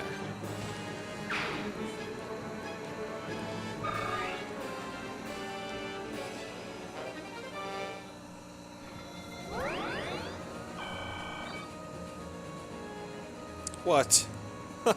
They're lining up? It's a retreat lineup. They're getting in line and retreating to heal themselves. That's crazy. Okay. I'm gonna do this. Do that. Actually, let's move Boyd back here. Let's have him take out some of these armored units. We just want to make sure none of them. Make sure that guy doesn't move, and get rid of this guy with the javelin.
I think now's about the time I'm going to stop using titanium for the rest of this chapter. 2. Let's go ahead and do this. I'm going to have Soren get the kill on that armored unit right there. Exactly 2 damage. Perfect.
Now, Shinon can't finish these guys off, not even with the steel bow, so it's a really tough choice between Gatry and Boyd. I know it's absolutely essential level Boyd up early in the game, especially since he's just shitty defense. He never gets any defense. So, I mean, it's kind of inevitable he will die at some point, but we can also boss chip a little bit on Chapter 9. So I'm going to say it's more important to level up Gatry right now, because after this chapter, Gatry and Shinon leave the company of the Grill Mercenaries for many chapters. You get Gatry back in chapter, 10 is Prison Release, 11 is Blood Runs Red, 12 is A Guiding Wind, 13, chapter 13, and then you get Shinon back in chapter, 22, I believe. So I'm going to say it's more important to level up Gatry and Shinon than anyone else, even over Boyd. And luckily he does, what's that do, 7? Okay, yeah, we'll do that.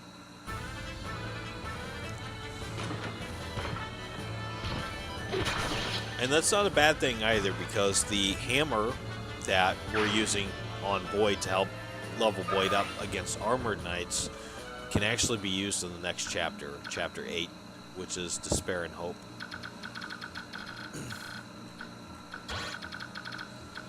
I may also chip at this guy with Soren. Why? I have no idea, because he's probably not going to be part of our team, but yeah, I don't know. Or Mia. Yeah, Mia, but we would have to give her back the Slim Sword here, so trap him and do that.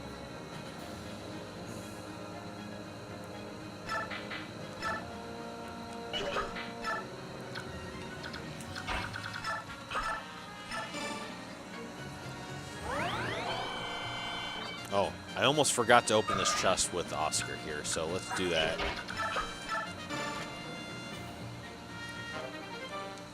Now that'll likely go on Mia as well, but we won't be using that until like chapter 10.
Now this one with the Javelin, I'm probably going to finish him off with Boyd, so start getting him in position up there. Now this one, what I'd like to do is, I think I'm going to lure him with Titania, then trap him, and then chip away with Mia. So I'll bring him or her right there. He will likely come under right about there, and then we can probably trap him with these characters just like that, and then chip away with Mia and get her some XP.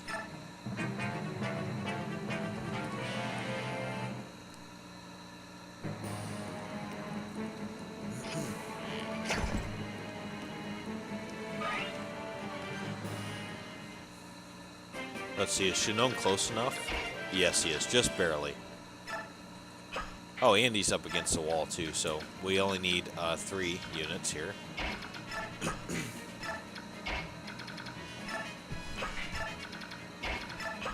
Let's use that slim sword.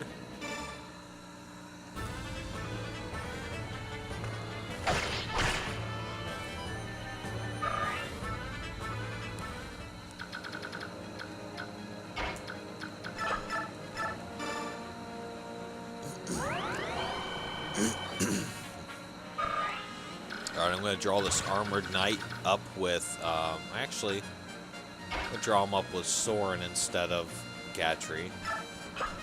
Do some counterattack damage.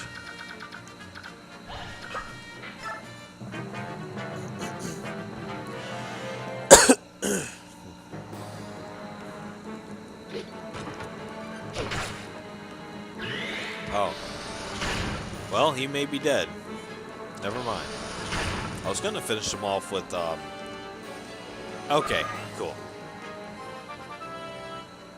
Yeah, I thought he was going to get naturally 2 hits plus his ability that just kicked in, so it turns out he's only getting a singular hit.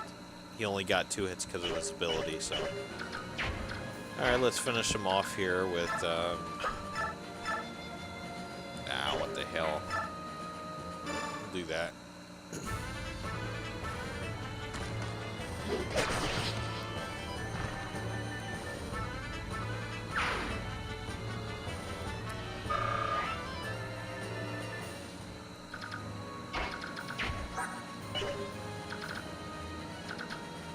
Alright, and I think Mia's gonna take care of the rest, guys.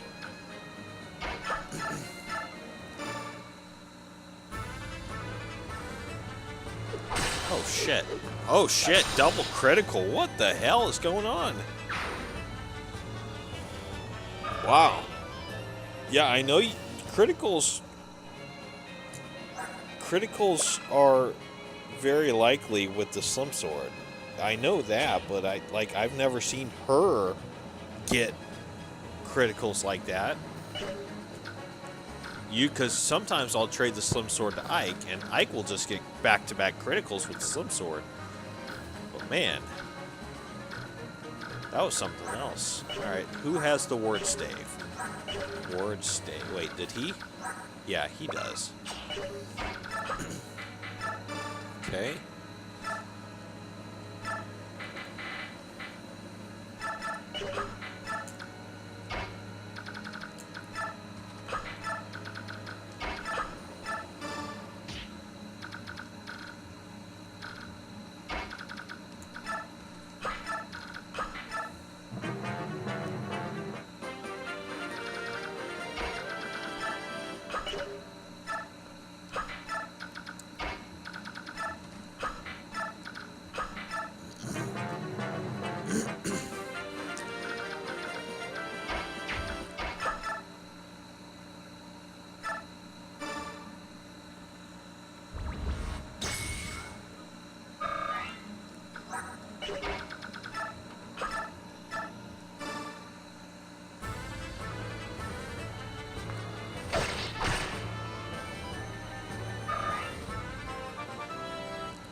ほっとけるわけないだろ、親父のやつ。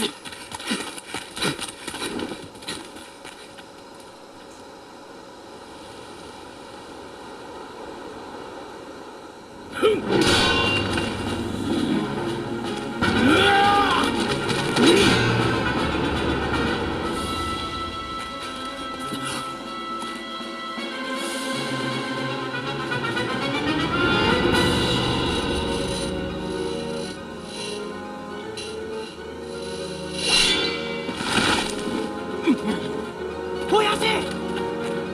おい、来るな！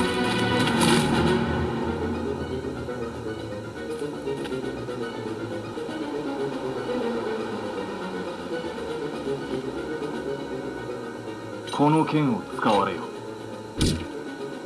何のつもりだ。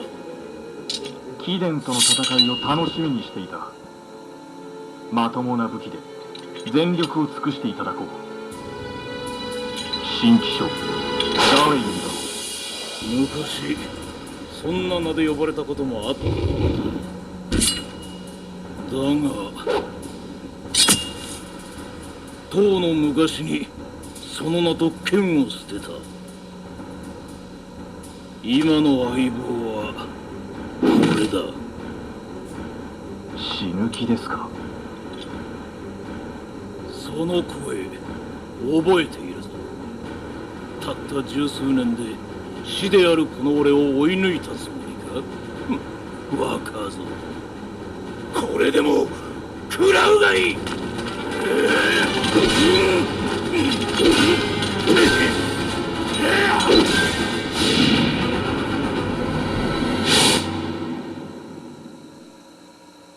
どういうことだ、この手応えのなさは。一体。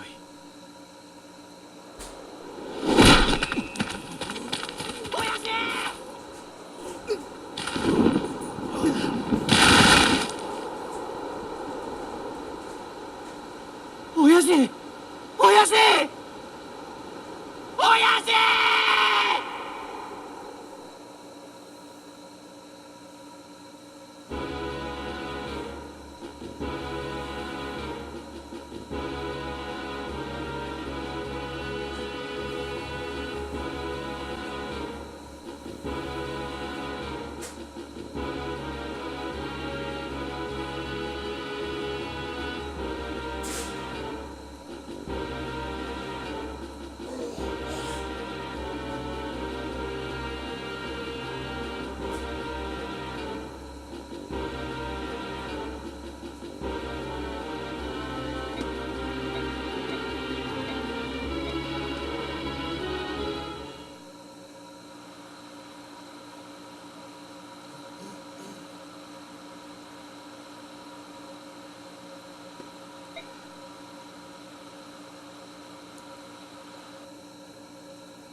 I had to get up and use the restroom. Sorry about that.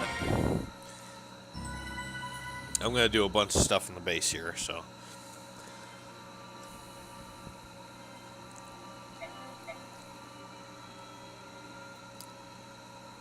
I'm also getting hungry, so I got some burritos in the microwave.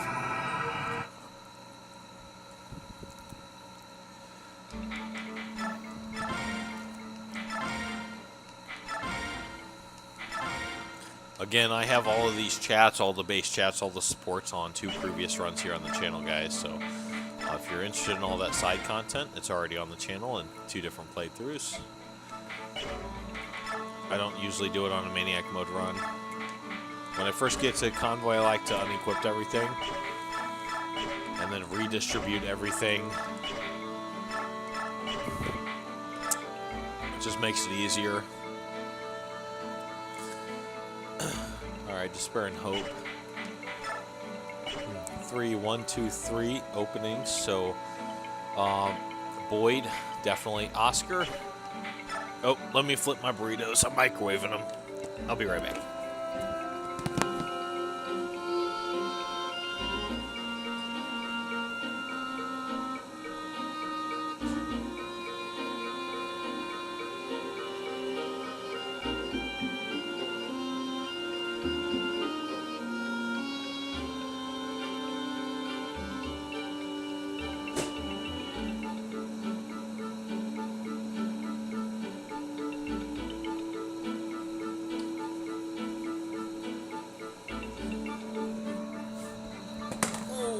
Shit, no fucking way.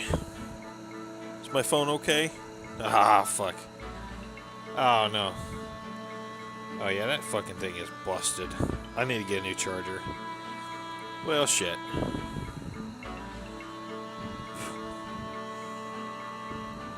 Alright,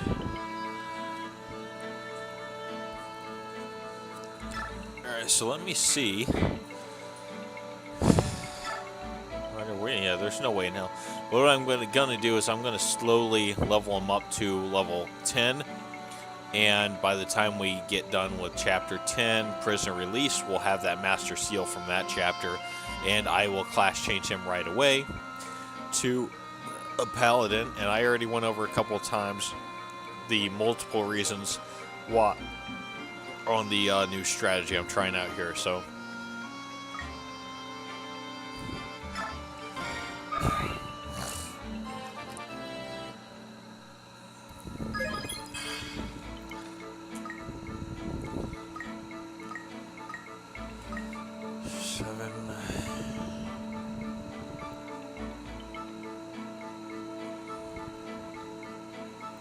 I guess I can technically boss chip on chapter 9 with them a little bit.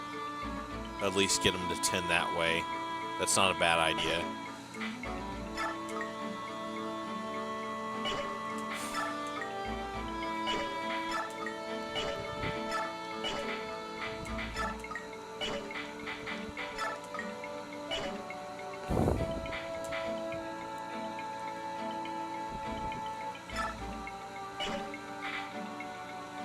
That's my burritos. I'll be right back.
iron.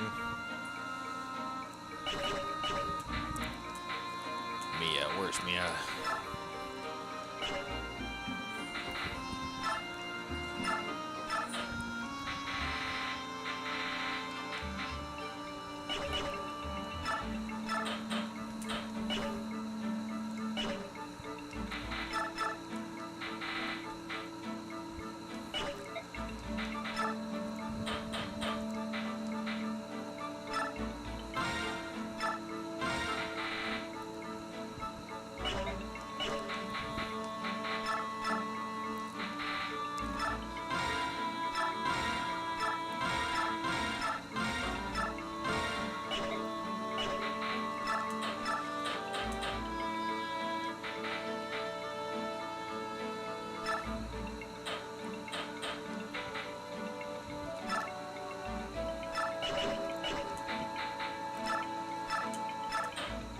Alright. I'm not going to make the same mistake I have in the past, so like I said, no Regal Sword, no Slim Sword for Ike, no Regal Sword. Heavy weapons only. We just need to make sure his speed is up high enough to make sure to negate any double attacks enemies will do.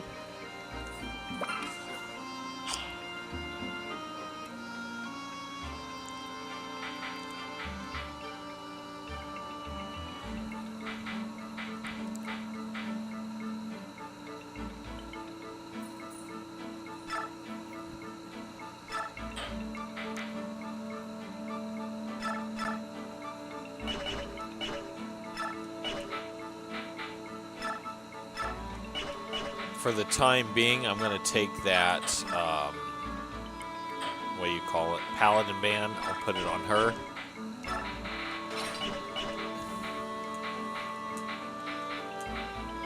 And we're not using Oscar for this chapter. From here on out, he's basically just going to be leveled up at base until we get him to 10 and then do class change on him with the Master Seal. So, this next chapter is going to be Ike. Oh, yeah, and of course, let's see here, Armor Slayer.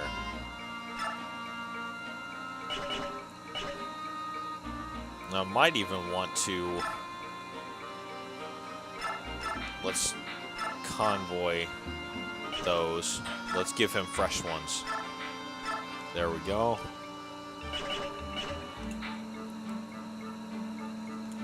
Soren, we're going to be using Soren on this. He may become part of the actual team here, so.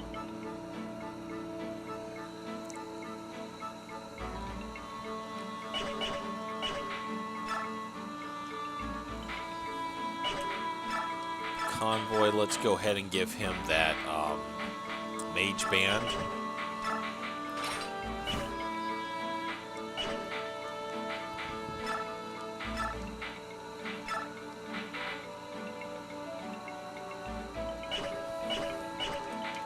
I'm going to say let's go ahead and use Rise as well.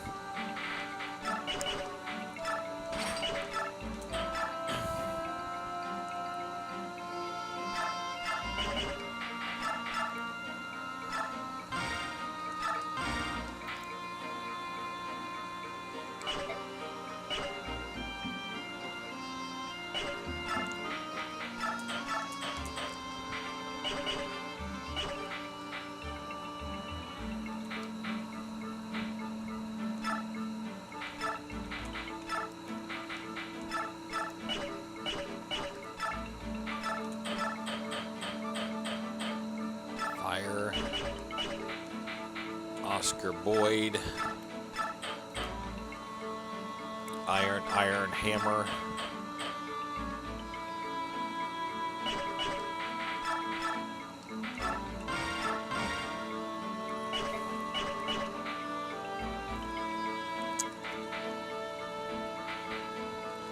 one, two, three.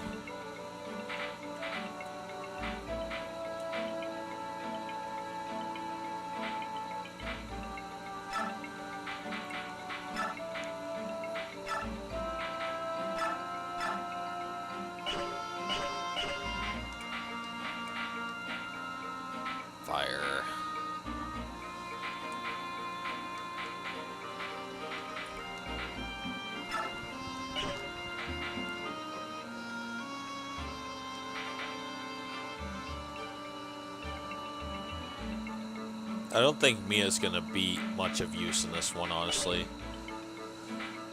I'll save her for boss chipping on Chapter 9. Okay.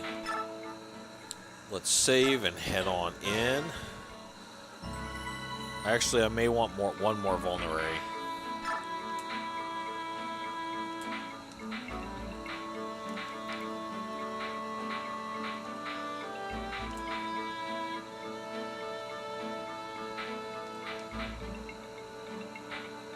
Two.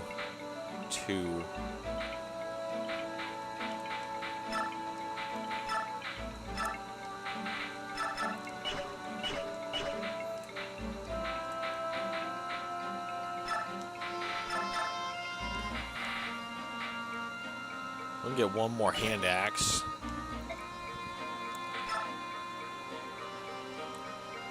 So 300, that'll leave us with 600. Alright, one more hand axe here. And let's go ahead and do one more vulnerary, shall we?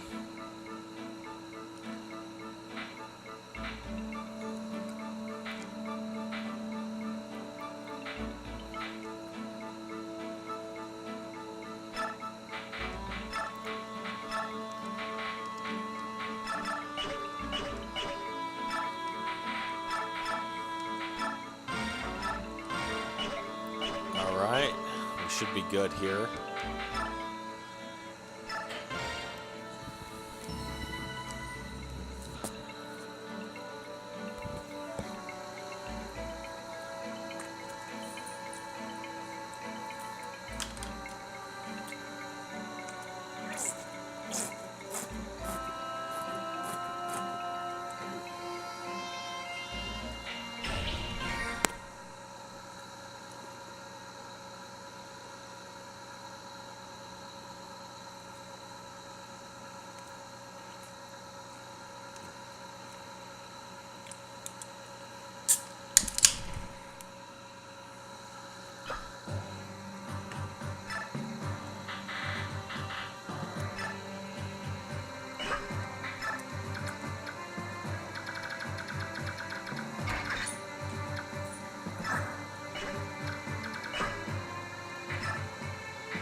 I'll give you a little bit. Give me a second.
on up here. Come on.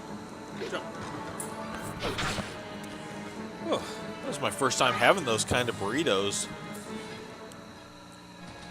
I don't remember the brand name. I'd have to look at the package again, but they're $1 burritos from Walmart. I've never had them before. They're really long and big. Ugh. So I tried, I think they come in like beef and bean, cheese and bean, and then there's like one spicy beef and bean, and then there's like hot beef and bean. I tried the beef and bean and cheese and bean one. Alright, she's coming down this way on the left side. Not a huge deal on recruiting her. Go ahead and use a vulnerary there on her. 23. I'm gonna say let's use Soren here and finish him off.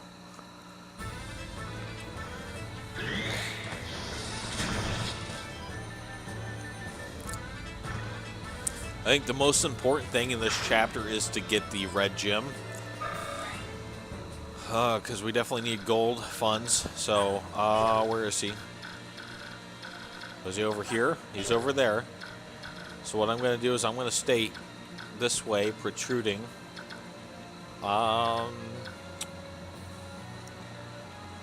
Movements are L8, so I'm probably going to take care of this guy first because he's closer to his healers than that guy is, so...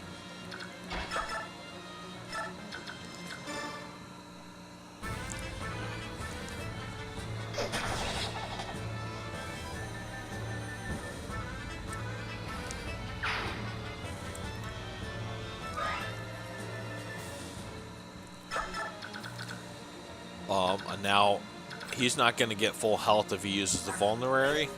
I'm also not comfortable equipping that hammer to counterattack against these guys, honestly.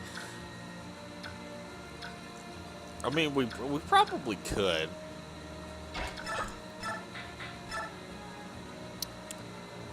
Yeah, I think it'll work. We just have a really high chance of getting hit. The problem with the hammer, though, I brought it just in case, just to kind of snipe and finish units off, armored units off.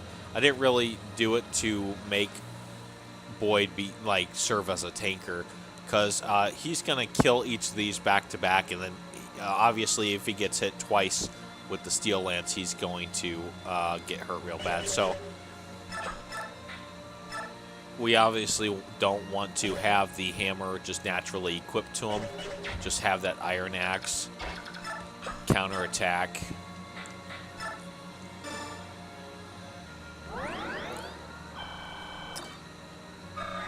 And then shove out of the way.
Yeah, so I'm going to try and keep my units at full health, even if we're not 10 HP or lower.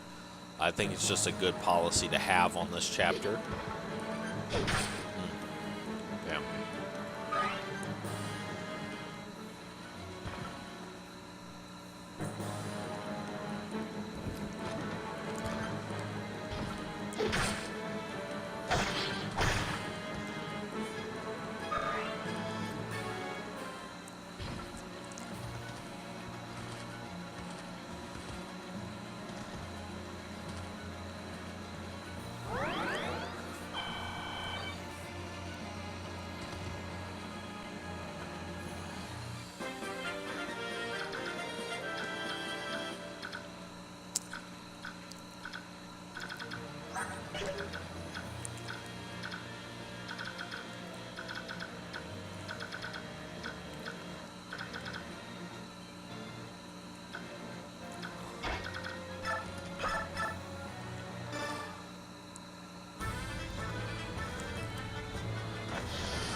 You see how I flopped Titania over to the left side and put Ike there?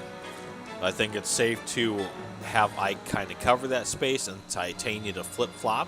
She'll also eliminate enemies on the left side a lot faster than Ike will, with a lot less risk of Ike dying, to help Ileana get closer to the mouth there.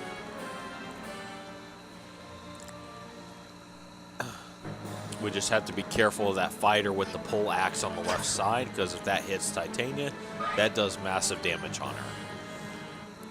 But it's not going to kill her, especially with her either in the middle or repressed or depressed. She'll be okay.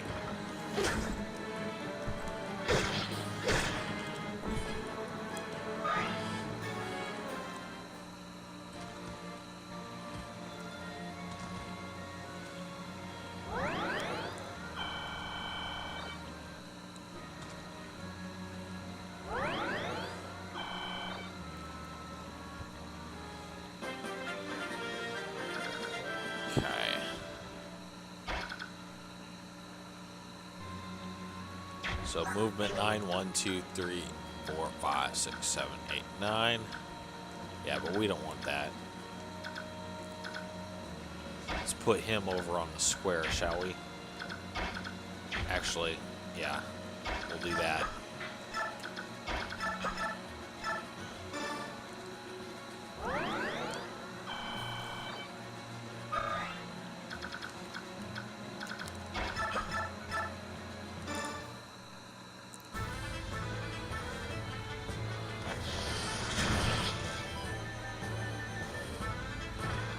Oh, I think I messed it up. Oops.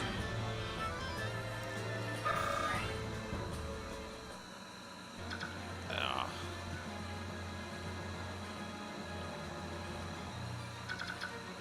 I did. I think I messed it up.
Let's just hope Soren survives. I totally messed up, guys. I had a brain fart. So, let's hope to God.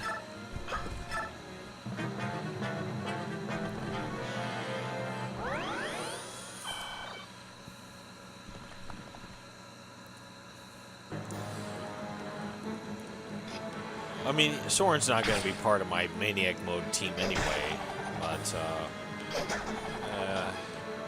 I think I just aimlessly killed him, though.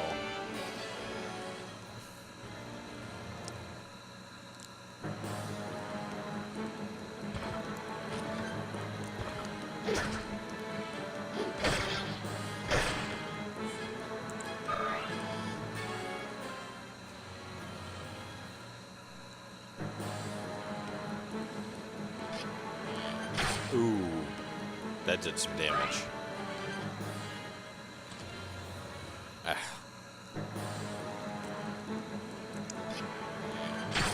Damn.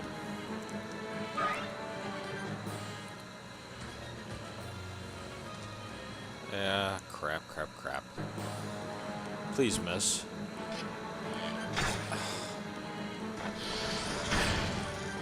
Double hits? Nope.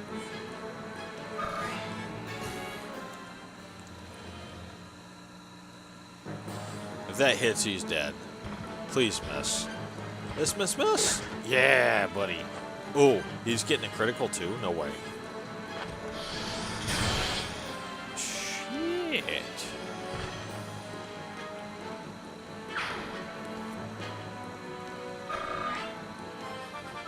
And a level up. Now we just have to worry about the next one now. Oh, that's definitely hitting. Iron Sword. Yes. Please only get one hit. No. Well, shit. Damn it. Oh, fuck. Not my healer. Come on, man. Yes.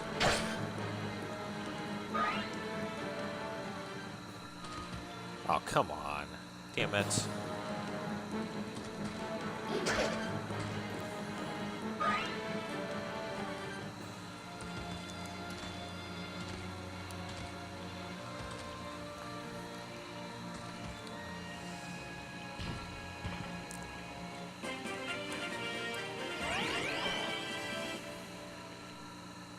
Well, this ain't looking good, guys. Oh, I think I may have to retreat my units into this corner now and take the rest out. Yeah. That's how it's looking.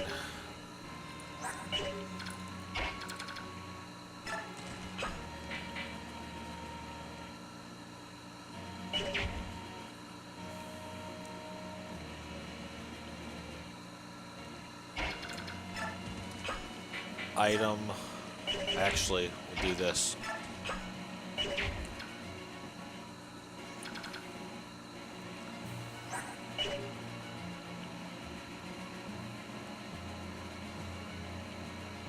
Yeah, put Ike back there in the corner.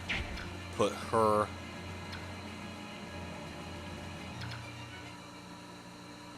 Yeah, well, we gotta be careful because this guy's gonna kill her, so.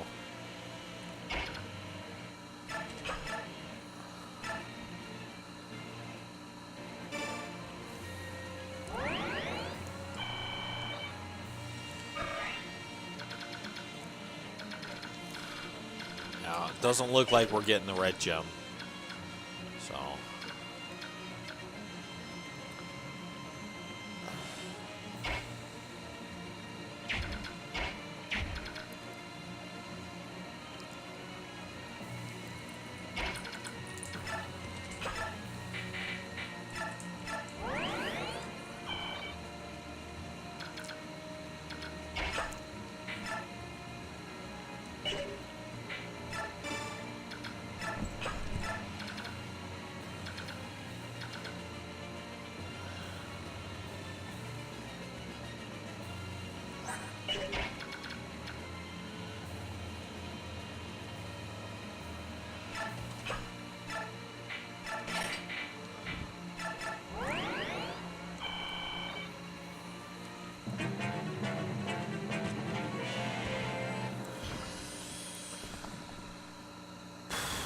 Boy, I really messed that one up, didn't I?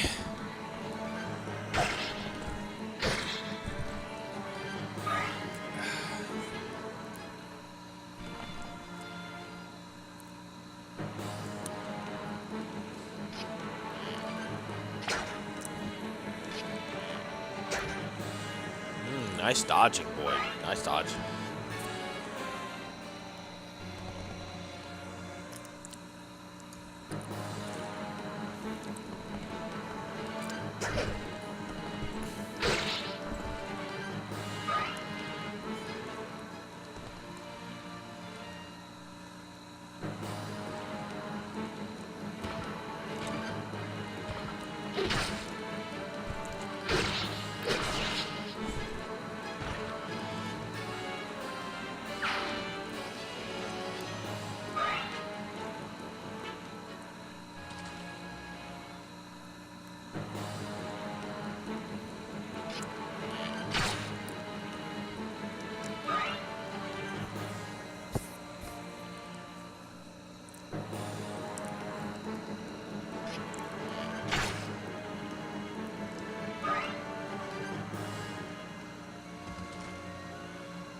At least they're not getting double hits on her, since she's carrying Rise there.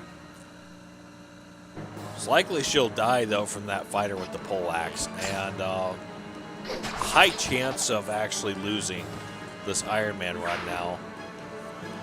Like, I should have just... I messed it up bad. I don't know what I was thinking.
Come on up here.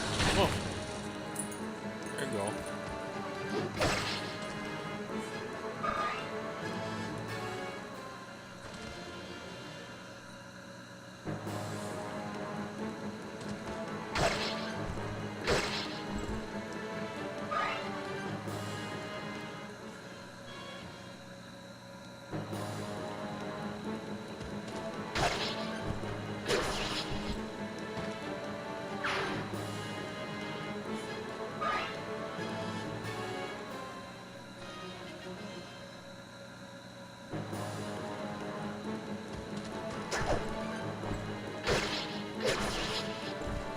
That was a double hit.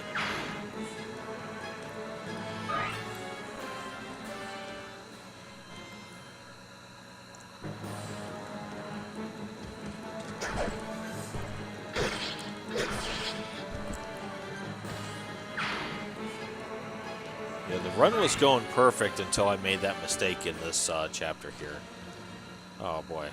That's the poleaxe. Oh man, come on, please miss. Yes, no fucking way. Oh, lucky. So lucky.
That one has the red gem. I don't think we're getting it, honestly. I want to see how much this guy would do to me. 17 damage.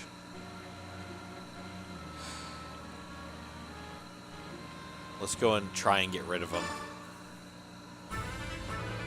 Come on, hit the guy. Hit him, hit him, hit him. Yes.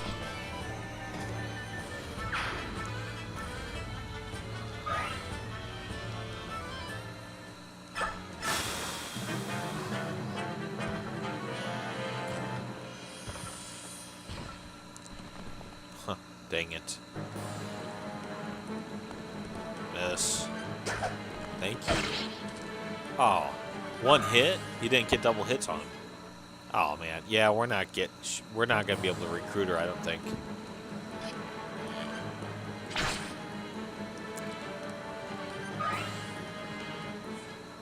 Not unless Boyd hits with the hand axe on that Cavalier. Oh shit, yeah.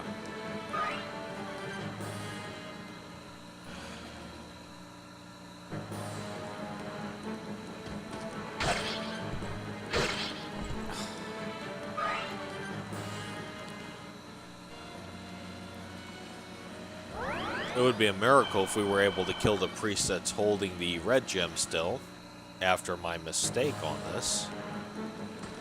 Oh, come on. You can hit those guys. Come on.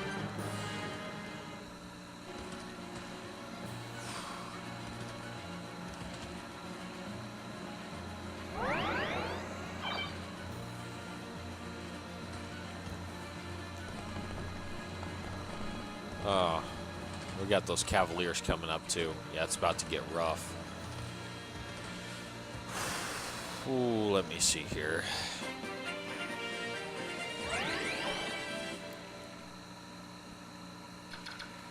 Damn it.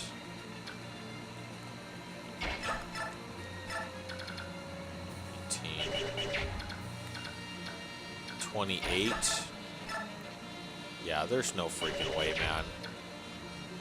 33.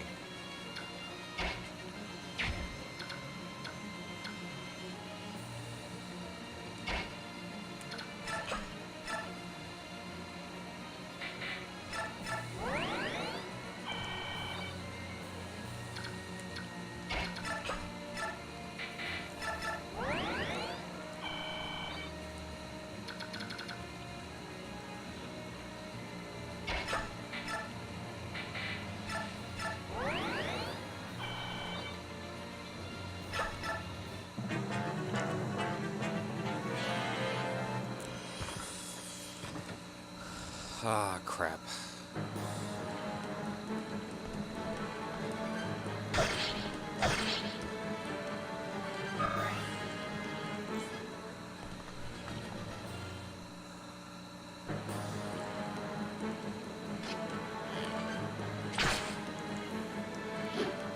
Oh, come on, man.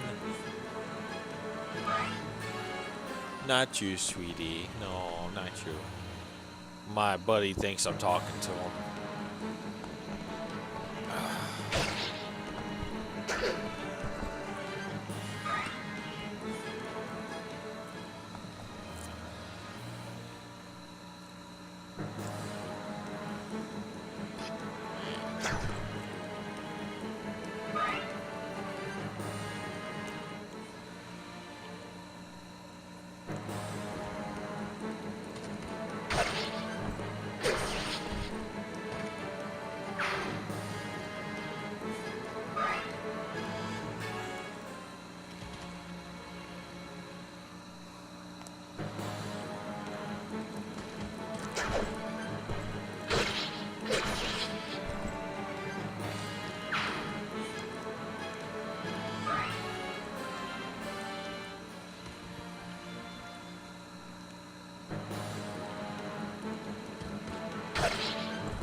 It was really a perfect, flawless run up until this chapter.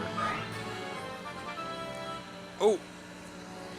Guys, I forgot to change the chapter icon on the OBS overlay. Sorry about that.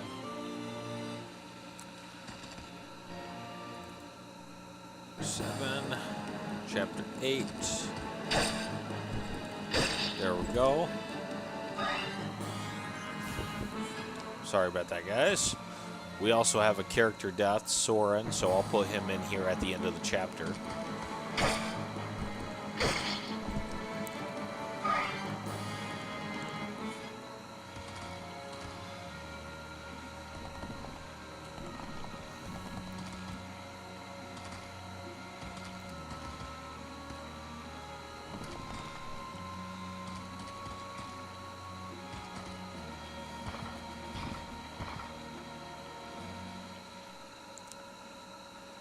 Alright.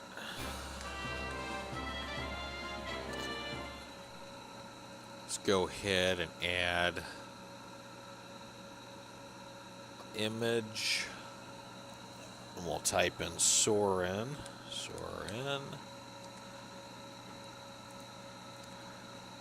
And fallen characters. Where's Soren at? There he is. Okay. And yeah, so I think that should be fine. We'll just drag him on over there. Soren. All right.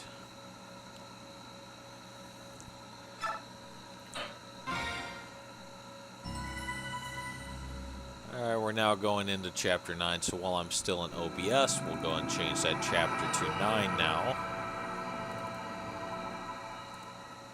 I will be done after Chapter 9 Galea, guys, because I'm going to do extensive boss chipping on this chapter, which is absolutely grueling, busting 400 turns, maybe 600 turns.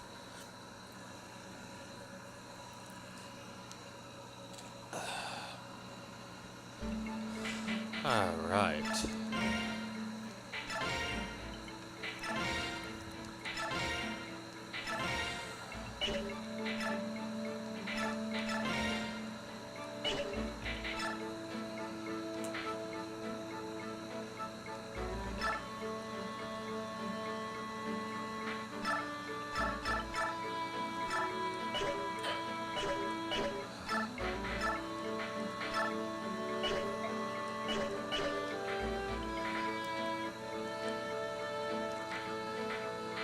Damn.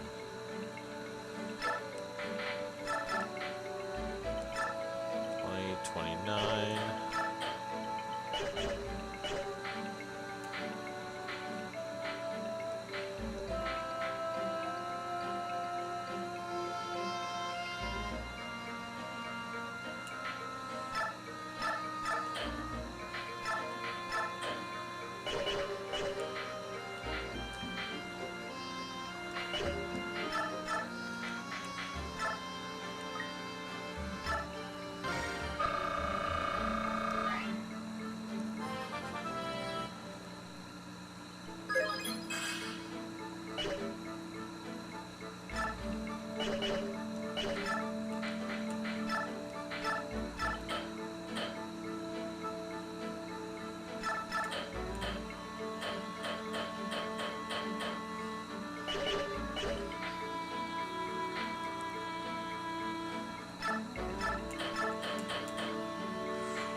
Ooh, nice critical.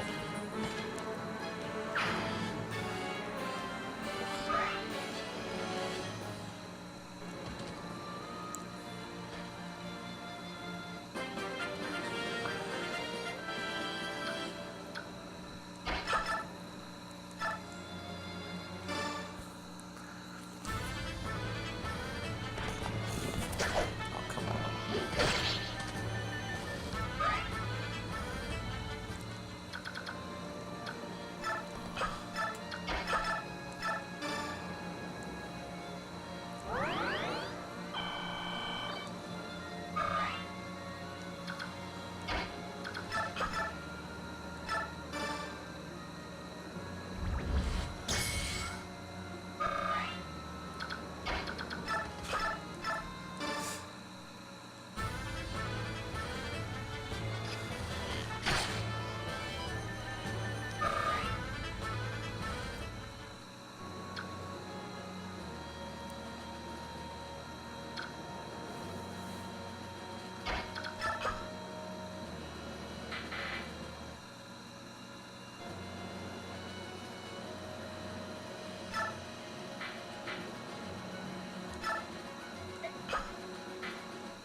Oh, come on.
Miss.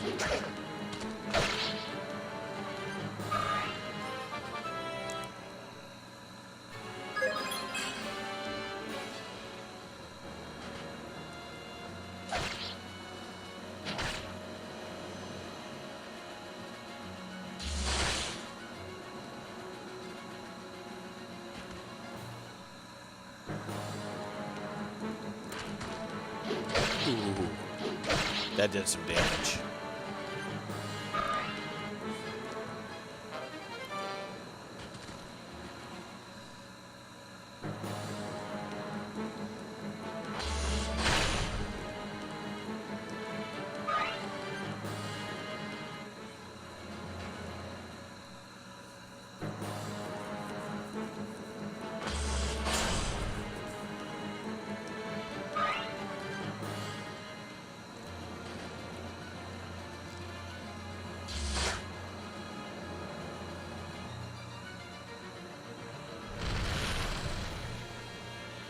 I've never gotten that house on the Maniac Mode run before. I have on every other difficulty setting, but not in Maniac Mode. Let's see how much damage he does. 3.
Oh, crap.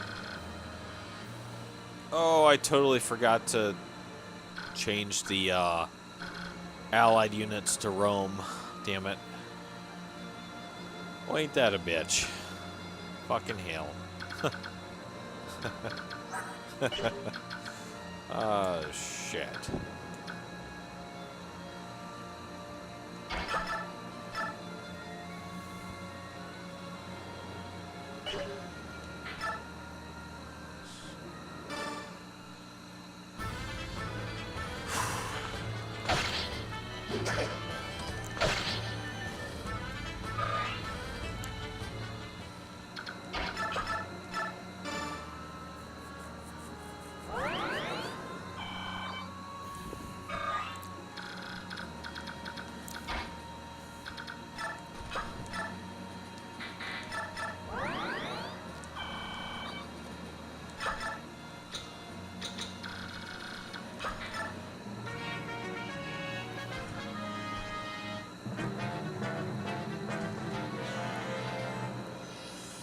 These look like they blocked the boss in though, so that I guess that does the trick though.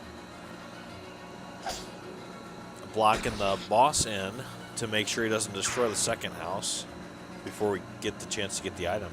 The only problem is those pirates there, I believe they can also destroy the house, can't they?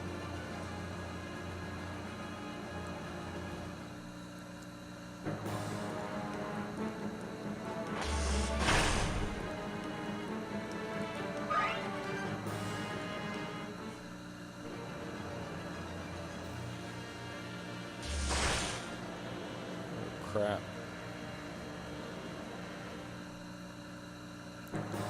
Like now having to trudge Titania through the sand with limited mobility as a mounted unit.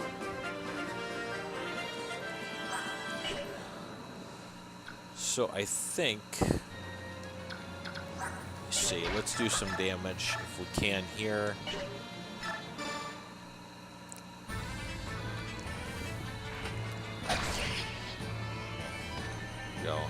have to remember, before I finish Ike's move, we have to hit roam on those allied units. And she only has 2 left for her. Oh man, what's he at? 14? 26? He's got a little bit of resistance left, a little bit of ward stave left on him. There we go, exactly 20.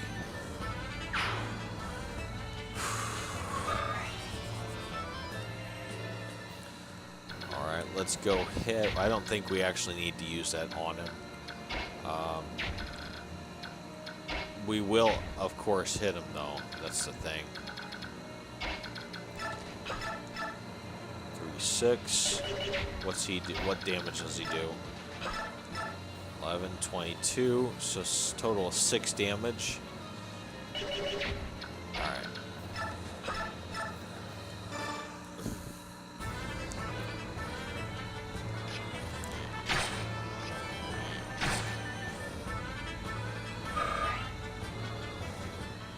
Okay.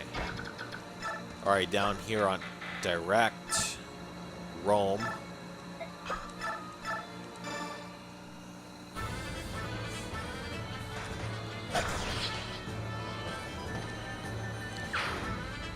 Actually, I should have targeted.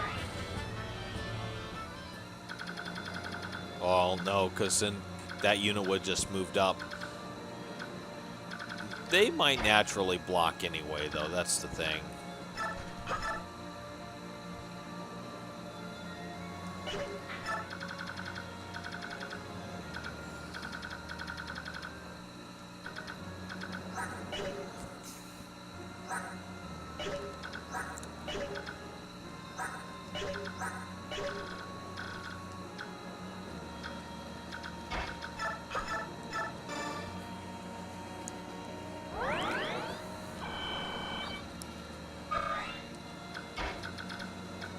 Oh yeah, I gotta put Ileana on the lost units because we didn't recruit her, so.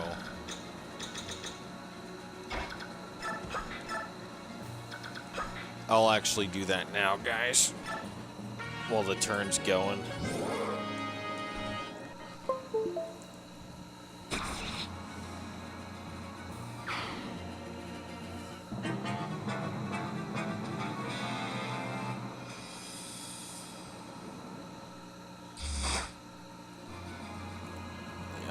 Image, Ileana, and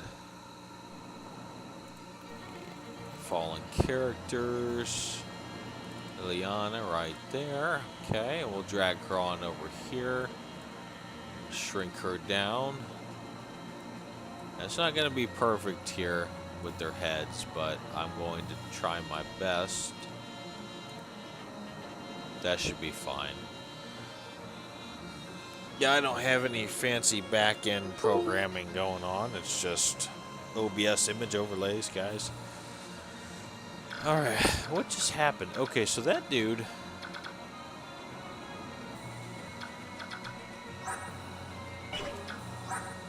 I didn't see it. I didn't catch it. Well, I gotta watch it back on your guys' end here. Shit.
Yeah, that's what I was afraid of. So I missed it when I was changing Ileana's head. So this guy here did actually get through.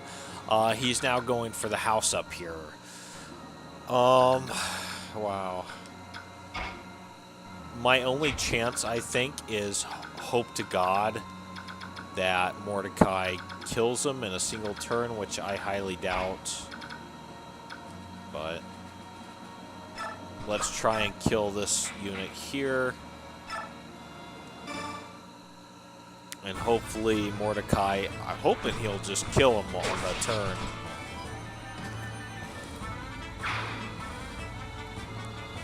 In a single turn. Because if not, then we're in a little bit of a pickle, aren't we? We lose both houses. Don't get the items from the houses. Oh.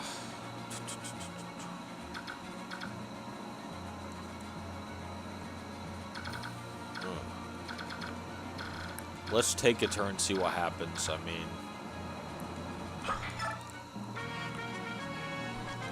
come on, Mordecai. You can do this, man.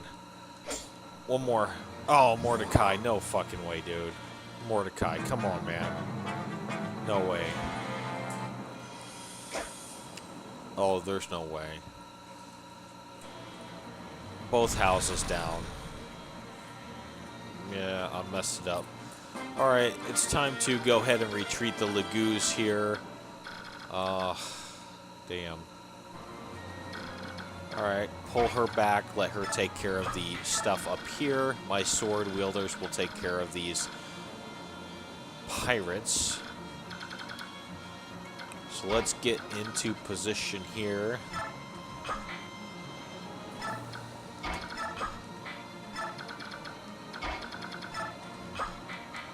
Direct, target. I'll put you guys all the way back here.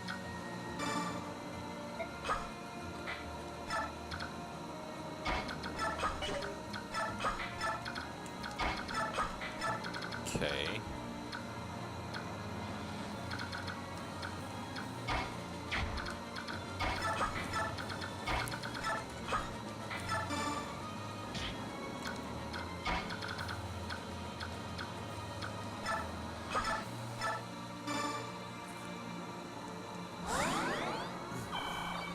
Another mistake in the run, but so far the mistakes have been negligible mistakes, but I gotta be really careful.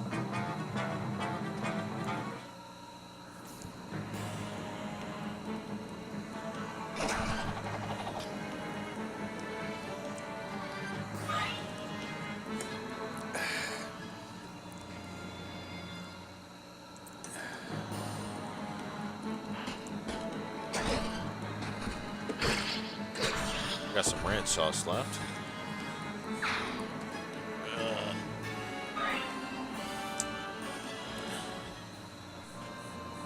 Well, they actually got to her. I wasn't counting on this.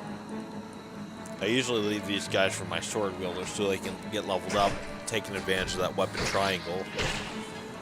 I only sent her down there to help clear out a path, hoping that the Lagoos would kill that pirate before he destroyed the house.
Ooh, critical.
If I can soften him up, and then smack him with Boyd's hammer, that would be ideal. And then launch my sword users against these two that are coming up this way.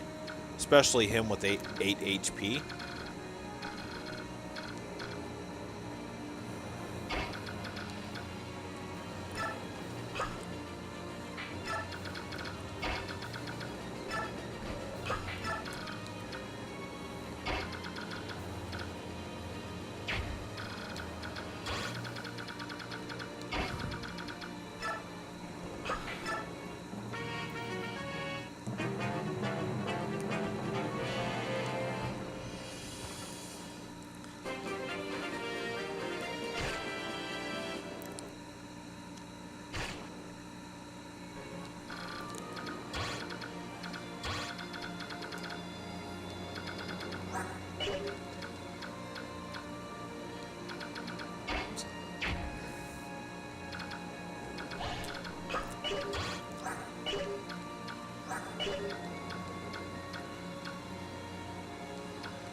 Nice, very nice. Hell yeah.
Well, I'm trying to strike the Myrmidons first.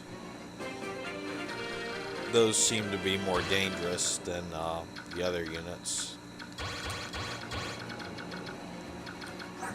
At least against, you know, our mounted units like Titania and Oscar. So, movement 6, 1, 2, 3, 4, 5, 6. Yeah.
crap. I didn't account for that guy. Damn it.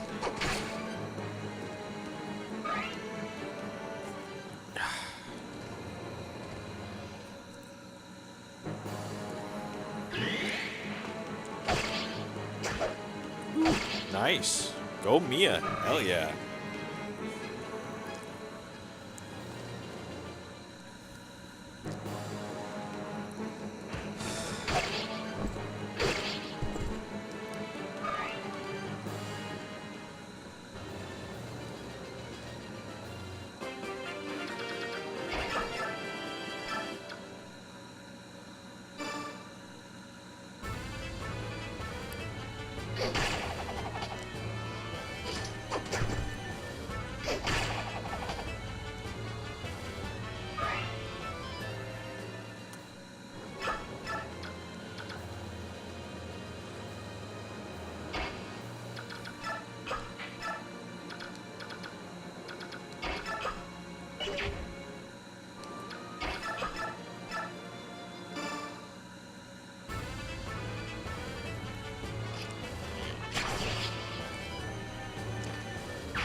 Oops, I did that backwards.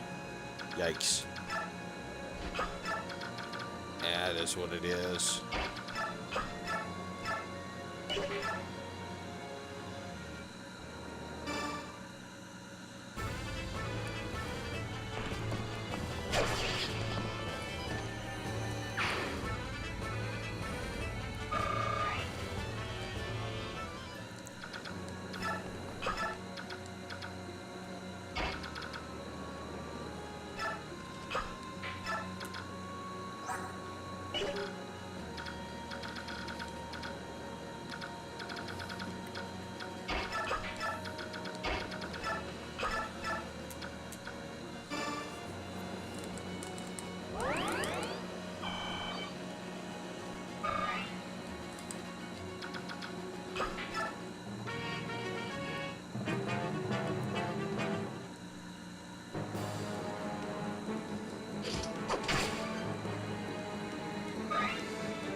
Ooh.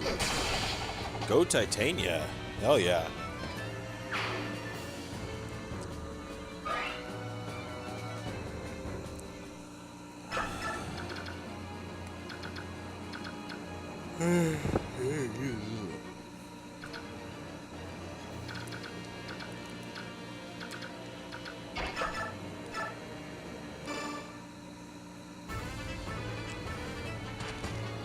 Oh, shit.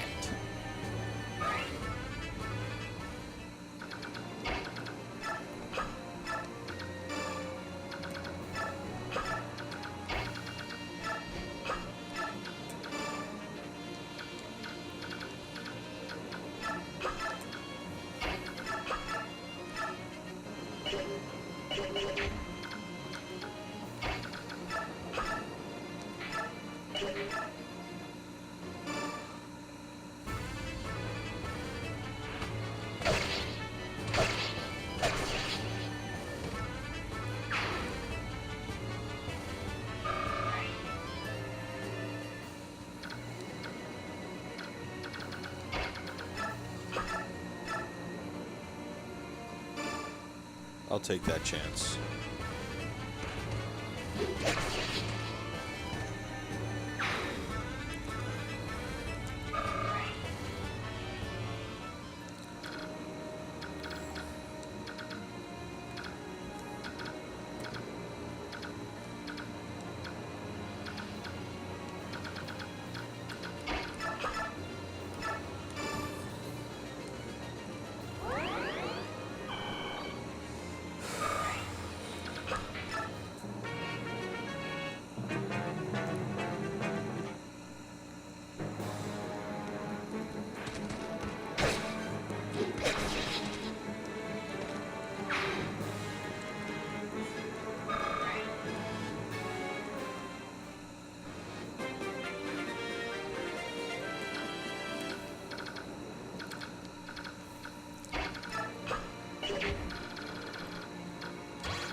So when I'm boss chipping here on this chapter, I've noticed that Rolf has a much better chance at landing attacks starting out than Marcia does. So I'm trying to see if we can get her a level up by killing these guys, so that way hopefully she has a better accuracy on hitting this guy for her boss chipping process.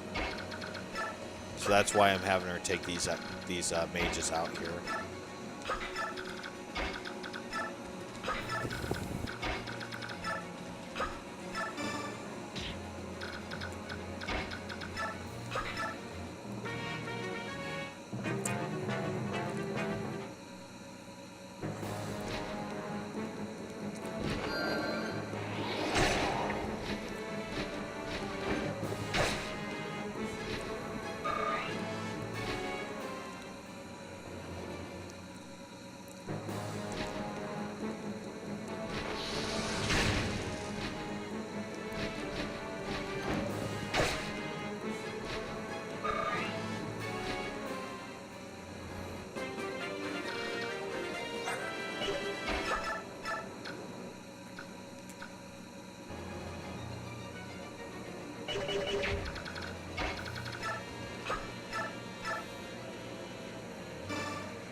Oh, no stat boost. What the heck?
Alright, I'm going to start my boss chip with Oscar here. I just want to get Oscar to level 10 because we're going to be using a Master Seal on him and then equipping him with the Colt as quickly as possible. So that's what we'll do. Little by little, just get him to level 10. And then I'm going to stash him away. We won't use him until after Chapter 10 when we get that Master Seal.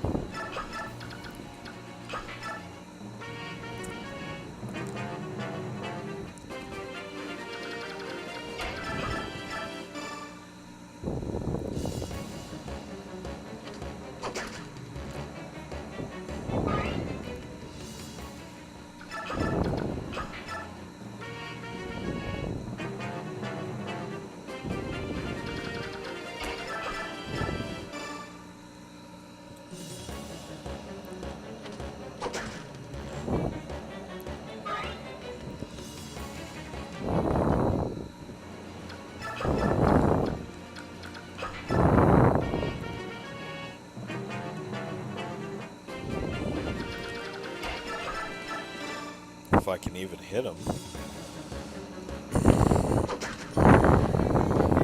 No, I'm talking about the game, sweetie. Talk about the game, baby.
God damn it.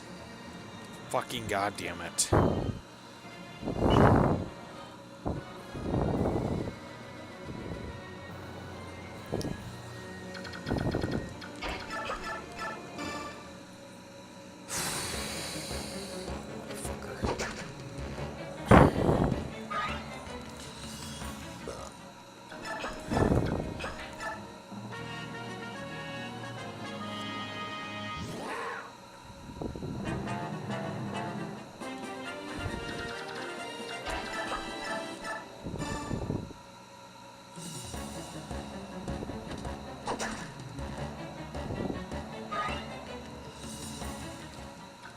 Damn this shit, dude.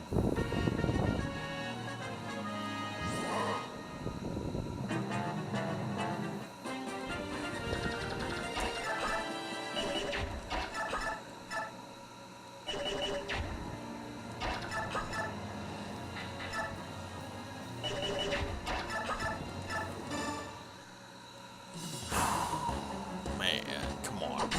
Oh, finally.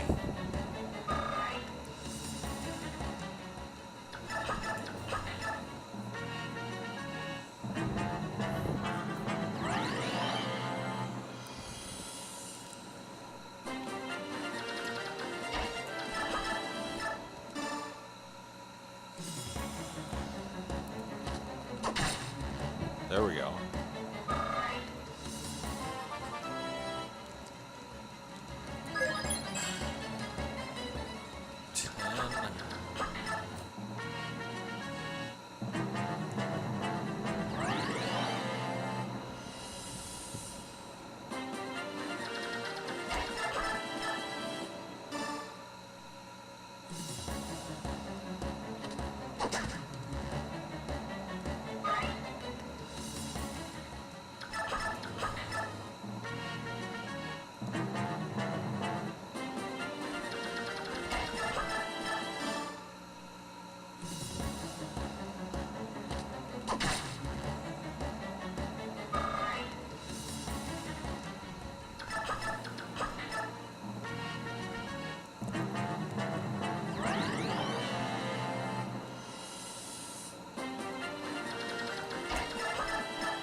Getting lucky here.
All right.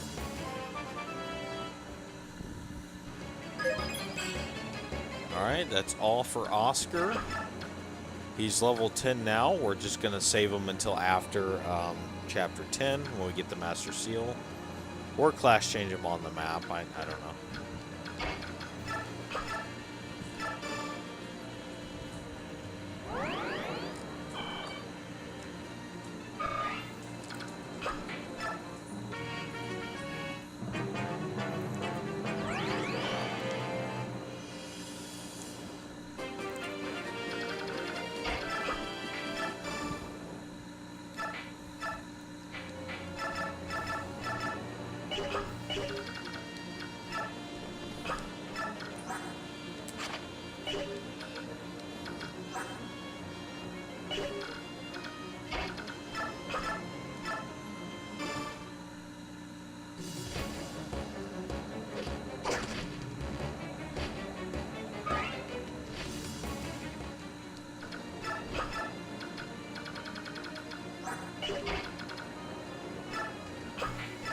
Oh, yeah, I forgot to bring the other bows. So the rest of the bows that Shinon had that were deposited in the inventory when Shinon and Gatry left the Grill Mercenaries. So we could have boss chipped a little bit more. Unfortunately, I forgot, and this is an Ironman run, so all we have to work with are 36 Rolf's bows. So, yeah, we'll make it happen, though.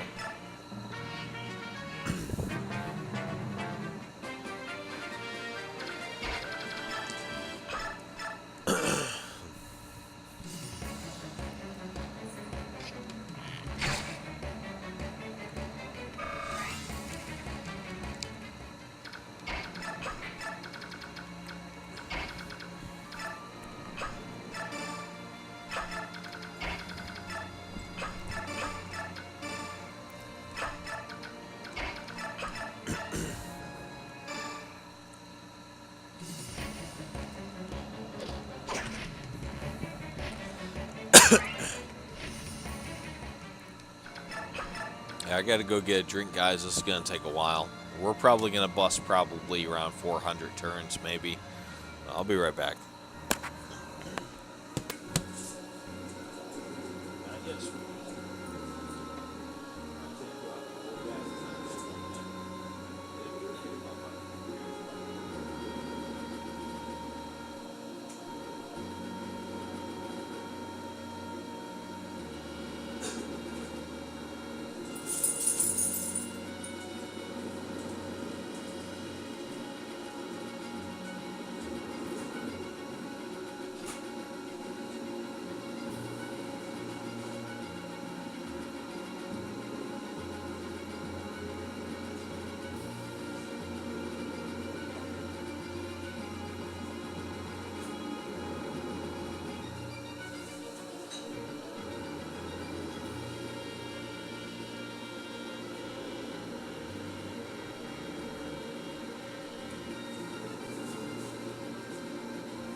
All right.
It's a 42% chance of hitting.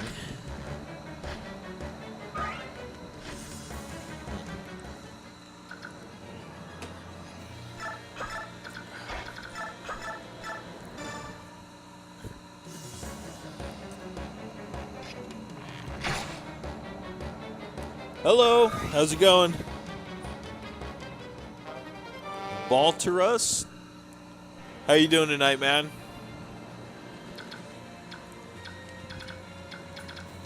Gonna rescue him and then swap off. Oh, there we go. Just doing some boss chipping on Chapter 9 here.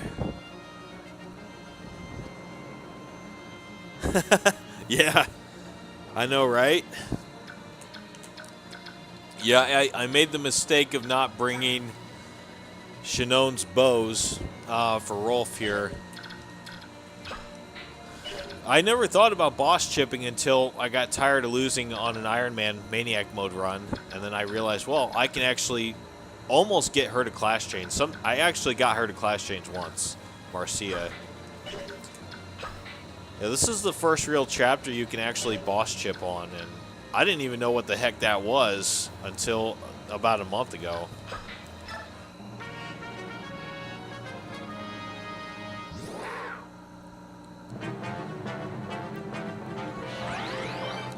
I don't know any Japanese, I'm kind of learning Japanese by playing Pokemon Coliseum, the Japanese version, on my Japanese GameCube, and I have an English guidebook, but I mean, I'm not really learning Japanese. I'm just matching the Japanese words with, like, the English words. It's kind of like memorizing math. I'm not actually learning it. But yeah, I don't know any Japanese. I had to use an English patch on this.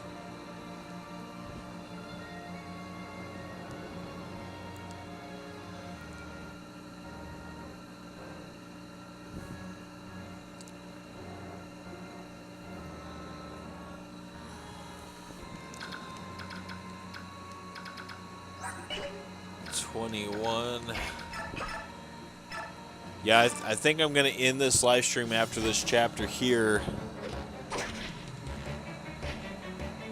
I'm getting tired. Like, I'm getting real tired. And then after, I'm probably going to bust 400 turns on this boss chipping chapter 9 here, so.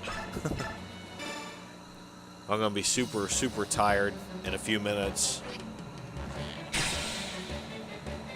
Oh, damn, that was a critical. Holy shit.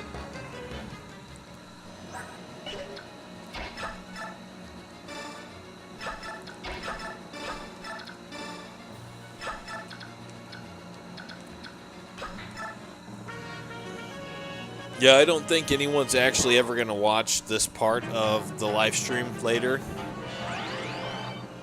Yeah, you're talking about the English, Japanese. Yeah, so the English patch, it's actually mostly English, so like all the discussions and everything are in English, but like if you, like down at the bottom, for some reason the English patch doesn't do a complete translation of it. So like these other character bonuses, that's all in Japanese. And then when you get like a weapon level up, it'll also be in Japanese. So, but the English pop-up box tells you what they are, so even though the characters are in Japanese.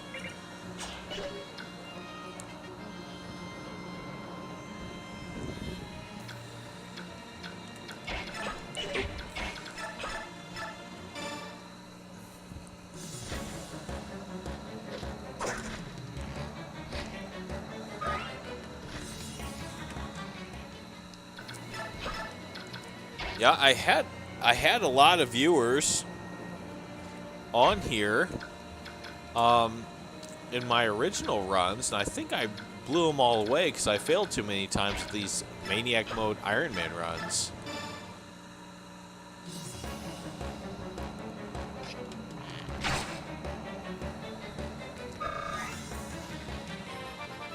I gotta level up here.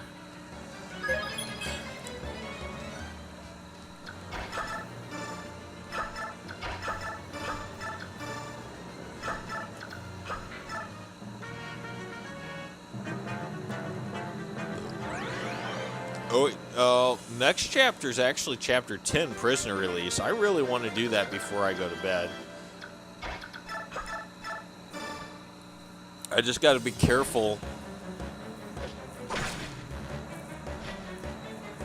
because it's got to fit into one live stream. Like, I don't want YouTube to cut it off at the end. You know what's weird? And it's like, I was pretty sure that the limit on YouTube was like 12 hours for a stream. But I actually found a video game play that was literally a day and a half long. Like, I shit you not, I don't know how the hell YouTube allowed this upload from this guy, but someone, I forgot what it was. It was some video game, and he uploaded the entire video game. So it must be like by data or something. But it was 1080, 60 frames per second upload, and it had, you know, how we have 00 for the second, 00 for the minute, 00 for the hour. Well, his had 0, like 1, 2. His had 4 sets of zeros, so it had 1 for the day, and then it had like 16 for the hour. So it was like 24, which is 1 day, and then 16, and then like a minute, and then a second mark. It was weird.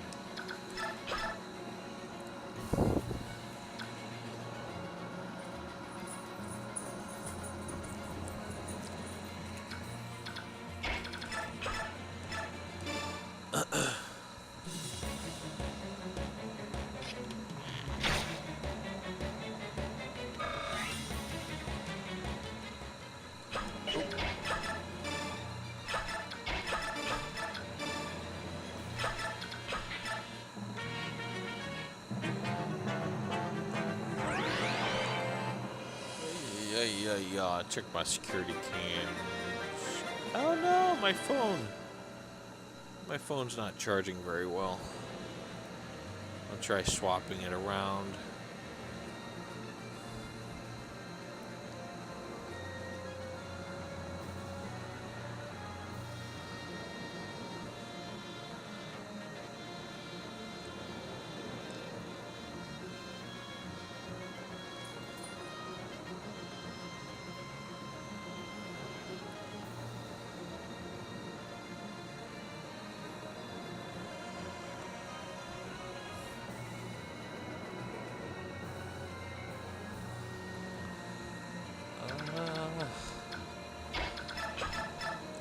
Still a 42% chance of hitting.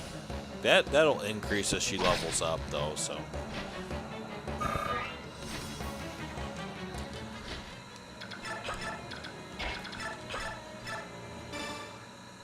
This is some of the most tedious video gaming I've ever done in my life. I did this once, and I think I busted just under 700 turns. The very first time I figured out this, I busted 400 turns, and I thought that was the worst, most tedious gaming I've ever done. And then on the second run I did it, I actually busted 600 turns.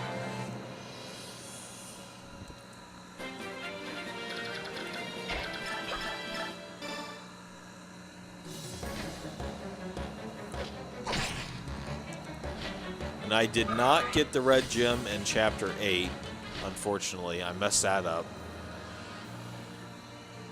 So we're real short on funds for weapons, which means it kind of works out because, I mean, I had planned to use the Master Seal on Oscar anyway for this run.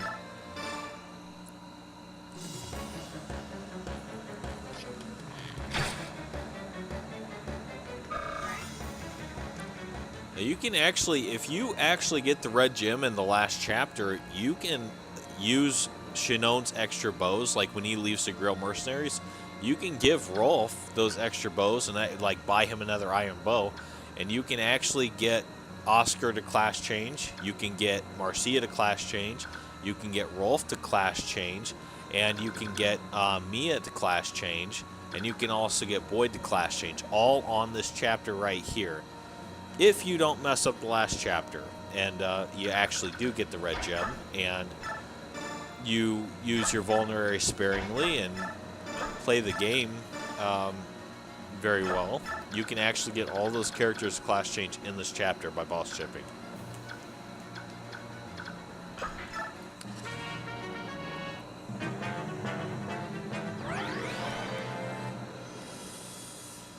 Unfortunately, I didn't get that red gem, and so we'll get them leveled up a little bit. They're not going to get the class change, though. Probably not a single one of them.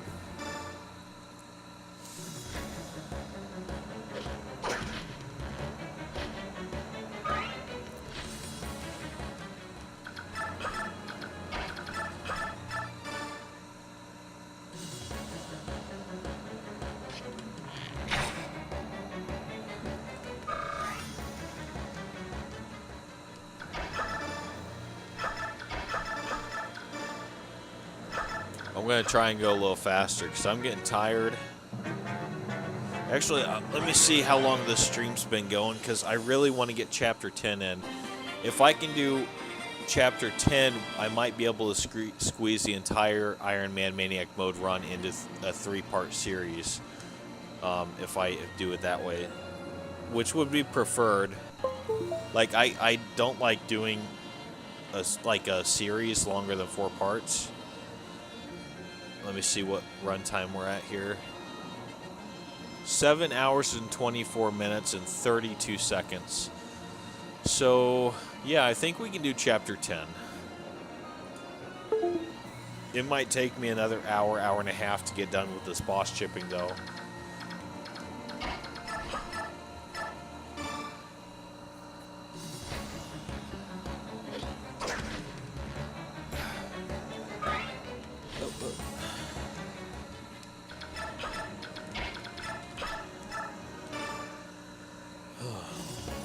Yeah, people who do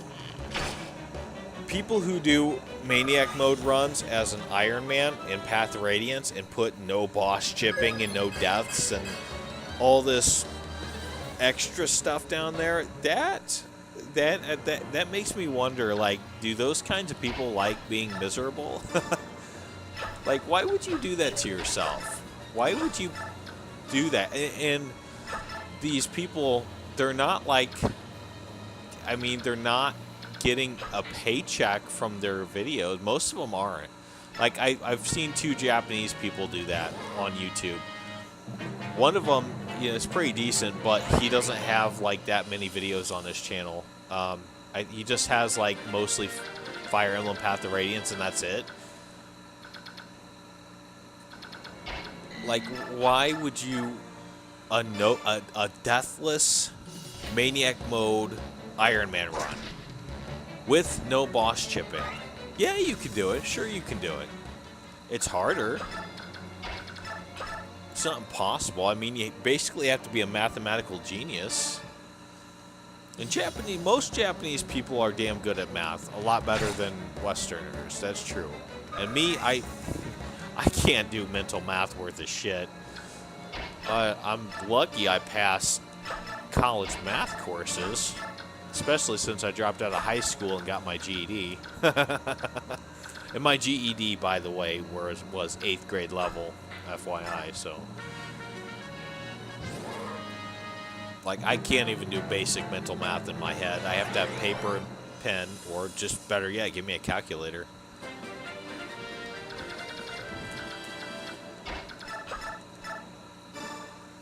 But yeah, that's all Fire Emblem is it's boiled down to math, mathematical equations. And if you're really, really good at math, you're going to be really, really good at Fire Emblem.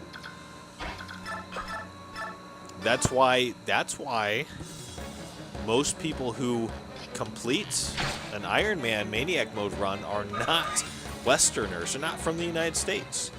Most of them are Japanese people. Mangs is a Norwegian. Mangs is one of the most popular Fire Emblem content creators on YouTube, and he's not a U.S. He's Norwegian.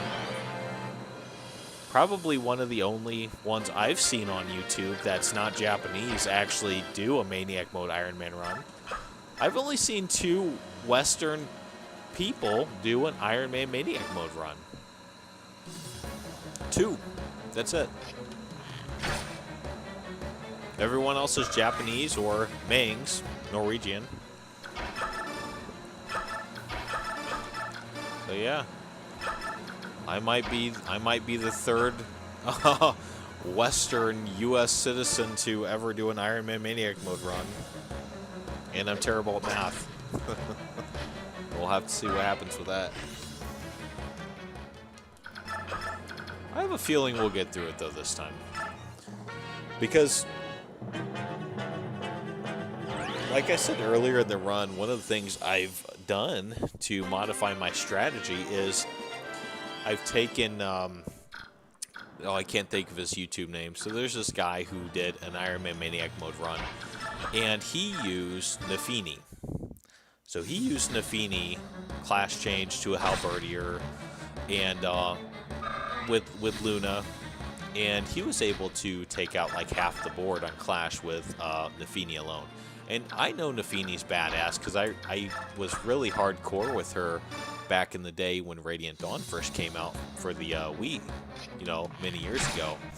So I know Nafini can be really badass, including in Path of Radiance. And so I'm taking his strategy in this run with Nafini once we get her and recruit her, and I'm also going to take Mangs' strategy, how he did Jill. So we're going to be focusing on Jill hardcore. We're going to be focusing on Braum hardcore, Gatry hardcore, and Nafini hardcore, and then we're also going to be focusing on our paladins as well.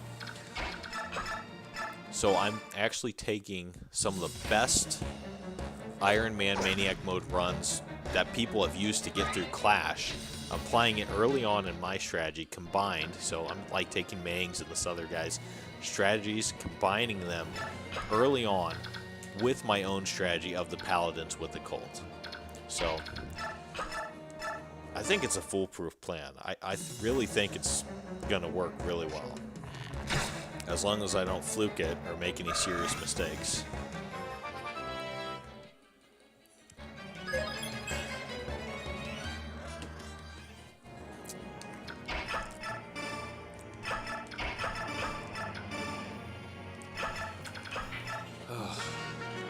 Let's see what turn we're on. This is gonna take all night.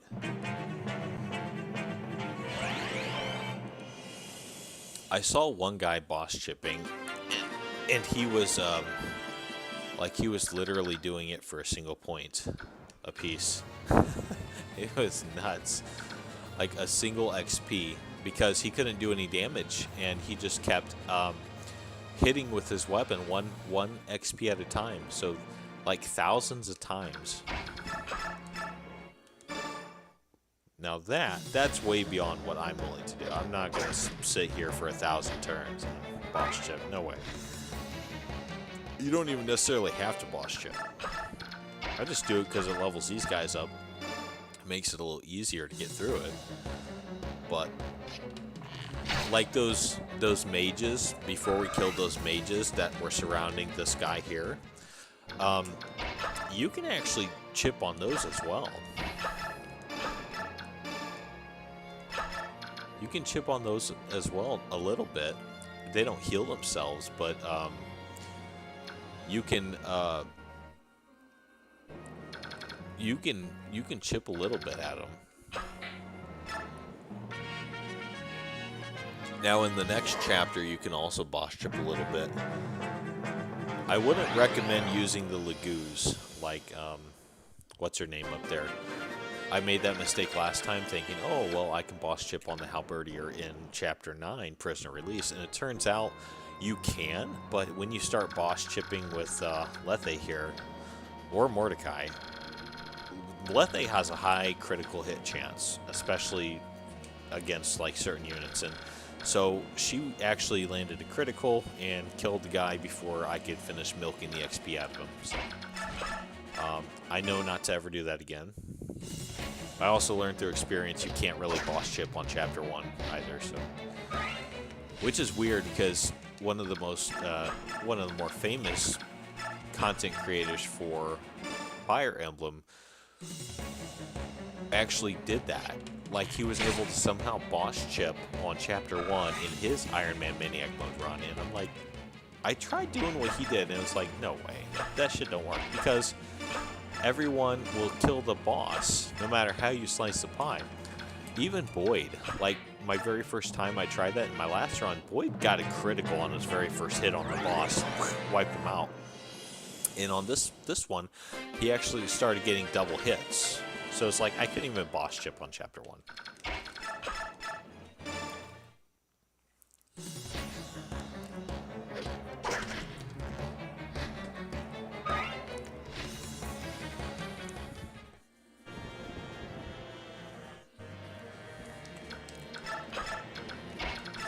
Okay.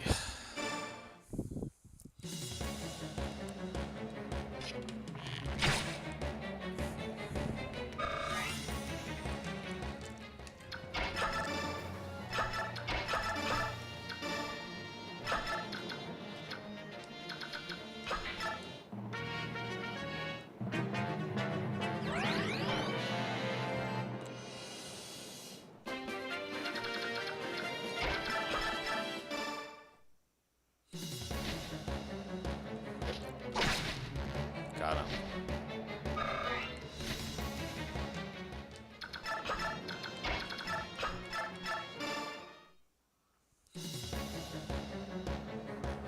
Ooh, critical. Yeah, and since I forgot to give Rolf those bows that Shinon left before he left the company,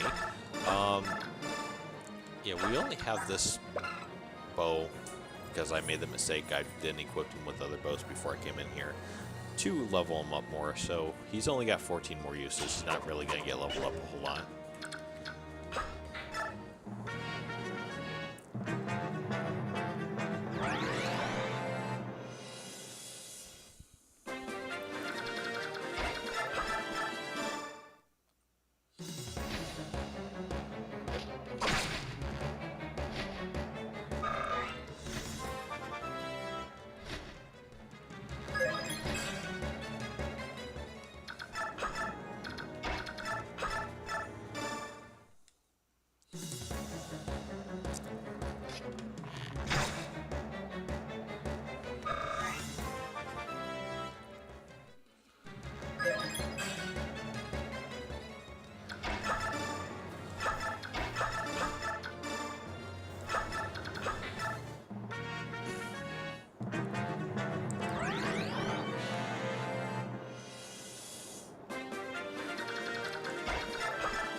last of the javelins here.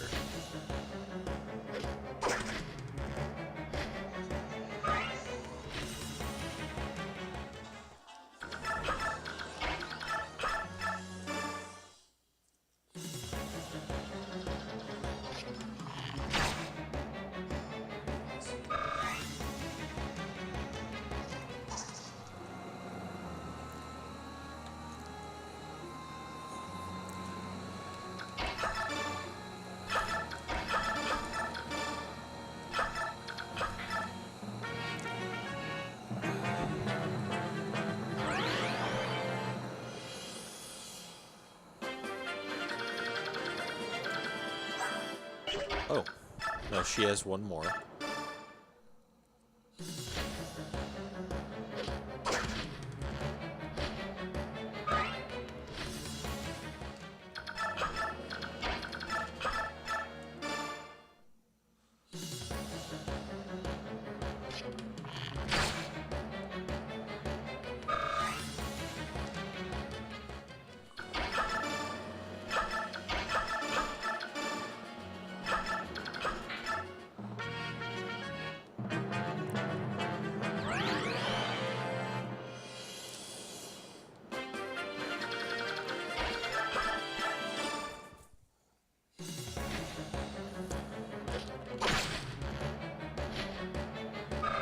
Alright, now that's the last of the javelins.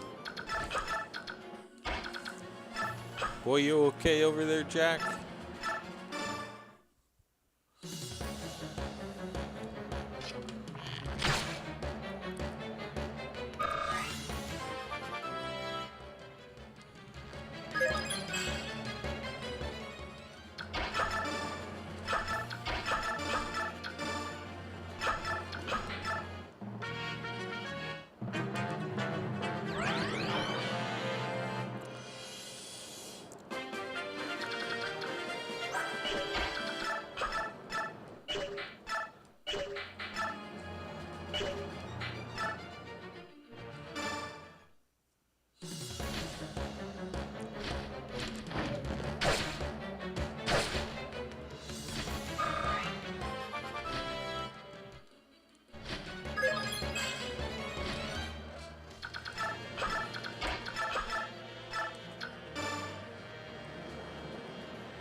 Oh, no. Oops. That's my mistake. No, I'm not talking about you, bud, but you can come here. Come on. Come on, bro. Come on, baby.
we've already busted over 100 turrets.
Ooh, critical.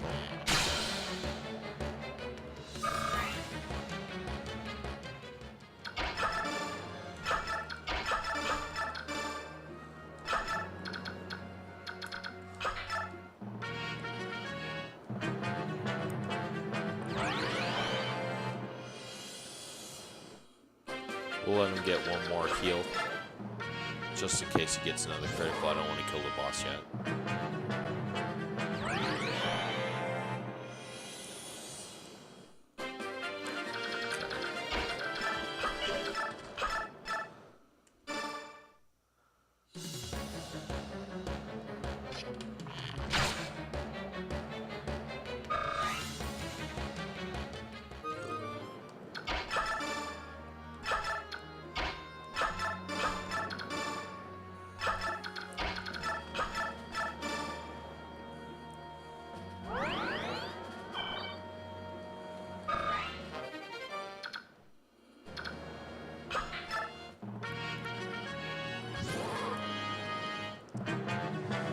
Alright, Oscar is done now. So we're going to move Oscar over to the side, get him out of the area here, because I know he's done.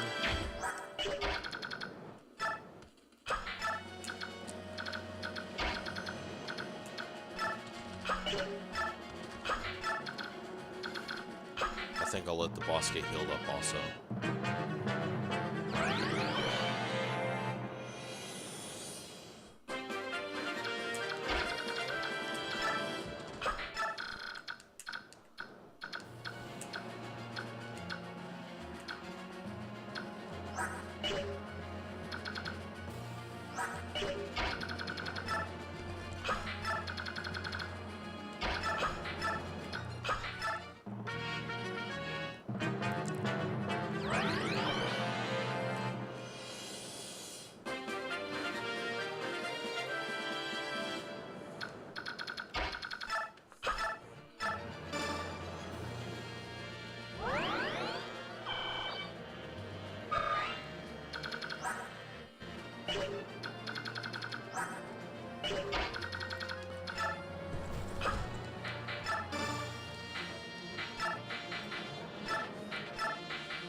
Yeah. Not bad.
think it only has one use left, yeah.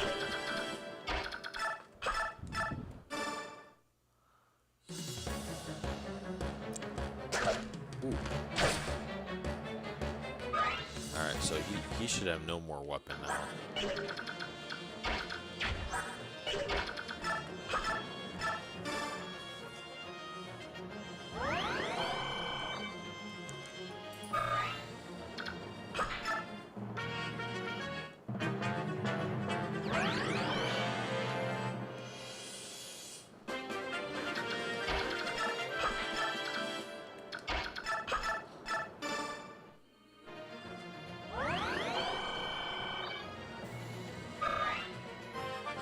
Ooh. Final level up for the chapter. Nice.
Alright, so I think this is the first time in the boss chipping process where we've actually had to let the boss heal up, so...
Alright, I think I'm going to let him get healed up again here.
Alright, we just busted 200 turns in Chapter 9 Galea. 200 turns on the dot. Usually I start Space Now and I forget to announce it every time we bump 100.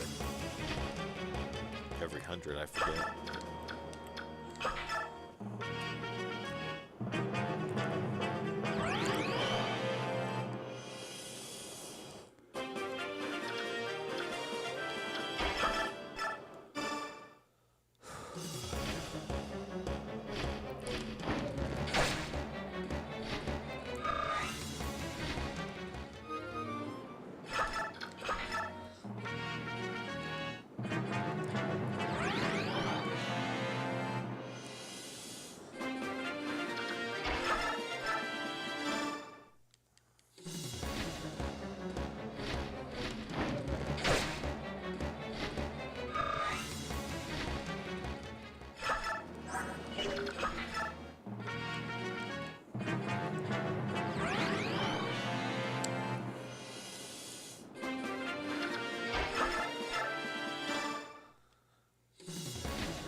Let's let him get healed back up here.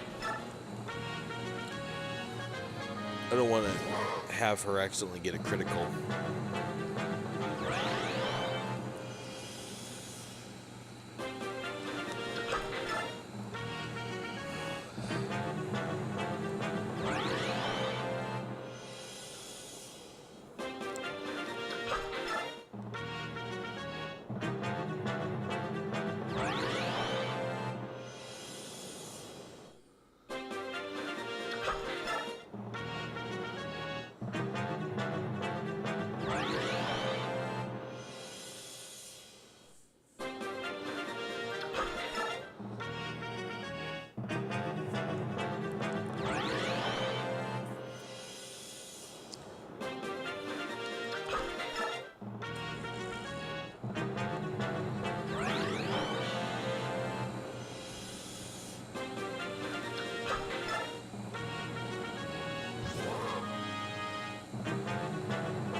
Tickle,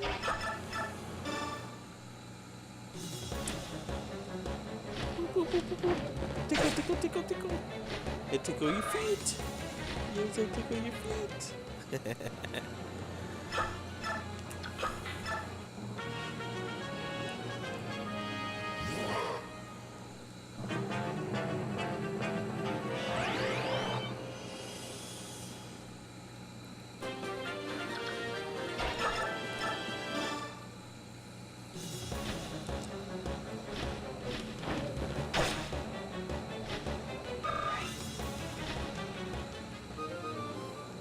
Alright, she's done. We're out of weapons for her.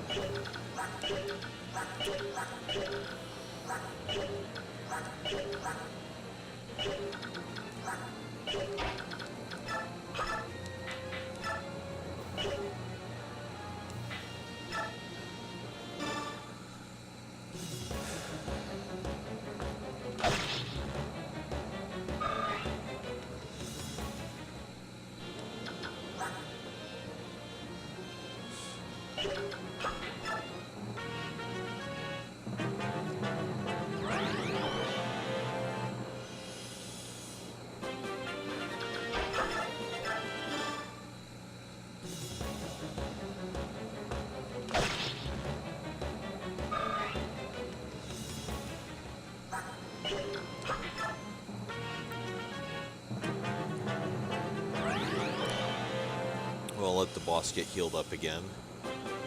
We're almost done, guys. Almost done. And then I'll go ahead and fit Chapter 10, Prisoner Release, in on this live stream as well. And then we'll start with Blood Runs Red for tomorrow's live stream.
gonna let him get healed up now before we start hacking away with the rest of that steel sword.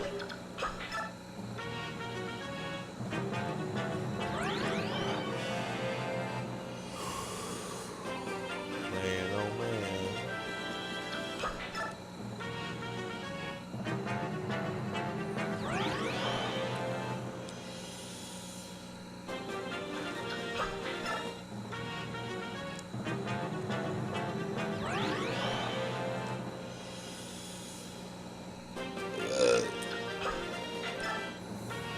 Excuse me.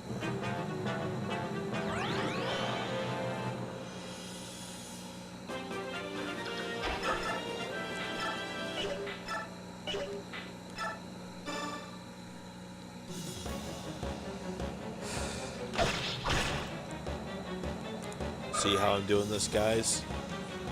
With the weapons, I'm doing what does the most damage first, then what does the least damage after.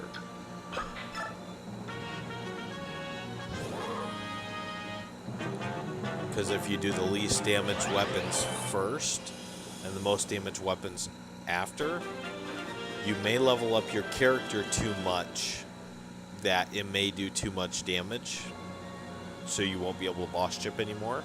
Or you could potentially land criticals, and yeah, so you risk losing out on the opportunity to boss chip if you don't do what weapon does the most damage first before doing the weapon that does the least amount of damage last, right?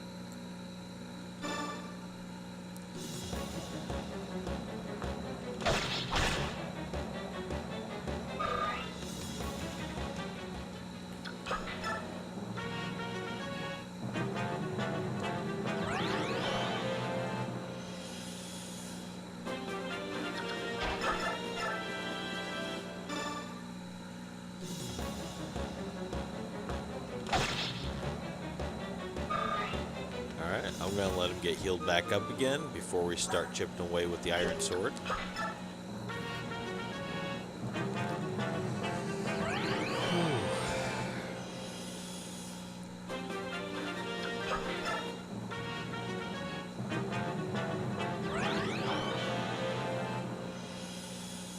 And I think we'll take a break with Mia because she's getting pretty high level. She's really good at criticals, so I don't want her to accidentally get like criticals or worse, double criticals. And let's use some of these axes Boyd has to level Boyd up a little bit, huh?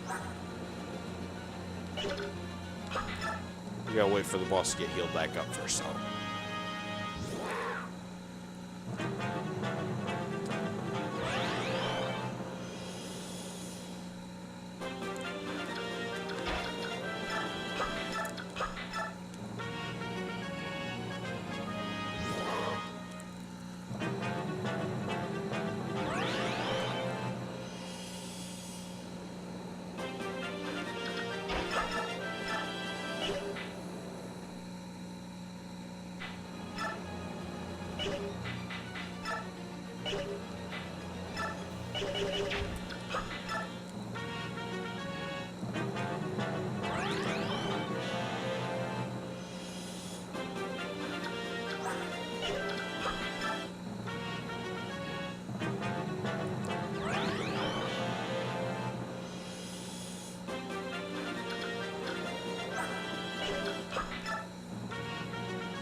I'll let the boss get healed up again.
Are you cozy, Jack? Yeah, you cozy on the couch. My buddy bear. Yeah.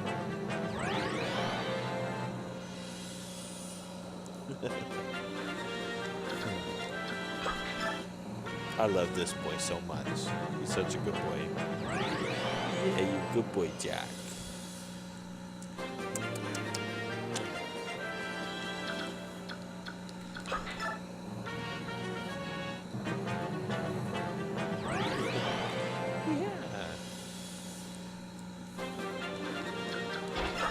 You should get a level up on this hit.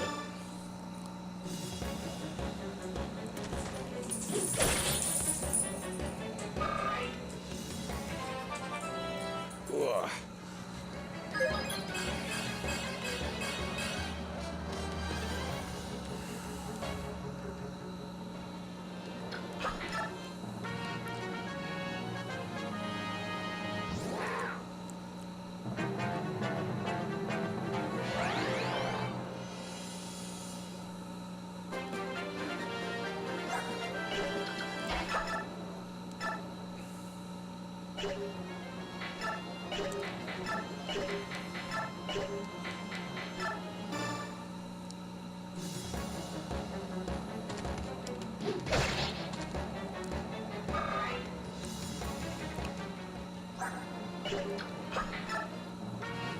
Gotta let him get healed up again.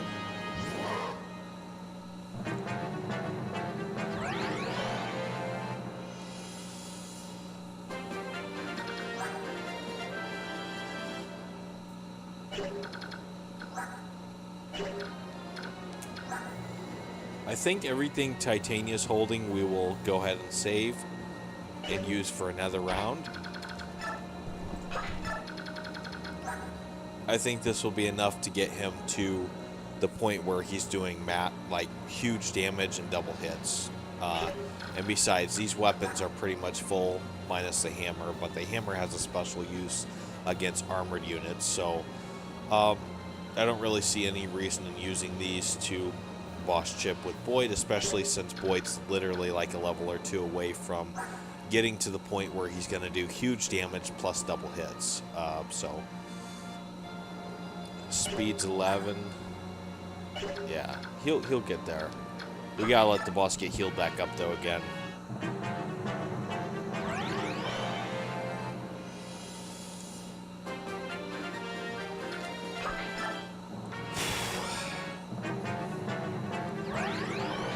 I do want to just see how much damage Ike would do on him.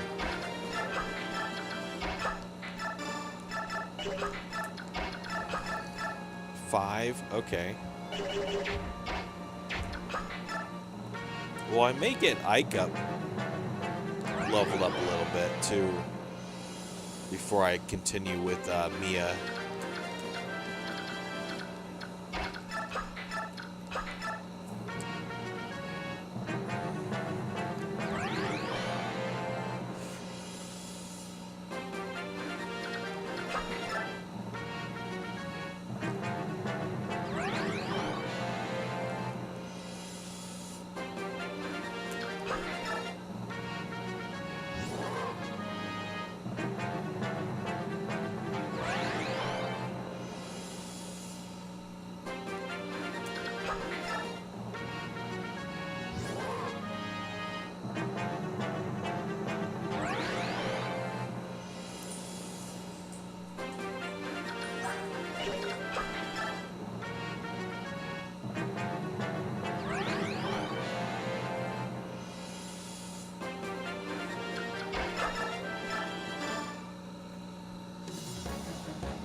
Let the boss get healed back up again.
let's let the boss get healed back up again.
Alright, let's let the boss get healed back up again.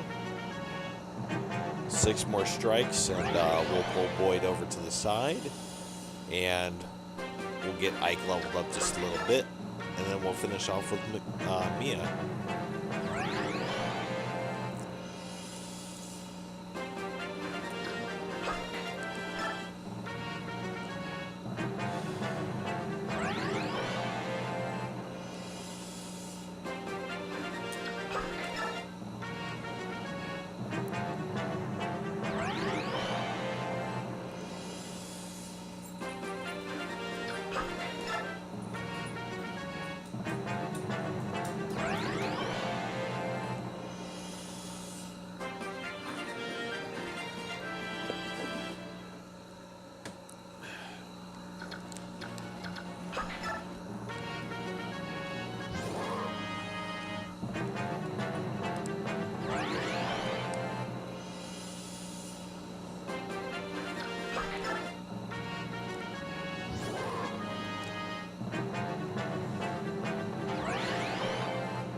Alright, let's let the boss get healed back up again.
Yeah, we've already busted 300 turns.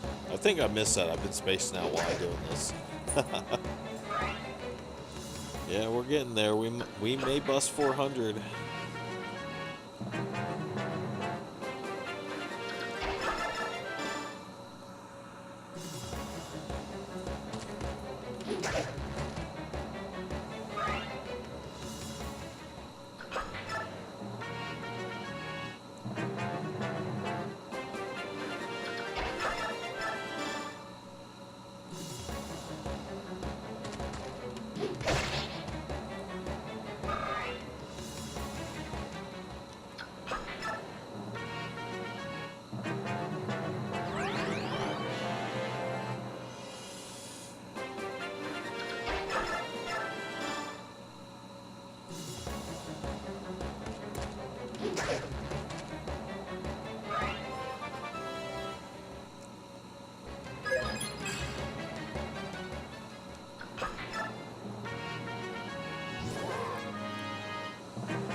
Come on, Boyd.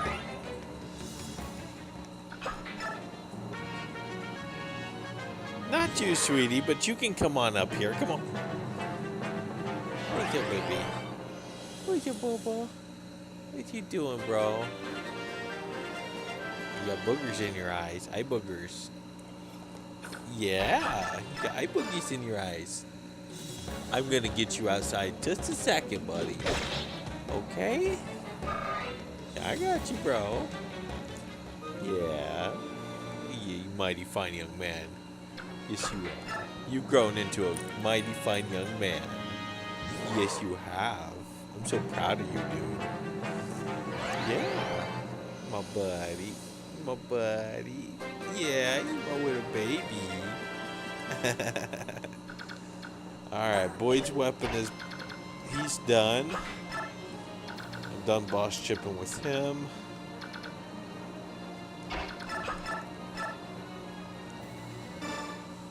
Whew.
Alright, I'm gonna let the boss get healed back up again.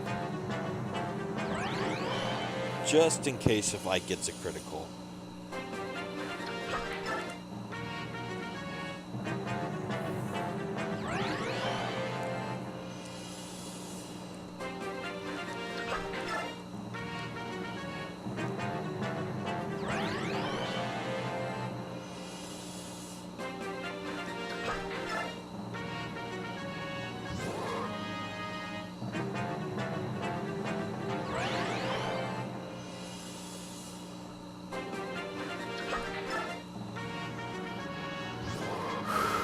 Ooh, man.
Let the boss get healed up again.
Let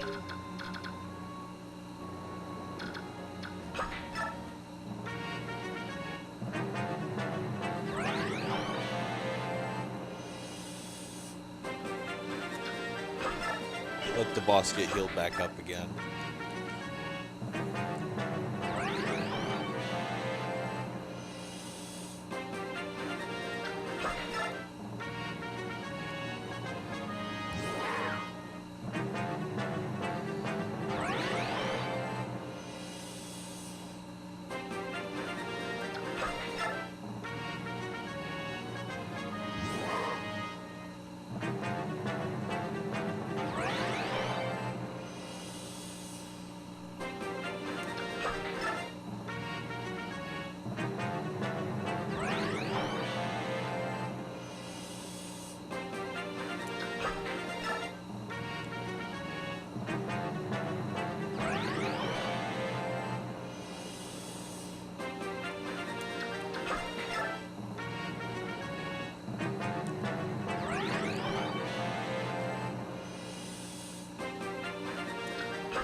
It's funny.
There we go.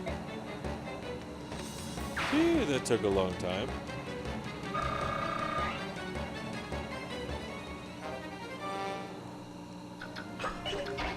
All right. Oh. Phew, man. Let's see if we're going to fit Chapter 10 into this live stream or not. Because we might be capping YouTube's limits on duration. Oh, man. Yeah, it's 9 hours, 31 minutes, and 33 seconds as of now. So we are actually going to cut this live stream, and we will start part 2 with Chapter 10, Prisoner Release, on the next one. I may actually do that right after this, but one thing's for certain, I want to take my dog out. Let him go potty here, so yeah, I will go ahead and change that chapter icon to chapter 10 real quick so I don't forget on the next stream. And Yeah, let's save it and I'll end the live stream here. All right.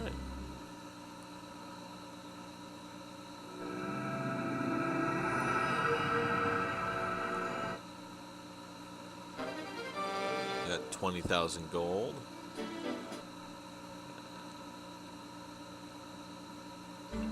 All right, ending, and I will pick up on part 2, probably back to back